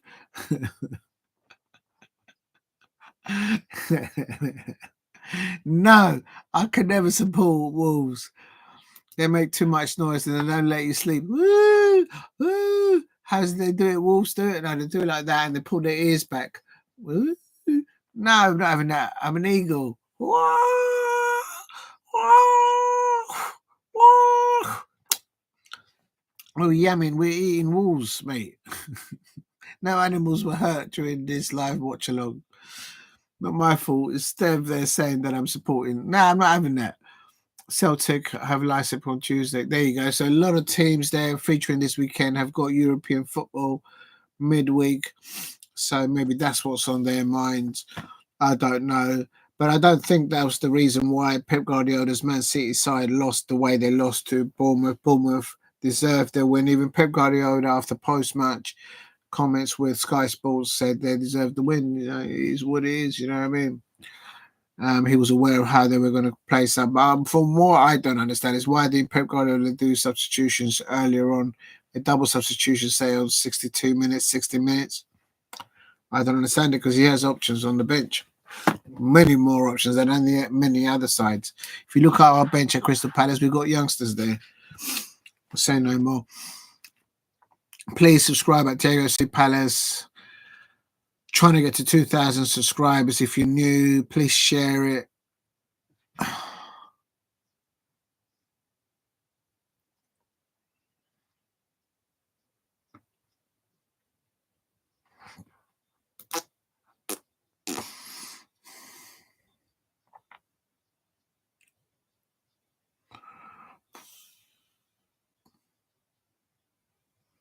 Come on, Palace. This is a 6-pointer. We need to get 3 points here. Nothing less will be suitable. Come on, press them. That Doyle's getting too much time on the ball for me. The Wolves player. That's offside, ref. That's offside. I can see it from here. There we go. It's offside, so it's a free kick to us. You know, it's referee. How can I see it before them and I'm over here? They're on the pitch. They're on the line. They should see it, you know, work the line properly. Unbelievable. Levels of refereeing these days. It's not what it used to be. Real talk.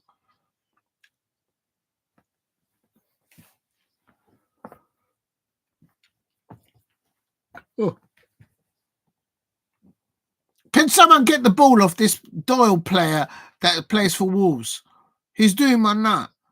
What's going on here?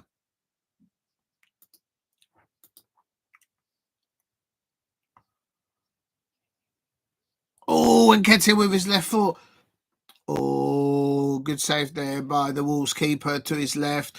Good. It was on target for Eddie Nketiah. I'd love for Eddie Nketiah to get a couple of goals or a hat trick. Just get him on his go.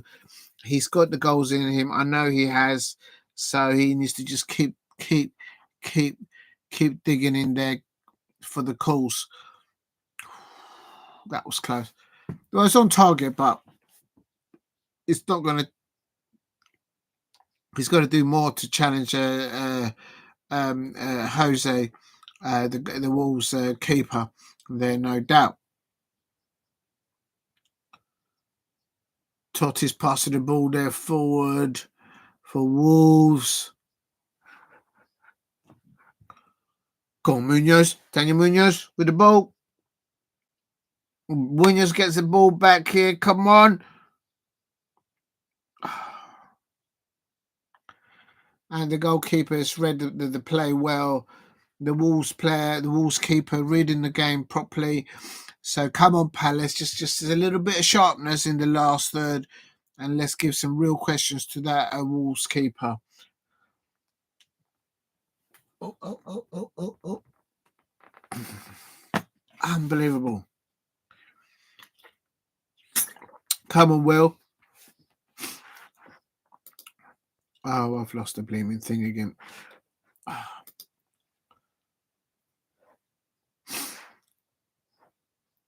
Come on, Hughes. Hughes.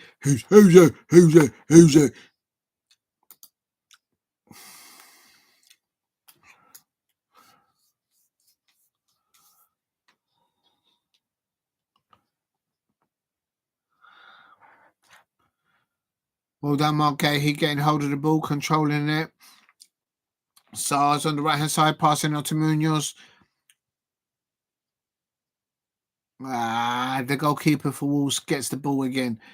He's on his game today. Jose Sarr, the Wolverhampton Wanderers keeper, can't lie.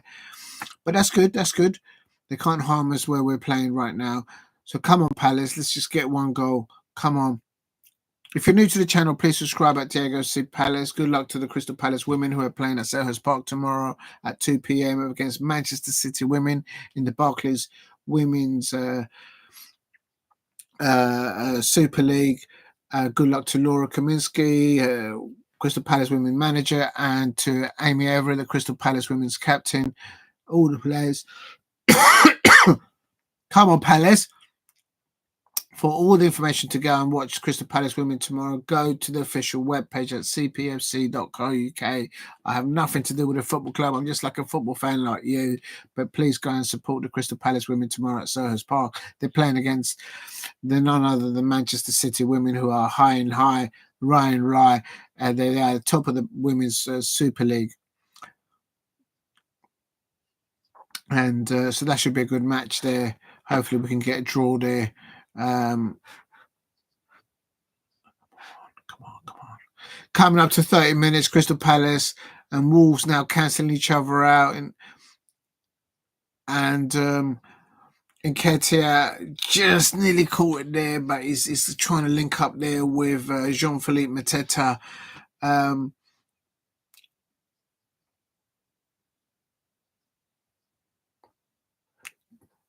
Daniel Munoz with a turn with the ball there.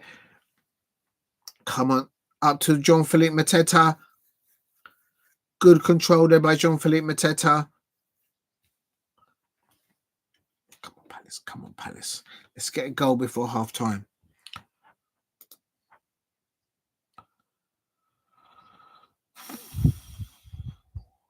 There's a Wolves player that's wobbling about. I don't know who it is, but someone's wobbling around there for Wolves. Come on, Palace. Let's make the most of it. They're playing with a player down.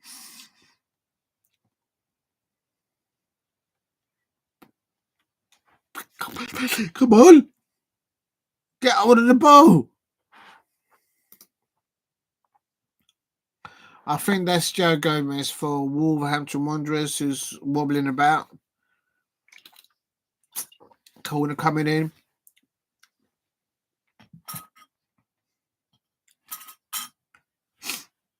Guehi. Oh, Mateta. 6 yards out. It's another corner. How did Jean-Philippe Mateta not score there?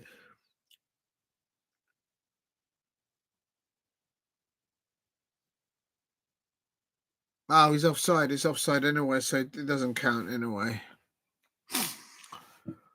Good, well corner. I can't lie for Crystal Palace. Trevor Chalobah just kind of mishit it there, I think, a little bit, and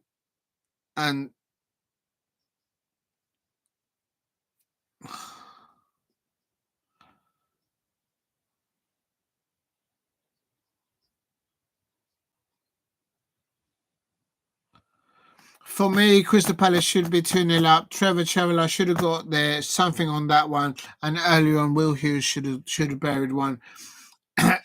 Oliver Glasner will be a little bit frustrated on the touchline. I can't lie. We should be 2-0 up. Not by far, but we're creating those chances, so that's a positive. No yellow cards thus far. For me, in the pivot there, we've got Hughes and Kamada fighting with things. So it is what it is. If you're new to the channel, please subscribe at Diego C. Palace and trying to get to 2,000 subscribers. Please share it.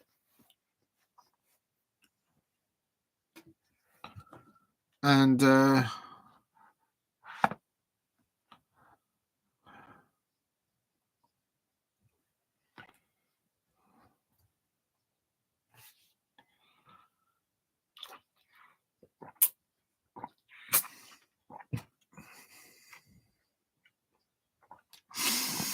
come on, Palace. Get out of it.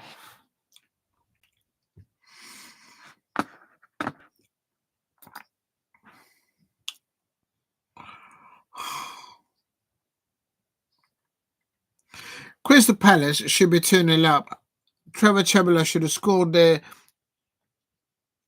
Oh, no. Wolves on the ascendancy. Oh, my days. Oh, good. It's a goal kick for Crystal Palace. On the last third for Wolves, they're not very good, and that's luckily for us for the moment. But we've got to be careful. Trevor Chalobah,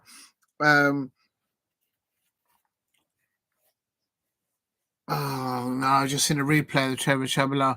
Oh my god.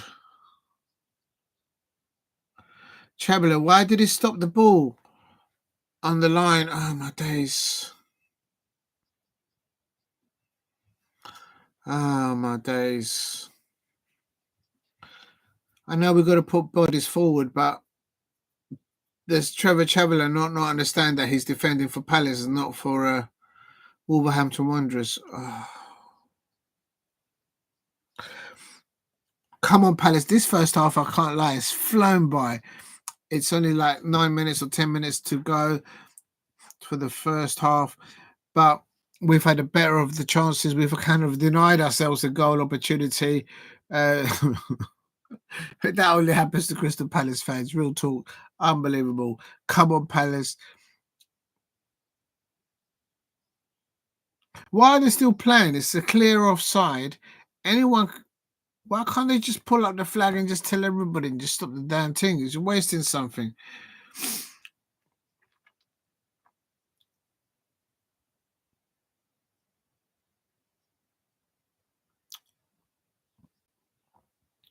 Maxime Lacroix.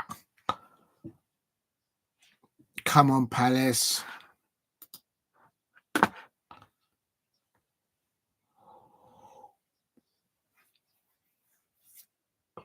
Come on.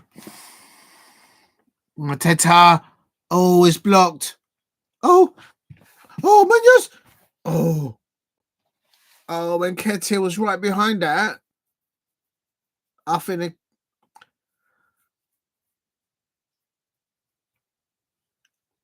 Munoz got in the way there of Nketiah. One of them, they got in the way of each other. They got to communicate better, these players. When there's an opportunity like that, they have to give space for each other to get the ball on target. Frustrating. Very frustrating. Come on, Palace. Let's get a goal. If you're new to the channel, please subscribe at Diego C. Palace. Please hit a like. Let's try and get to 10 likes this stream. And also, please subscribe. We're trying to get to 2,000 subscribers. Let people know that I'm doing watch-alongs if you can. Just doing a watch-along now. The last game of the evening is between Crystal Palace versus Wolverhampton Wanderers at Molineux, an away fixture for Crystal Palace.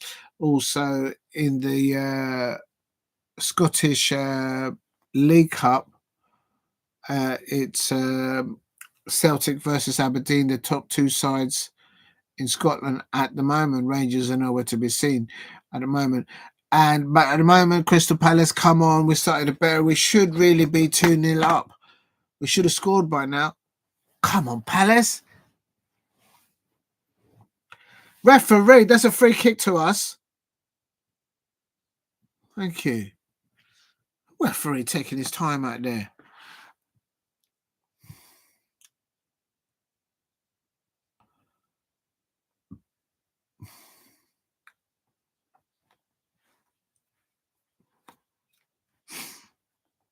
Come on, Palace. Oh, no.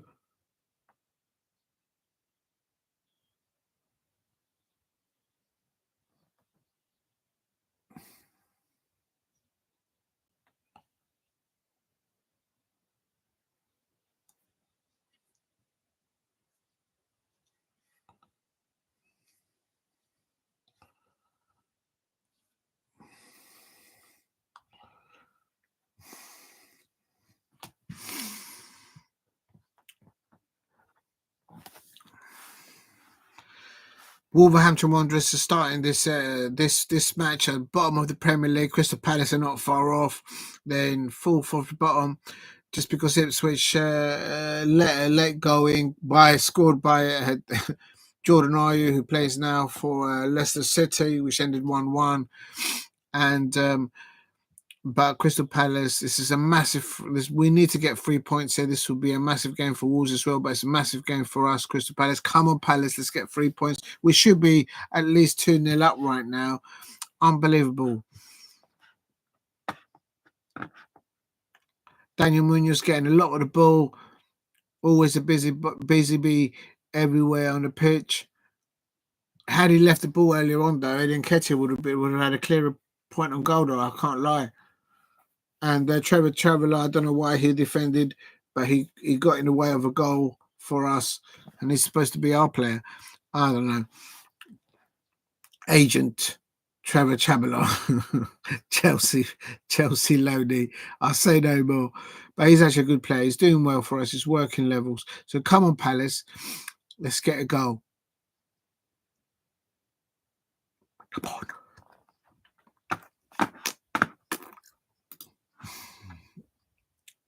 Get hold of it. Why is this player Totti getting so much of the ball, man? Oh, no. Oh, no. Oh, no. He got the ball. He has a goal. The goalkeeper got the ball. That's not a penalty. Shut up, Wolves fans. Wolves fans shouting for a penalty. Shut up. What are you talking about? Henderson got the ball. He got a hand to the ball. Dean Henderson, what a magnificent save there. How can that be a penalty? No way that's a penalty. No way. Dean Henderson, well on top of that. Their players, they're delayed and do too much. Well done, Dean Henderson. And I swear, if that's a penalty, someone cancel football. That would be a robbery in itself. No, man, I'm not having that. And the Wolves fans are asking for a penalty. Do me one. Wolves fans, do yourselves a favour. Shush up a bit. Still Wolves now, a 0. Crystal Palace 0. Crystal Palace should be 2-0 up. But it is what it is. Please hit a like and subscribe at Diego C. Palace.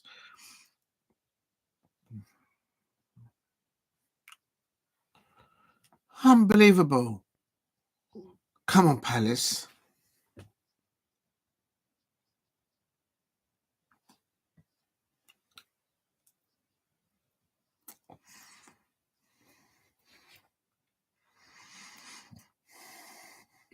Mm.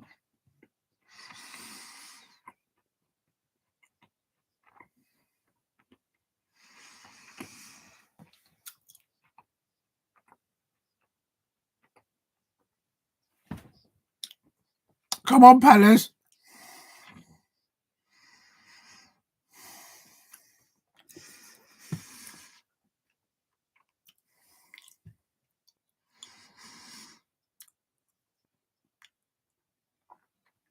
Crystal Palace starting to better in this first half. Wolves getting into a little bit mid of the first half.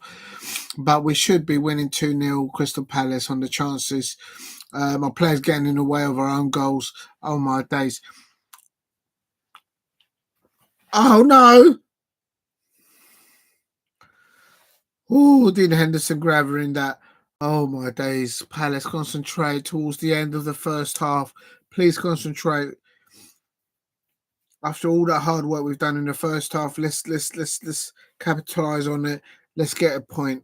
Let's get a goal. Come on.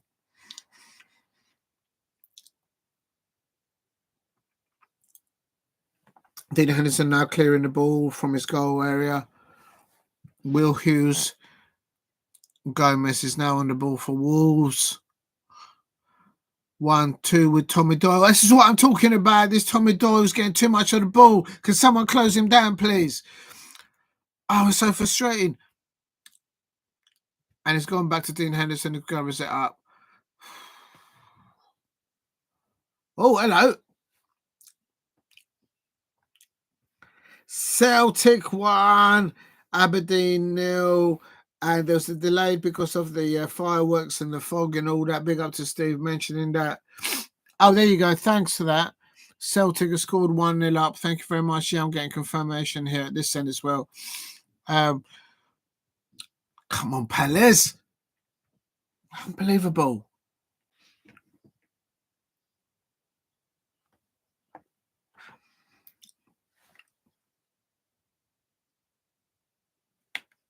Nearly Sarr there on the right side there, but he's been tackled by the Wolves player Totti. It's a throw in for us now. Come on, Palace. Come on, please.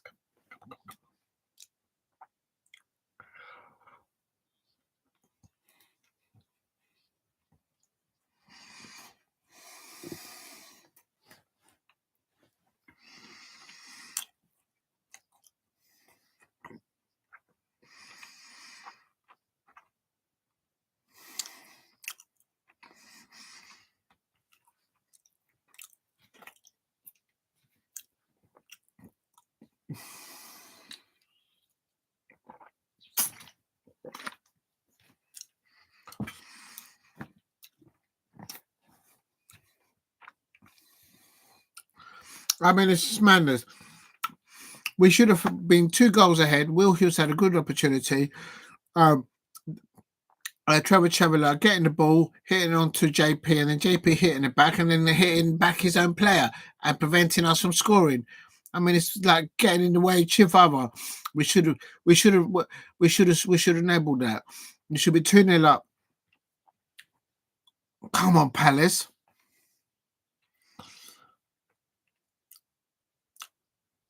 There seems to be a feeling of frustration from both sides of the stadium, from the home crowd and from the away crowd. Come on, Palace. Let's get the first goal. We get the first goal, it's done and dusted, and there you go. It's half time. Cool, this first half is flown by, I can't lie. And for me, no added time in the first half. The referee just blew up there. You know what? That's the first time I've seen a half where the referee just blows up. Maybe they were all watching the City game and they're all exhausted. And it's like, you know what? Let's just go and get our oranges, cut the oranges and have some oranges at half time and come out for the second half. It's half time. It's Wolverhampton Wanderers 0, Crystal Palace 0. Crystal Palace should have been 2-0 up. And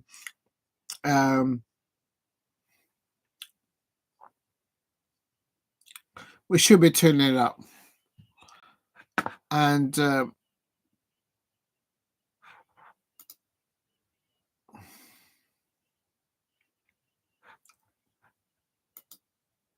oh, you basket.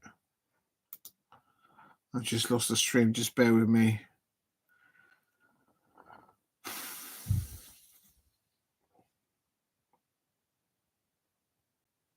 Can't find it.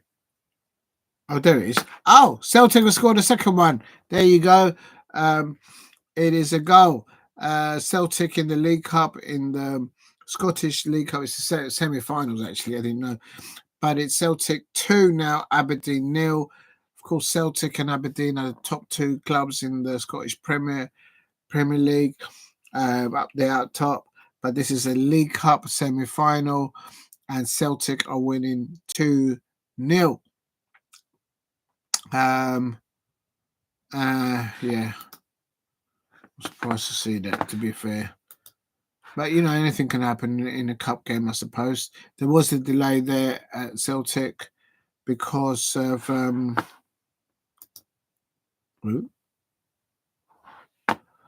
right, I'm completely losing it now. I've lost 2 streams.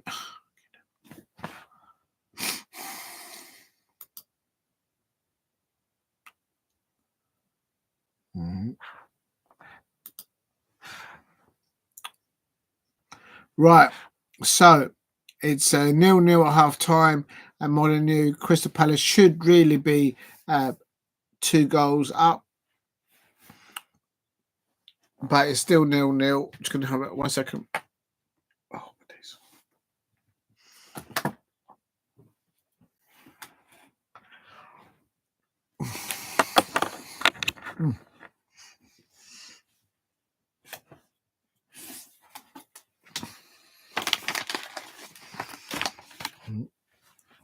Oh, just 1 minute.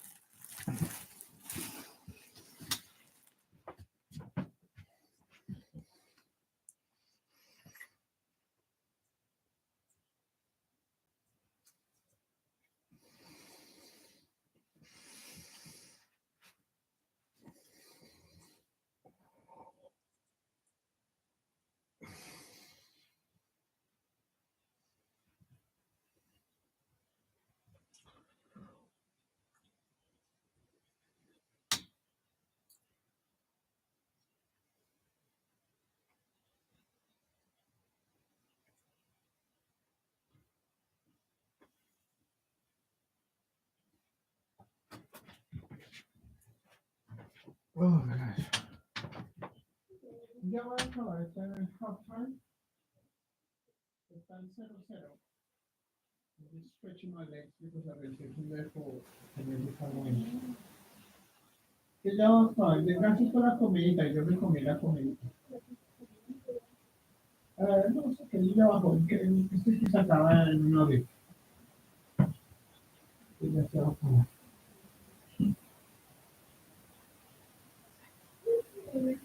Crystal Palace and Wolves and Birmingham.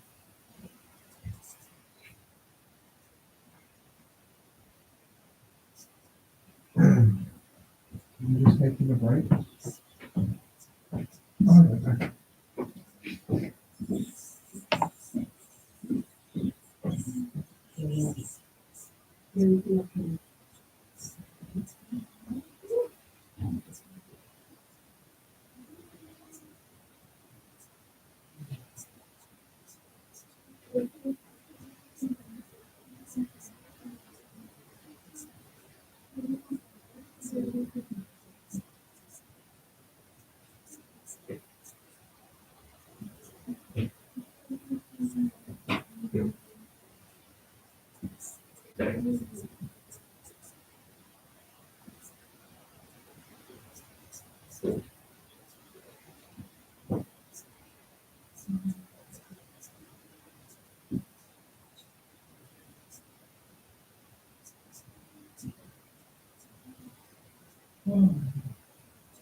Please don't take any food out for tomorrow.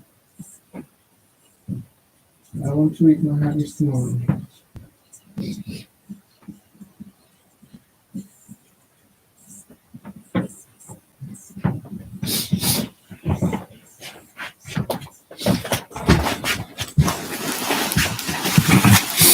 Right, here we go.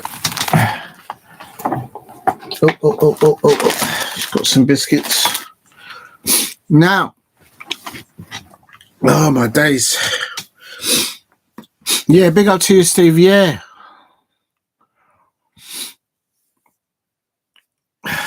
Yeah, Celtic. I think that could have been a closer tie, but then maybe it could be, Steve, that Aberdeen are just focusing. I'm sure they don't do it on purpose, but they're open. They've got a very good opportunity to might pip Celtic for the Scottish title, and so they're probably focusing on that. But I think Celtic are just too dominant in Scottish football at the moment. Rangers are nowhere to be seen, quite frankly. I think they need to sort things out in January in the transfer window, I suppose.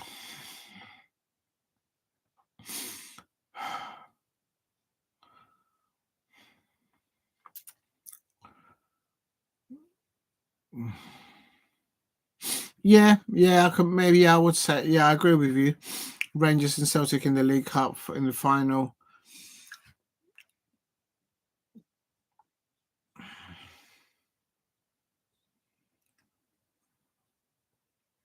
Yeah, that trophy finishes a lot earlier now, isn't it? I remember all the trophies used to end towards the end of the season. Oh, I think they've just scored another one. Hold on a minute. I think Celtic. I think Rangers have just. I think Celtic has just scored a third goal.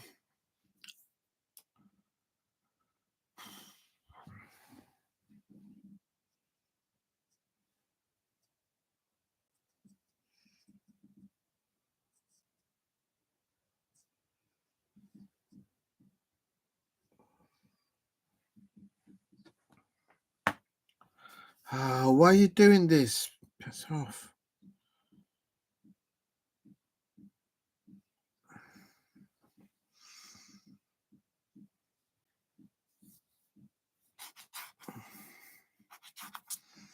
I swear this fan's got his own mind sometimes. But anyway, yeah, I think you're right, Stephen. Your uncle's right. I think Celtic are just it could be that maybe Aberdeen are still playing in the fog with all the flares going off. They're like, "What's going on? I can't see them all." Did you see that? No, did you? No, I didn't. Oh, look, we've just conceded another one. And there you go. Celtic have got 3 now. Celtic are very similar, like Liverpool. Once they get a bite on the bone, a little Yorkshire Terrier, they don't let go of the match. And players starting to come out slowly for the second half here between Wolverhampton Wanderers and Crystal Palace. It is still Wolves 0, Crystal Palace 0, and oh,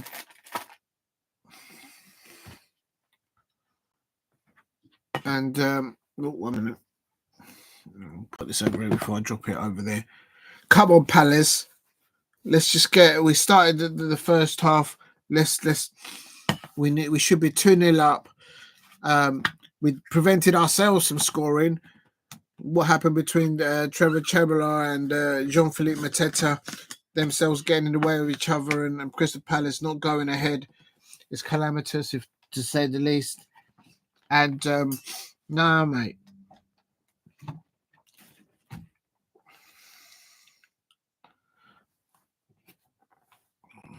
Right. Just pouring some drinks here because I'm a little bit thirsty. And they're all soft drinks, nothing hard. But what? Come on, Palace. We need to get 3 points. I suppose the Wolves fans, they would want their slice of the pie as well. But we need to get further up. I don't think either side will settle for a point. 3 points is a must. This is a 6-pointer, in my opinion, between Wolves and Crystal Palace. I don't foresee Oliver Glasner making any changes at half-time. We've been on top of that. We're making the better chances. We're creating the better chances. And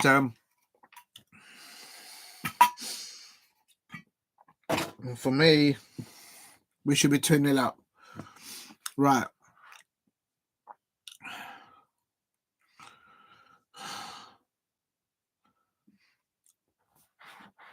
I'm going to look up the...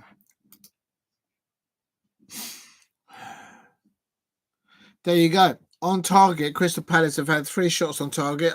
I counted 2. We've got 3. Will Hughes, but they've counted 3. The machine, the stats, and we've had the better of the shots, and we've had the better of the opportunities. They've had no shots on target, but we still need to be careful. And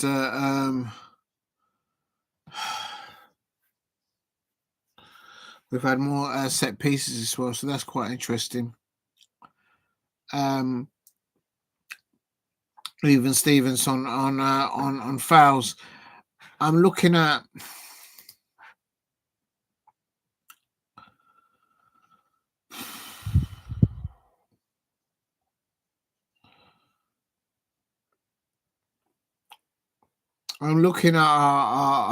Our options on the bench, and the youngsters that we've got on the bench, they could come on and make ask different questions.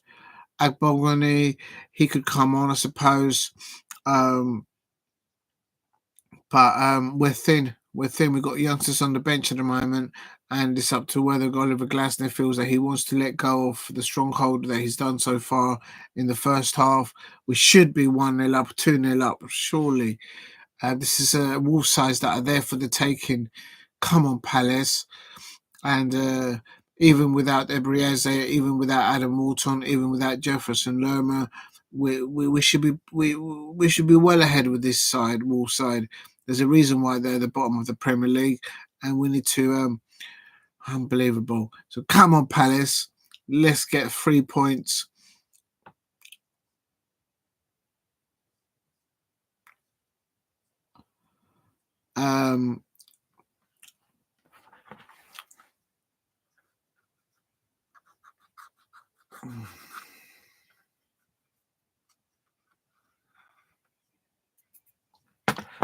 Come on, Palace. Just waiting for the players to come back on the pitch now and get ready for the second half. It's for me, it feels like we must win today. We cannot allow this complacency.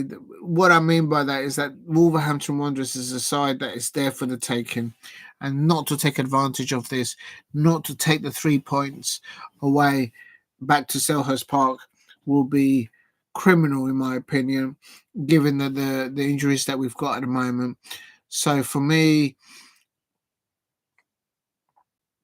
the match needs to go. Palace needs to score 2 or 3 goals and just see the game done. Come on, Palace. We can do this.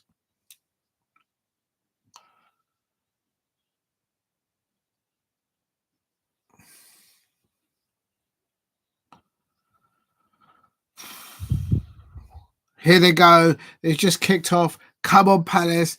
It's now kicking off now for the second half. Come on, Palace. We can do this. We can do this. Let's put those Wolves fans in the mud.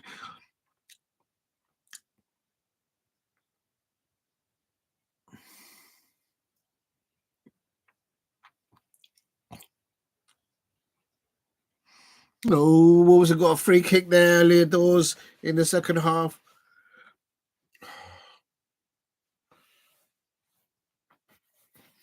Oh my days! It looks like both of our players, one of our players stood on one of our players. I think Munoz has just stood on Trevor Chebula, or the other way around. I don't know. Come on, Palace. This Tommy Doyle's doing my nut. Wolves players getting too much time on the ball in the first half. And again, here he goes in the second half doing the same thing. Come on, Palace, get hold of it. Hey, Steve, big up to you. For me, Palace, I'm not being biased, I am being true. That's not a penalty. Shut up. Wolves fans are shouting for everything. There should be a penalty. Shut up, Wolves fans. Unbelievable. Come on, man. The man just dived in there. That's not a penalty. Anyhow, that's a penalty. Oh no. That's never a penalty. Yes, I've been twice to Molyneux. Once evening kickoff and one midday kickoff back in the day. Once I went there on a coach, and the other one I drove up there.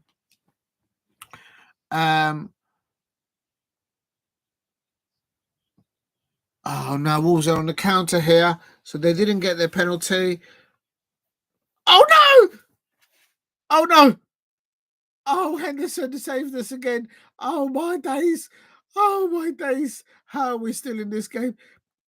You asked me the question, who's the better team at the moment? Well, in the first half, definitely Crystal Palace, but in this second half, oh my days. I'm losing my breath. Wolves. Had it not been for Dean Henderson in our goal, we would have been cooked. Oh my days. Oh, I can't take this. Come on, Palace, don't do this to me. Let's just get it go and win. That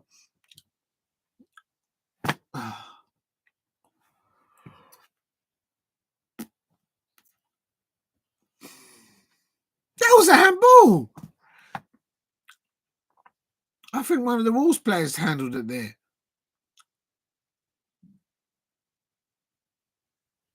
Okay, now.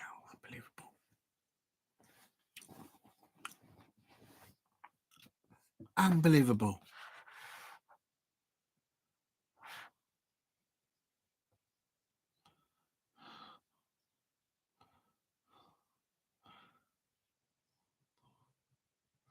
Come on, Palace. There's a slight delay at the moment. Someone's injured.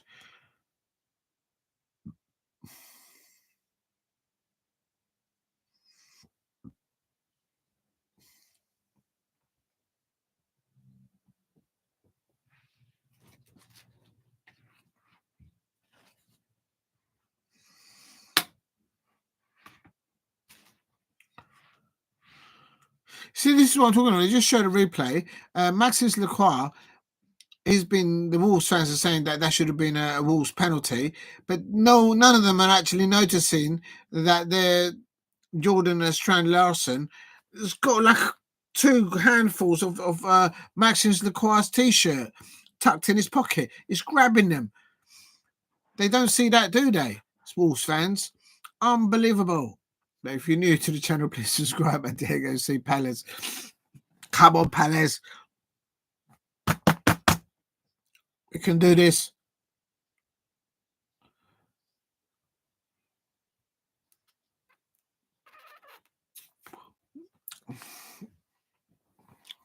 We got away with one there.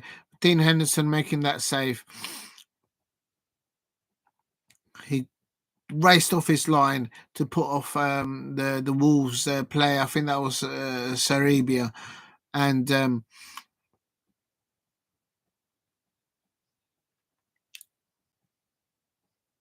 on, Palace.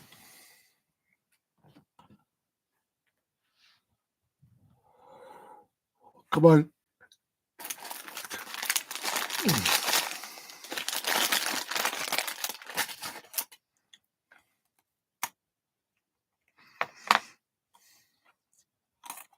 Come on.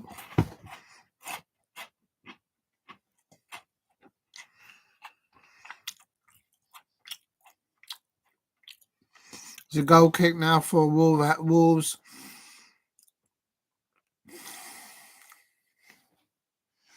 How are we not getting second balls in here? Come on, Palace. I sometimes worry when we come out into the second half because that break kind of just like throws any consistency that we may have mustered in the first half. It's like they go in at half time and they come out completely different side. Come on, Palace, get hold of the ball. Let's start doing what we did in the first half.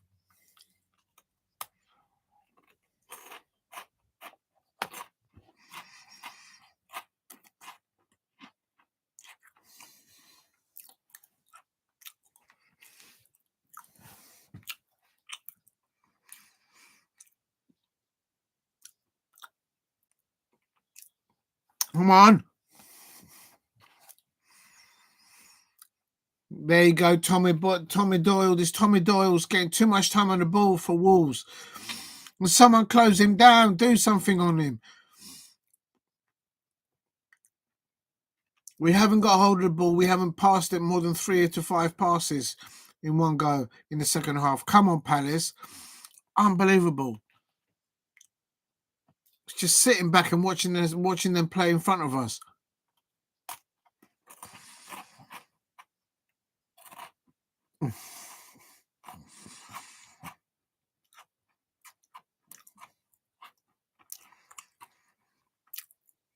Wolves will come out into the second half with more intensity, more pressing prowess, and Palace are just like, what just happened? Did we just have half time? Are we still in the changing room? Come on, Palace, wake up.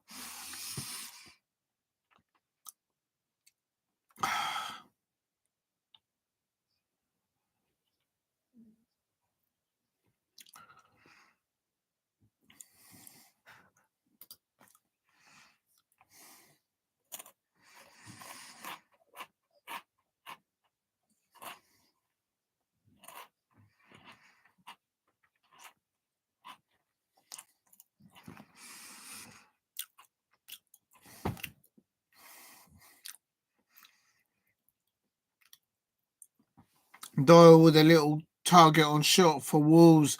Slight deflection as the ball goes through, but then Henderson on the back of that defense. Gathering it up very well.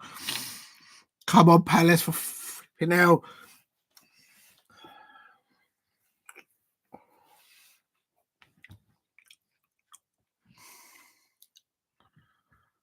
That Doyle again. Can someone stop this player?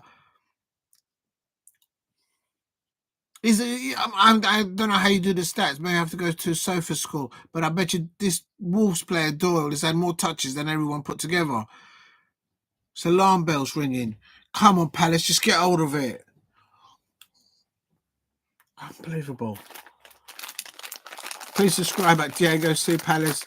Yeah, big up to you, Steve. Sorry, I'm just really ticked off the way we come out the second half, but we always seem to do that. Just nothing new. And yeah, saved by Henderson. And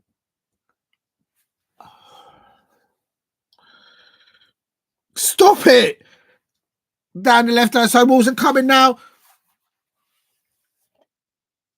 Oh, this guy's... They're dropping like flies all over, anywhere near the penalty area, this Wolves players.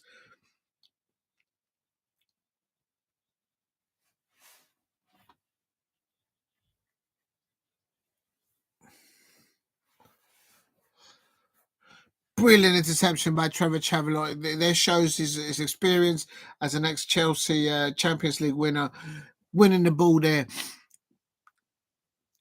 tracking back there, getting the ball back there. So Palace corner now. Come on, Palace.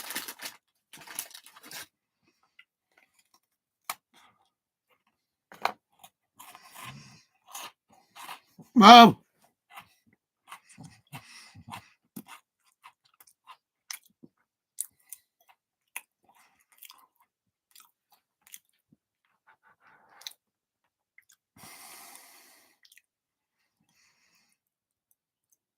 Dawson.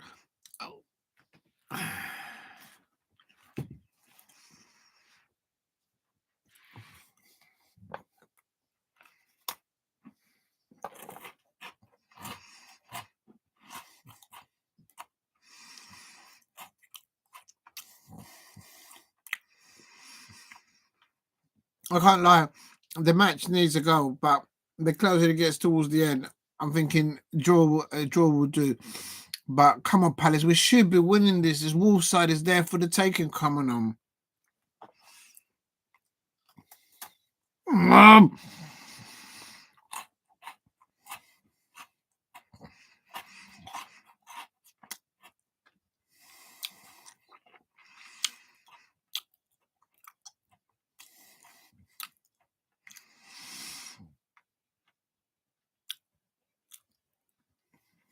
Come on, Palace.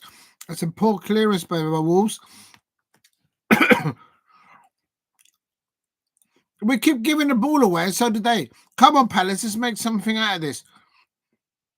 Oh.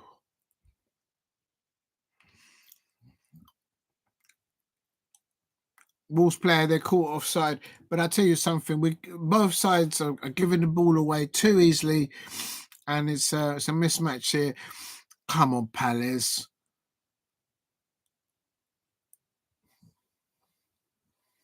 You can tell that Ebrietze is not on the pitch. You can tell that Adam Walton is not on the pitch by looking at this type of performance. They're doing well, but they're not doing good enough, in my opinion. Come on, Palace, step up levels. Let's get hold of the ball and let's get up. Let's get up there. Wolves have come out into the second half and they're pressing us high. They're closing us down, keeping us compact. Yes, Hughes on the ball now. Up to Sarr. Referee! That's a free kick. Where's the yellow card?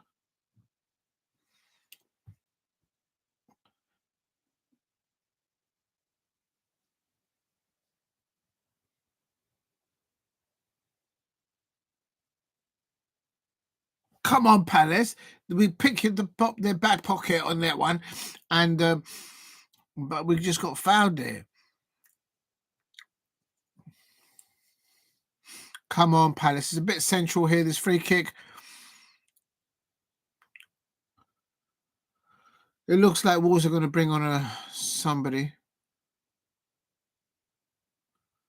This is not good. Sarr's like, He's not moving. Why is he just laying on the pitch? Oh my God, we can't do another injury. We can't do another injury now. I can't do this.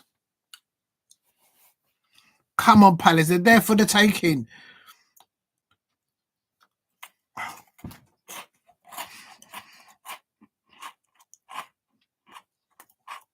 Why are they playing it short? Oh! Trevor Chalobah redeemed himself. The Chelsea agent, Tracy Chalobah, has just scored from Crystal Palace. The Chelsea loanee, Champions League winner, first goal for Crystal Palace. It was coming. Come on, Palace. The Chelsea agent, Trevor Chalobah. I take my hat off. I take it back. All the bad things that I said about Chelsea, jamming Chelsea, and all that. Forget about it. Bad Crystal Palace. Crystal Palace. We should be 3-0 up. It was coming. Come on, Palace. The one of their own defenders jumped in front of their own goalkeeper, and Trevor Chalobah was there. Bish bash bosh. Come on, Palace. Come on. Those who was it, Steph? Who was claiming about my yellow ties, my yellow tie. Come on, Palace. Crystal Palace 1, Wolves 0 at Molineux. Trevor Chalobah, what experience there to get up there to do that. And I was actually against the way that we played the free kick, the set piece. So we played it short, and then they just pulled it down the lines. Lovely setup there. We need to get this win. We can move above Everton.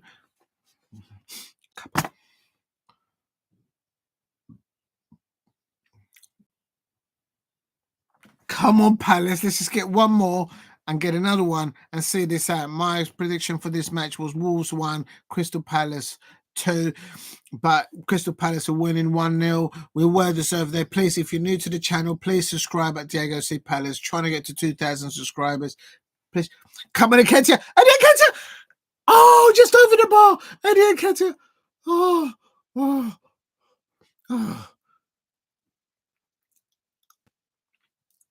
Down the side. Oh, Nketiah, unlucky. How did Sarr miss that? Oh, my days. Come on, Palace. He's doing a double change. Wolverhampton Wanderers are doing a double change. What's that, Steve? Big up to you. Yes, Palace need a goal. Yeah, I agree with you. You're absolutely right, Steve. We should be just they're there for the taking, this Wolves side. They're not what they ought to be, if you know what I mean.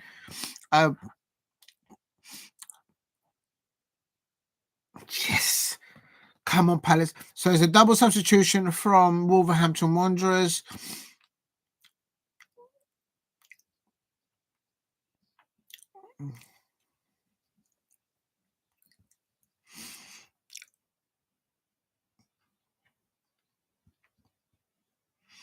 Come on, Palace. Let's get one more. If you're new to the channel, please subscribe at Diego C. Palace. Do content on Crystal Palace women, Crystal Palace men, also other Premier League fixtures, domestic competitions and European competitions for other clubs. And for me, Crystal Palace should be 3-0 up. The first half performances. In the second half, we did come out very slowly. Wolves nearly went ahead, but Crystal Palace just making much more of it. This calamity they're defending from Wolverhampton Wanderers. The Wolves home fans are getting frustrated because we do pickpocket their players whilst they're on the ball.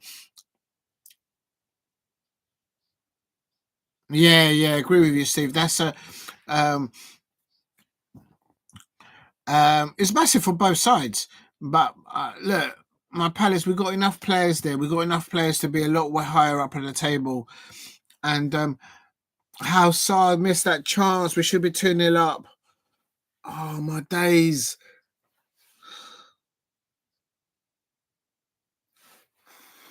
Oh.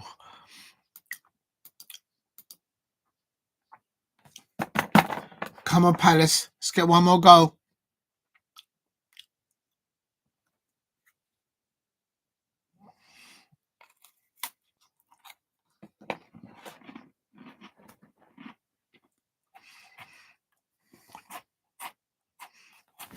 Oh.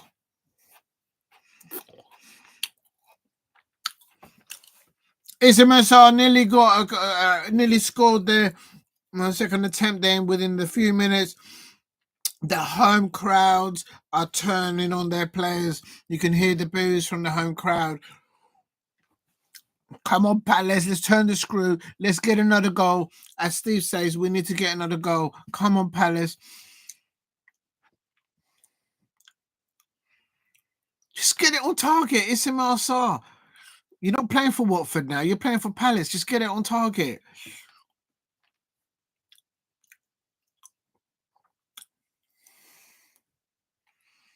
Palace throw there. Come on, Palace.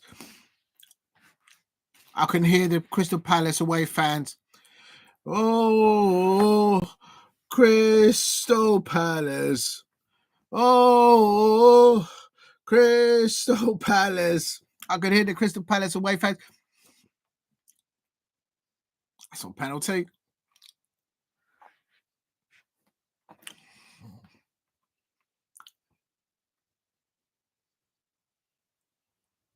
That's another shout for a penalty for Palace.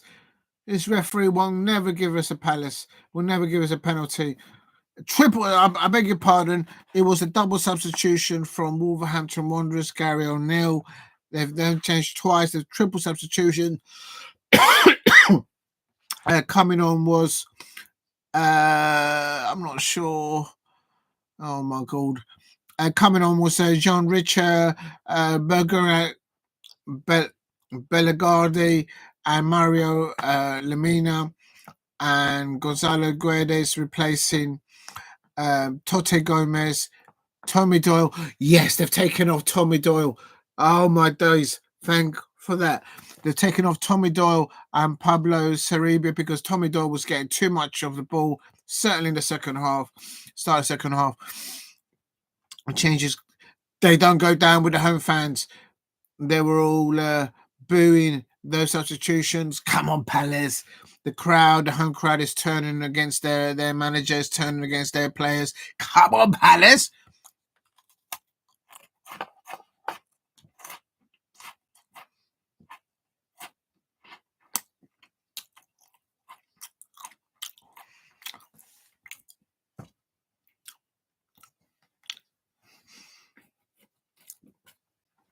Oh no! Oh my god! Oh my days! Oh my days! You see? Do you see what I'm talking about? We can't keep hold of the ball. Calamity defending. Wolves won now. Crystal Palace won. How did that?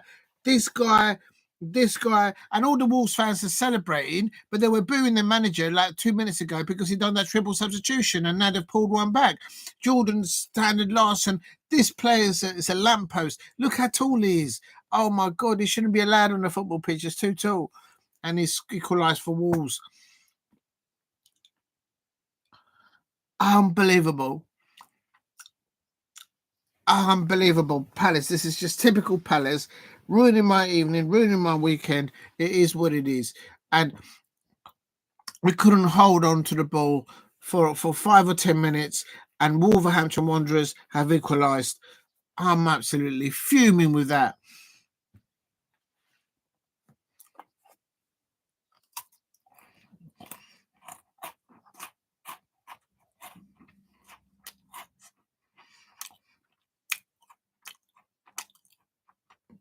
Crystal Palace went on the 7th. We scored. We went ahead. We were attacking, and then one lapse of concentration, and Wolves have now got their tails up. The wolf pack of Wolves are coming back now at us. Oh my God. Come on, Palace. Come on, Palace on the ball now, bringing the ball away now.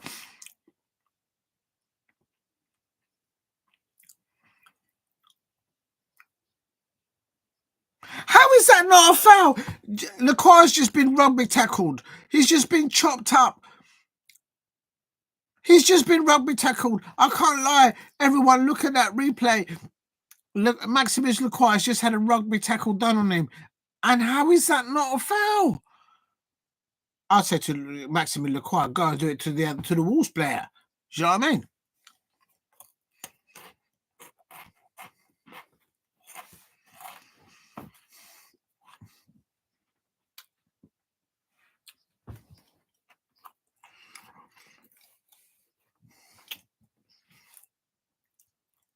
Unbelievable.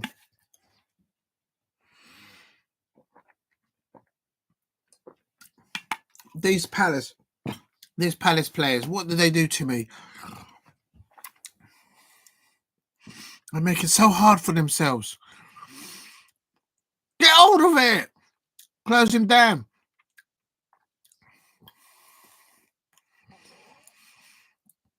Tyron Mitchell doing a long ball there.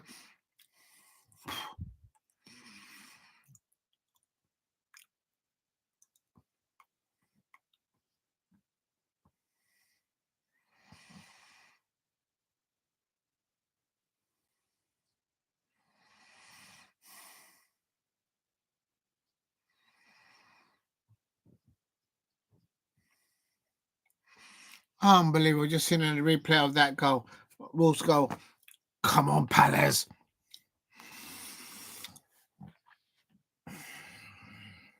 Come on, John Philippe Mateta. I haven't heard your name and I haven't seen you on the ball enough. Fuck's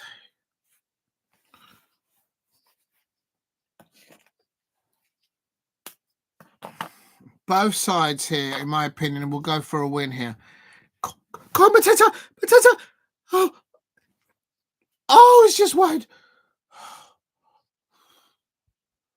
Oh, it's a Wolves goal kick. Oh, come on, Palace. We've got to make that.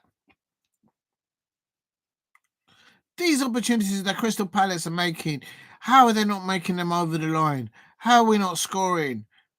We should be 3-1 up now.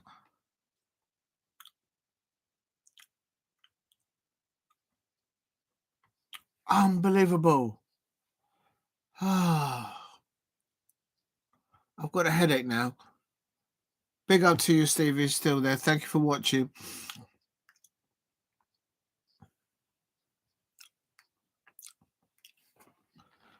Come on, Palace.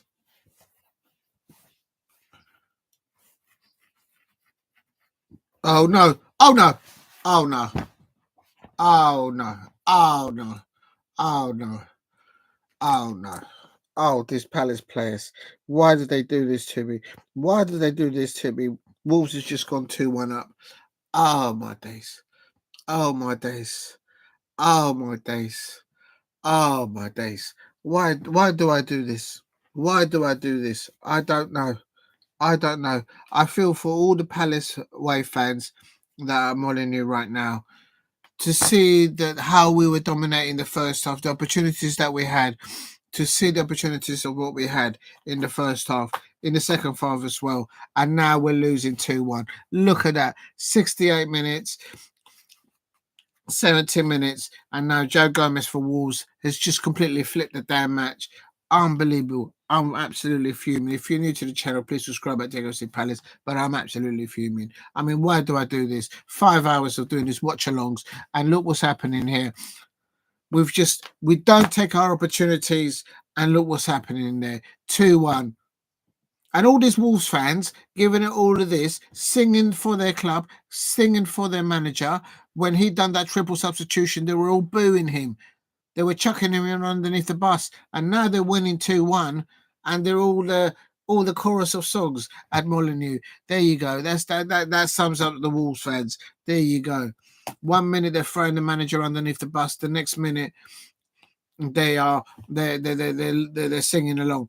Look, Palace, we need to turn this around. I don't care, because Wolves are there for the taking tonight. Wolves are there for the taking. I expect nothing less but the point. We should get 3 points here. Oh, that's very nice. The Wolves home fans are saying we're not singing anymore. Well, they were booing their manager when they did the triple substitution. Go and play it back. Go and play it back. Wolves fans, shame on you. Shame on you.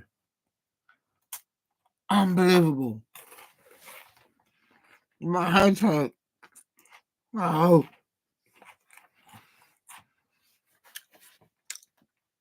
Sarr.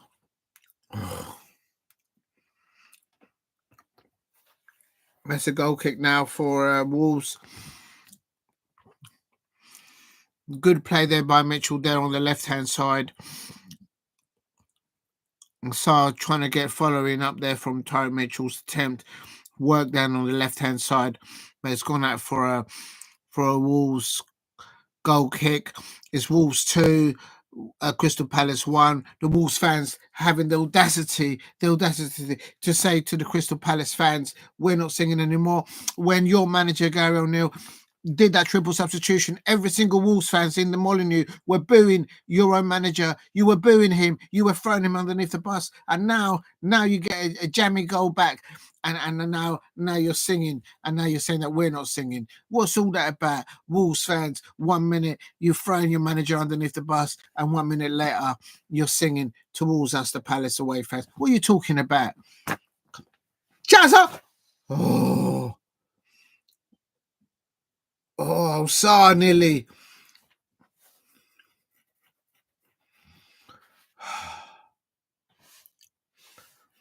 Oh my God, it's Celtic 5, Aberdeen 0. But here at Molineux, Crystal Palace just had another attempt. Sarr and Jose Sarr for Wolves making a save. Come on, Palace. There's more goals in this match. It's only what minutes are we on? I don't even know.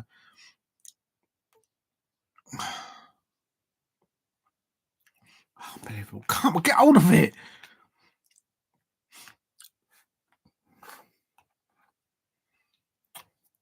We were on the ascendancy. We were dominating it. We were creating the better chances. We were making the better opportunities. We went ahead. And now to this. We are losing 2-1.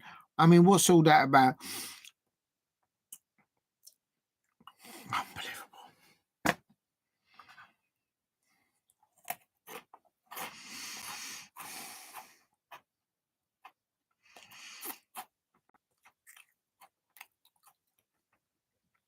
Unbelievable.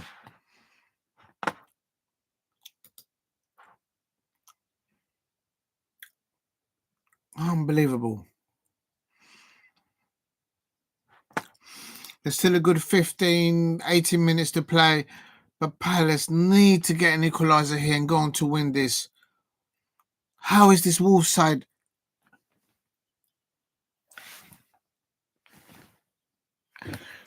Mark Guehi! I knew it. Lucky hat. Where's my lucky? There's my the way you're going down for Crystal Palace 2, Wolves fans 2, in the mud, Wolves fans in the mud. I knew it. A minute ago you were booing your manager when he did that triple substitution. Every single Wolves fans out there in Molineux or away, you were all booing your manager because he did that triple substitution. You got a jammy goal back and you went the lead. And now Crystal Palace, Uncle Mark Guehi on 76 minutes. Bish, bash, bosh. Palace 2, Wolves 2. Come on, Palace, let's get the win. This is going. We've got to get a win. There's 10 minutes to play in normal time. Daniel Munoz assist.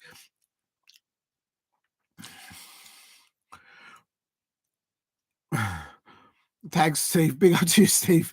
I'm telling you something. We've got to get the win here. They're there for the taking. And the Wolves fans, they know that. Palace scored 2-2 and you're behind by 1 minute.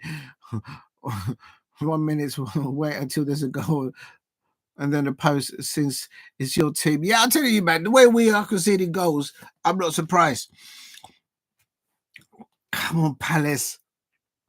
You can hear now the Palace away fans. Oh, come on, Palace. We are red and blue. We are Palace, Super Palace from Solus. Can you hear the Wolves sing? I can't hear it. That's right, I said it. Checking the call is waiting to come on here for Crystal Palace on the touchline. Come on, Palace.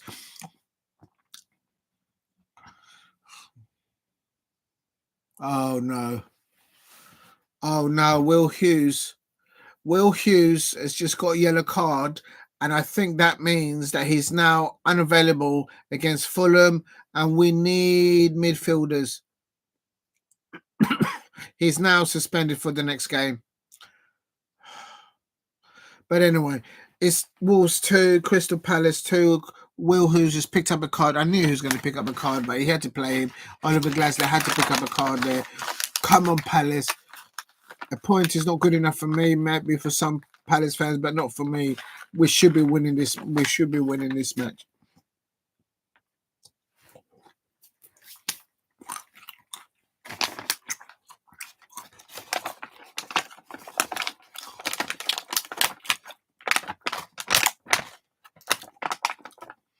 Ait-Nouri coming on for the last 9 or 8 minutes.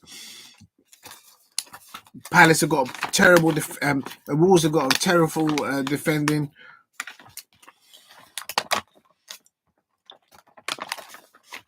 Come on.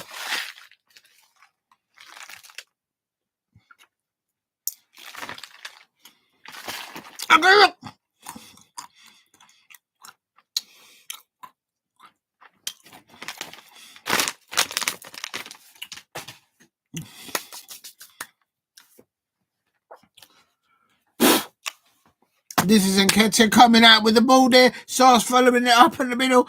Oh, my days. Oh, my days. Come on. I'd love to see Eddie Nketiah get a goal for his work, for his effort.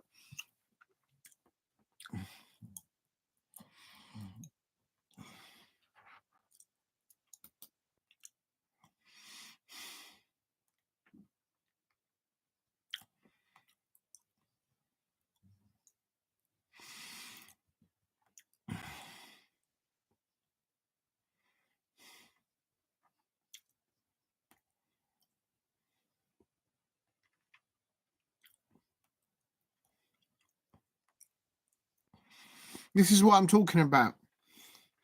Come on, Palace. Come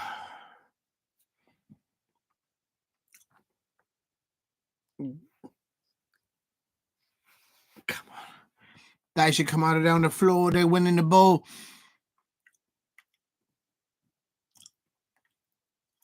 That should be a throw for Palace now. Come on, Palace. Come on, Palace. Let's get the winner. Let's get 3 points. Unbelievable.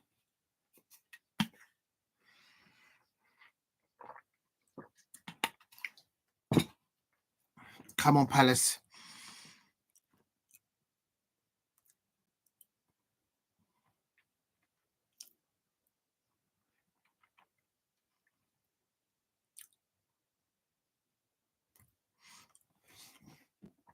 Come on, Palace.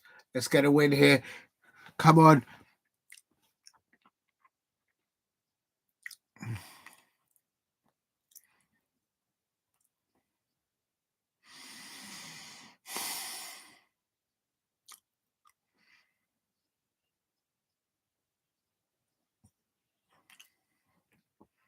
Well done, Nketiah. Good tackle there.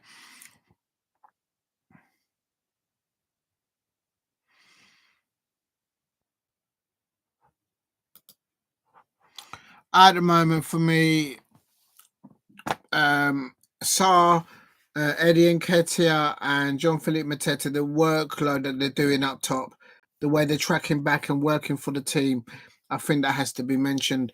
But for goodness sake, we should be winning more. We should be winning. Come on, Palace.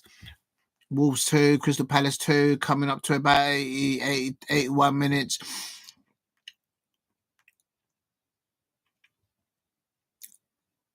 That's right. It's a free kick from Crystal Palace. The referee's come to his senses there. Trevor Traveller was chopped up, and now they're pulling it back. And it's a Crystal Palace free kick.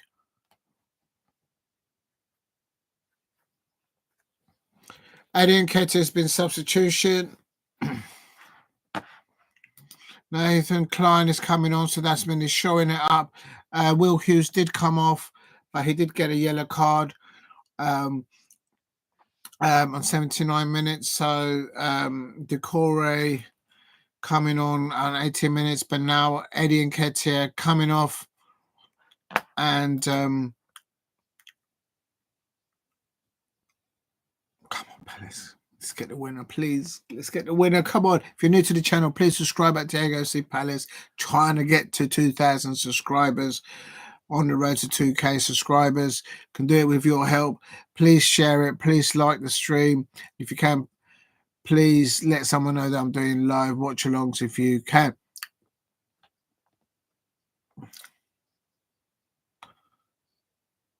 So on the ball to Guehi. Back to Lacroix. Now we're moving it up the left-hand side. Come on, Palace.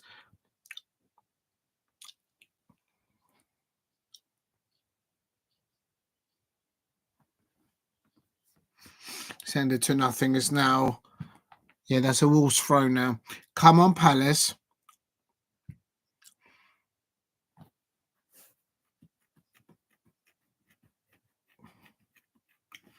Come on, Palace. This is just one more, two more opportunities on the Wolves goal, and we've got this. They're there for the taking. We know that they're there for the taking. How we've allowed them to score 2 goals past us, I'll never know. Unbelievable. It's just typical Palace.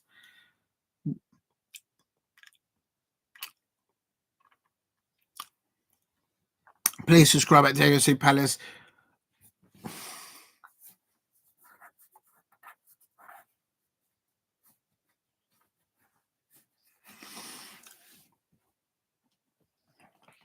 We're coming up to about 85 minutes of the game.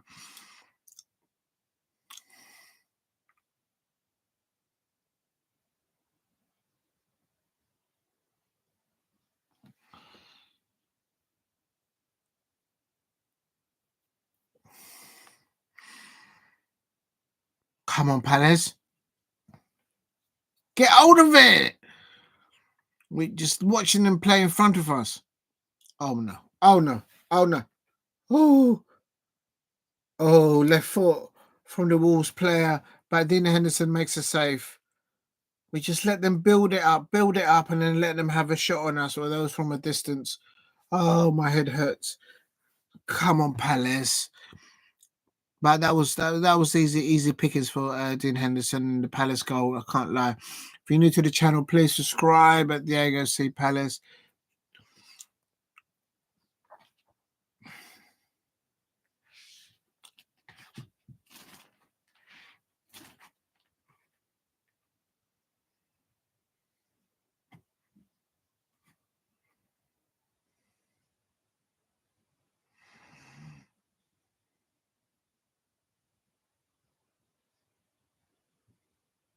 Come on. Decore.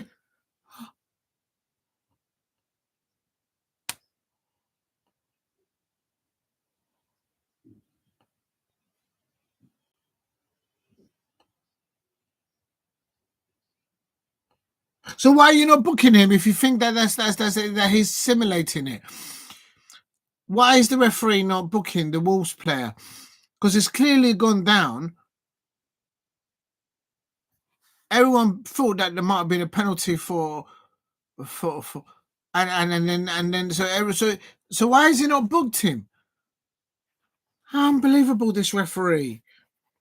Simulation game by Wolves players trying to nick a foul against as a penalty, and the referee doesn't give him a yellow card. He gives Will Hughes a card, though, isn't it? Rule for some, rule for others, I suppose. Come on, Palace. Come on, Palace. Let's get this. They're there for the taking. I keep saying it. Oh, well, now this referee's giving us a yellow card. Oh, my God. Well, they need to take it back to where the blooming foul started and take it back.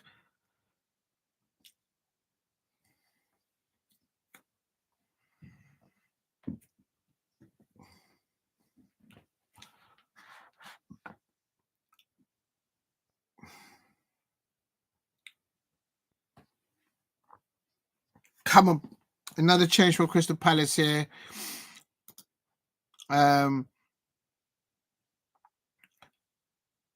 Jeffrey Schlurp coming on.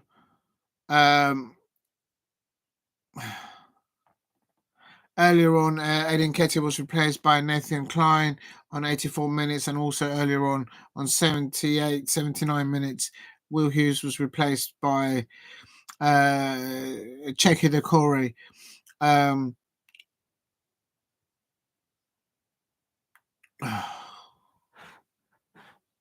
No! Oh, good save by Henderson, but he had that covered. I can't lie. So, Mom.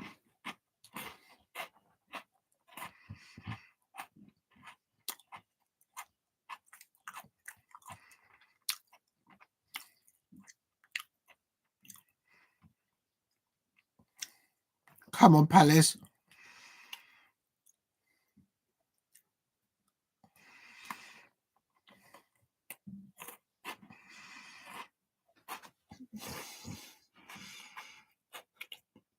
Seven minutes.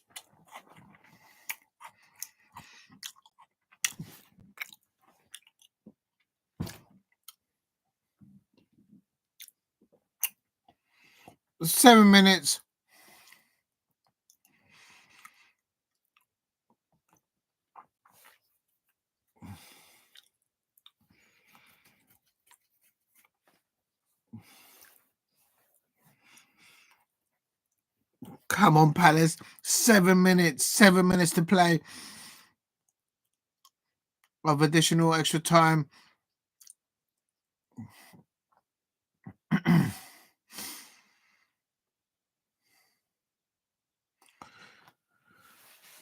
Oh, my days. Lacroix. Oh, no.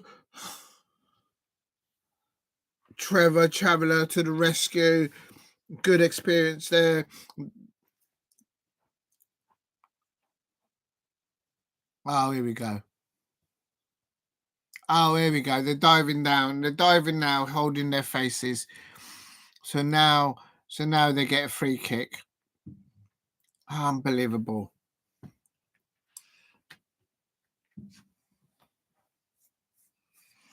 Free kick to Wolves now. The referee being taken in there by that imitation of a foul on them. He blows a whistle there. Oh, please. Get the second ball. Slop clearing the ball there. Everyone's behind the line, behind the ball for Crystal Palace. Come on, Palace.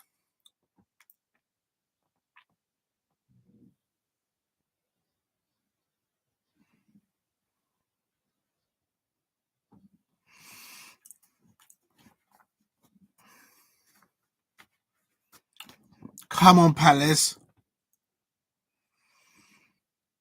Crystal Palace. We need just one more chance to get to see out this Wolves side. They're there for the taking. It's Wolves 2, Crystal Palace 2.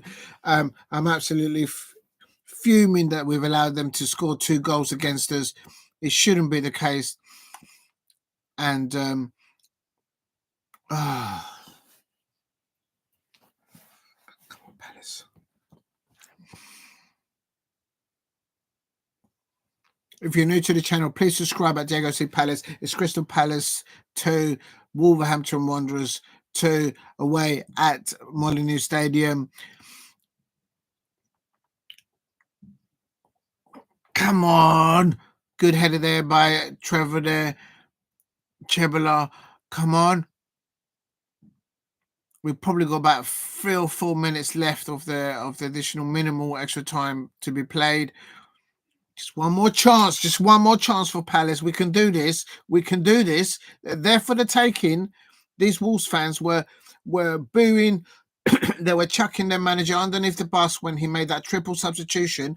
And all of a sudden, a minute later or so, they were all like this and singing songs, telling the Palace away fans that we're not singing anymore when they scored. So It is what it is, Wolves fans. 1 minute you're chucking your manager underneath the bus, he makes a triple substitution, and then you're singing him the whole chorus. Come on, Palace, let's get one more chance. Let's have the last say of this. If you're new to the channel, please subscribe at Diego C Palace. It's Wolves 2, Crystal Palace 2. Oh.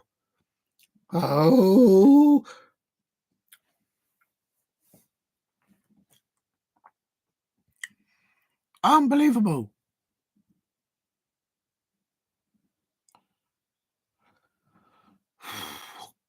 Wolves. Come on, Palace, just get hold of this. They're trying to... Palace. No!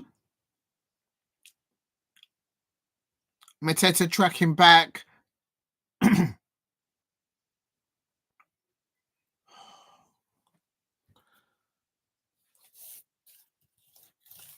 Wolves now, we're trying to bring the ball out. Oh, no. Oh, no. Palace. Lemina. Oh. Yeah! Oh, it's no goal. Oh, Jean-Philippe Mateta scored, but it's no goal. Is he offside? No. What's wrong with that? That's a goal. That's a goal. This Anthony Taylor, I swear he's a Wolves fan. Oh, my days.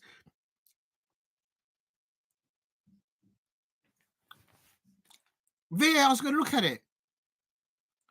Yes. Come on, Palace. Come on. That's a goal. That's a goal. Sarr had the ball under control.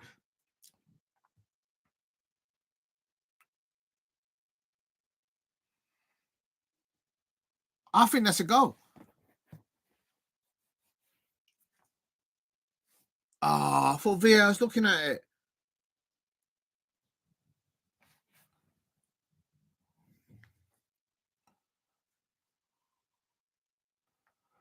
Oh, how can that be allowed? How can that be allowed? How can that be? VAR helping Wolves again. This is what I'm talking about. The inconsistency of VAR decisions against Crystal Palace is absolutely ridiculous. How is that? How Jean-Philippe Mateta scored that? Here's a goal. And Anthony Taylor had already blown for the damn foul on the Wolves keeper, Jose Sarr. But for me, it wasn't.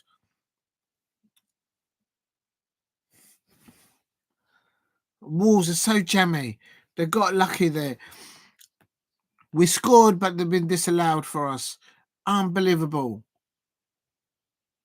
Oh, no. Oh, no. Oh, no.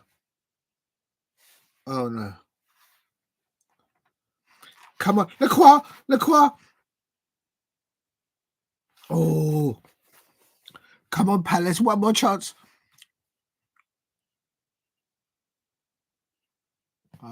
Free kick to Wolves.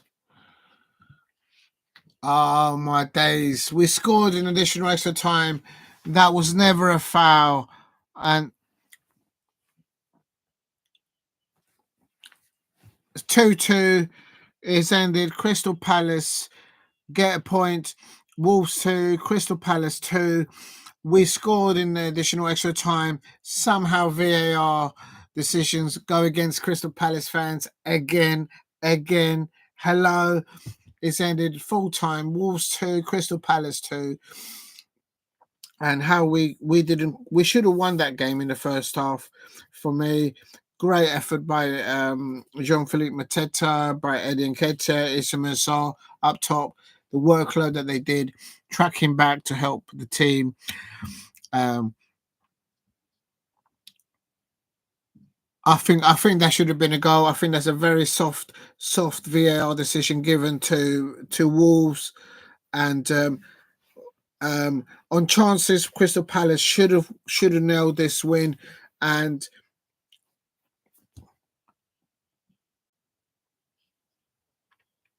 there you go. The Crystal Palace bench is talking to the fourth official. What happened there with that goal for Jean-Philippe Mateta?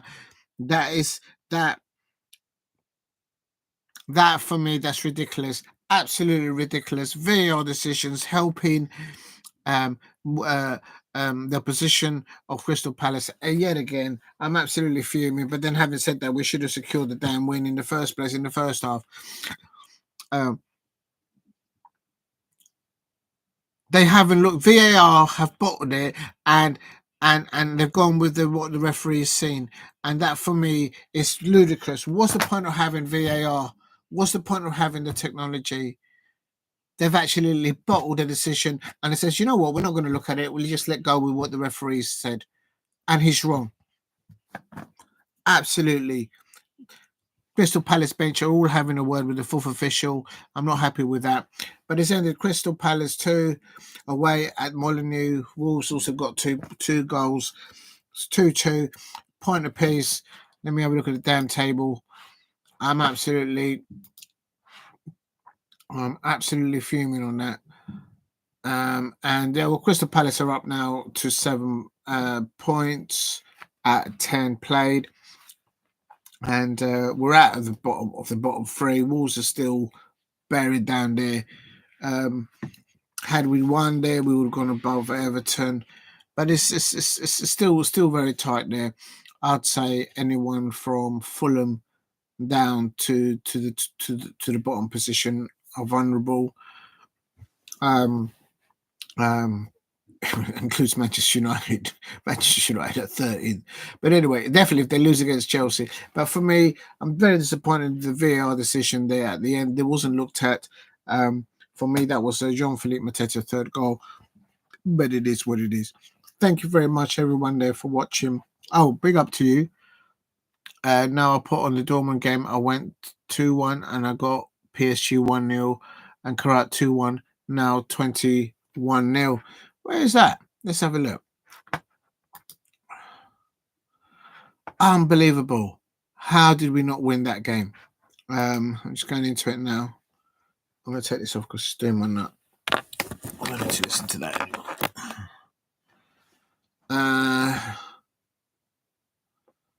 What league is that then?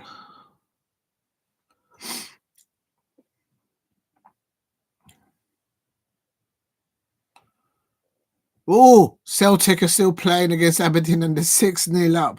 I think you were right, Steve. That one is well done and dusted. Oh, my days. In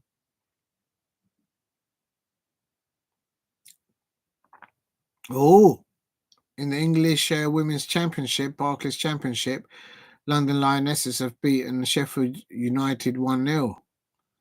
Sheffield United were a good side last season. Well, the Palace women, they played against them. Bayern Munich have won 3-0 against Union Berlin. Let me just have a little butcher set the line up there. Harry Kane starting there alongside Lise and Musiala. Wow, what a combination that is, man. Oh. And Marco Lisa did get substituted. But he's doing well there. Good luck to him. And who's it you said? Thomas, that's a German. Hold on a minute, I can't see. Oh, I see. Yeah, Borussia Dortmund 2, RSP Leipzig 1. They've all finished playing there, though. I thought you meant they were playing still. Oh, and Monza versus AC Milan, that's still to go. But I'm going to call it quits now because I've been streaming for over 5 hours and a half. Rasmus Loftus-Cheek there, who plays for AC Milan, he's on the bench. Fofana, Hernandez, Christian Pulisic, he's starting for AC Milan. So, but yeah, right. So disappointed that we've only come away with the point of Crystal Palace away at Molineux. We should have secured a win in the first half and in the second half, in my opinion. We had the better opportunities overall, but we just couldn't get it over the line. We got in the way of each other at times, preventing it ourselves from scoring, which was frustrating to say the least. I think the way the players fought back from going ahead to going 2-1 down is commendable. But we should have won that match because we scored in additional extra time, and in my opinion, VAR selected not to look at it and just went, oh, don't worry about VAR. Just let the referee Anthony Taylor decide for himself. Well, there you go. There you go. Now, just to round up, actually, I didn't finish it off. I shouldn't finish it off properly. So just to confirm, full-time football results for Saturday, the 2nd of November. It started off, I can't believe I've been streaming since this match. It's Newcastle versus Arsenal. It ended Newcastle United 1, Arsenal 0. I had predicted a Newcastle win for 2-0, but they won 1-0. Bad day at the office for Arsenal. Bournemouth winning 2-1 convincingly over Manchester City 2-1. Well-deserved winners there, Bournemouth. If there's ever a side that wants to beat Manchester City and how to beat Manchester City, just have a look at see how Bournemouth played for both of those two halves. What a performance by Bournemouth. Congratulations to them, I can't lie. Manchester City fans will be looking to see how they regroup because it's back-to-back losses in two separate competitions. In the League Cup, they're out of that, and now in the Premier League, they've handed a very big advantage there to Liverpool. Ipswich Town 1, Leicester City 1. It was going to end up Ipswich Town's first 3 points there, but in the last minute, one of the last minutes of additional extra time in the second half, Jordan Ayew, who used to be a Crystal Palace player, scored the last minute, making it 1-1 away at Ipswich Town. Liverpool went a goal behind early doors against Brighton, but Liverpool turned the screw. Second half, they were completely a different side, and they won 2-1 against Brighton. Nottingham Forest were now third in the Premier League. Congratulations to those Nottingham Forest fans out there. Nottingham Forest 3, West Ham United 0. One of their players, West Ham United players, getting sent off towards the end of the first half, I believe. Southampton 1, Everton 0. Southampton get their first 3 points off the season, and they're now off the bottom of the table. I believe I'll go and check in a minute. And that ended Everton. They did equalise it, but it was ruled out by VAR. Wolverhampton Wanderers 2, Crystal Palace 2. Crystal Palace should have won that on opportunities by a mile, and we should have won it as well at the end, but the referee decision was final. VAR didn't bother to look at it, and no one could be bothered to do it. And at the end, the Crystal Palace bench did go over to the fourth official asking, like, did the VAR decide not to look at it? What are the rules? What's the point of having the technology if they're not going to use it? There's a point there for Palace, point there for Wolverhampton Wanderers. In the Scottish Premiership, St Johnstone 1, Hearts 2, St Mirren 0, Ross County 0. In the Championship, in the English Championship, Blackburn Rovers 0, Sheffield United 2, Oxford United 1, Swansea City 2. Good luck. Congratulations there to the Swans there. Stoke City 2, Derby County 1, Cardiff City 2, Norwich 1, Hull City 1, Portsmouth 1, Leeds United 3, Plymouth Argyle 0, Middlesbrough 0, Coventry City 3, Preston North End 1, Bristol City 3, very difficult week for Preston North End, no doubt. Queen's Park Rangers 1, Sunderland. So I'll say that again. Queen's Park Rangers 0, Sunderland 0. So a solid point there for Queen's Park Rangers. And Sunderland there just dropping 2 points there, in my opinion. Sheffield Wednesday 2, Watford 6. Well, there you go. And in the Scottish League Cup, it's now finished. It's Celtic 6, Aberdeen 0. Well, there you go. Celtic are well ahead of all the teams. That's the semi-finals in the Scottish League Cup then. Right. Thank you very much, everyone, for watching. If you're new to the channel, if you're watching on playback, please subscribe at Diego C. Palace. Please drop a like. Please subscribe at Diego C. Palace. And if you can, please share and let people know that I'm doing watch-alongs for both Crystal Palace women, Crystal Palace men's fixtures, and for other Premier League sides, domestic competitions and European competitions. And the last two things I want to say is big up to you, Steve RFC, for dropping in amazing comments there. Big up to Steve for dropping in. Big up to Graham Rogers, the Liverpool fan earlier, for dropping in. Well done to you. You now and your team now lead the Premier League. And also a massive thank you to Spiritual for dropping in earlier on. And the first person to drop in the chat, Shay Arsenal. Difficult day for you, but maybe your team can get it all working soon and get yourself back up the table.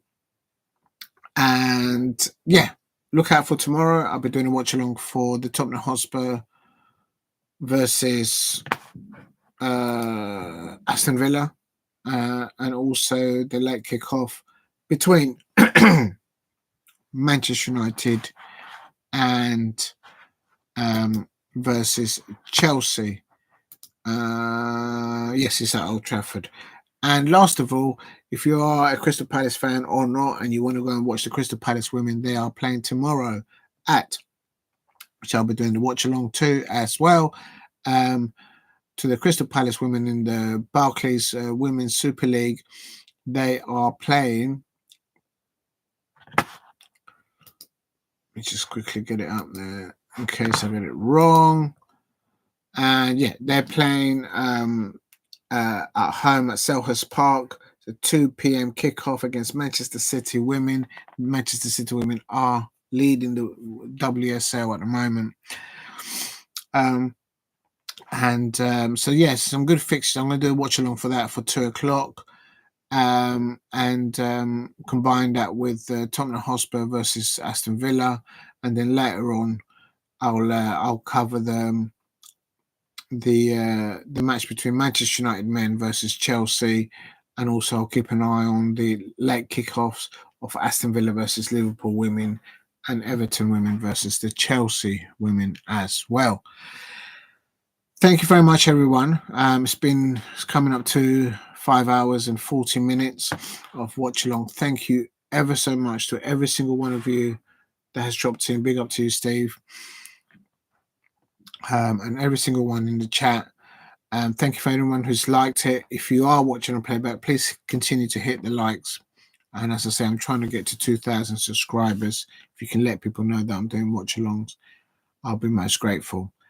This is Diego C. Palace. A little bit disappointed that we didn't get 3 points at Wolverhampton Wanderers. But for me, I'm still proud of the performance, proud of the Crystal Palace away fans at Molineux. Disappointing in the VAR decisions and the referee decisions there, but it is what it is. And yeah, so thank you very much for watching. This is Diego C. Palace. Everyone out there, stay safe. Have a pleasant evening. Saturday, 2nd of November. Stay safe and catch you up tomorrow. Please set the notification bell on at Diego C. Palace, and I'll catch you up tomorrow. And for Palace, come on, Palace. Let's get climbing up that table. Crystal Palace women, good luck tomorrow. Come on, Palace. Let's do it. Thank you for watching.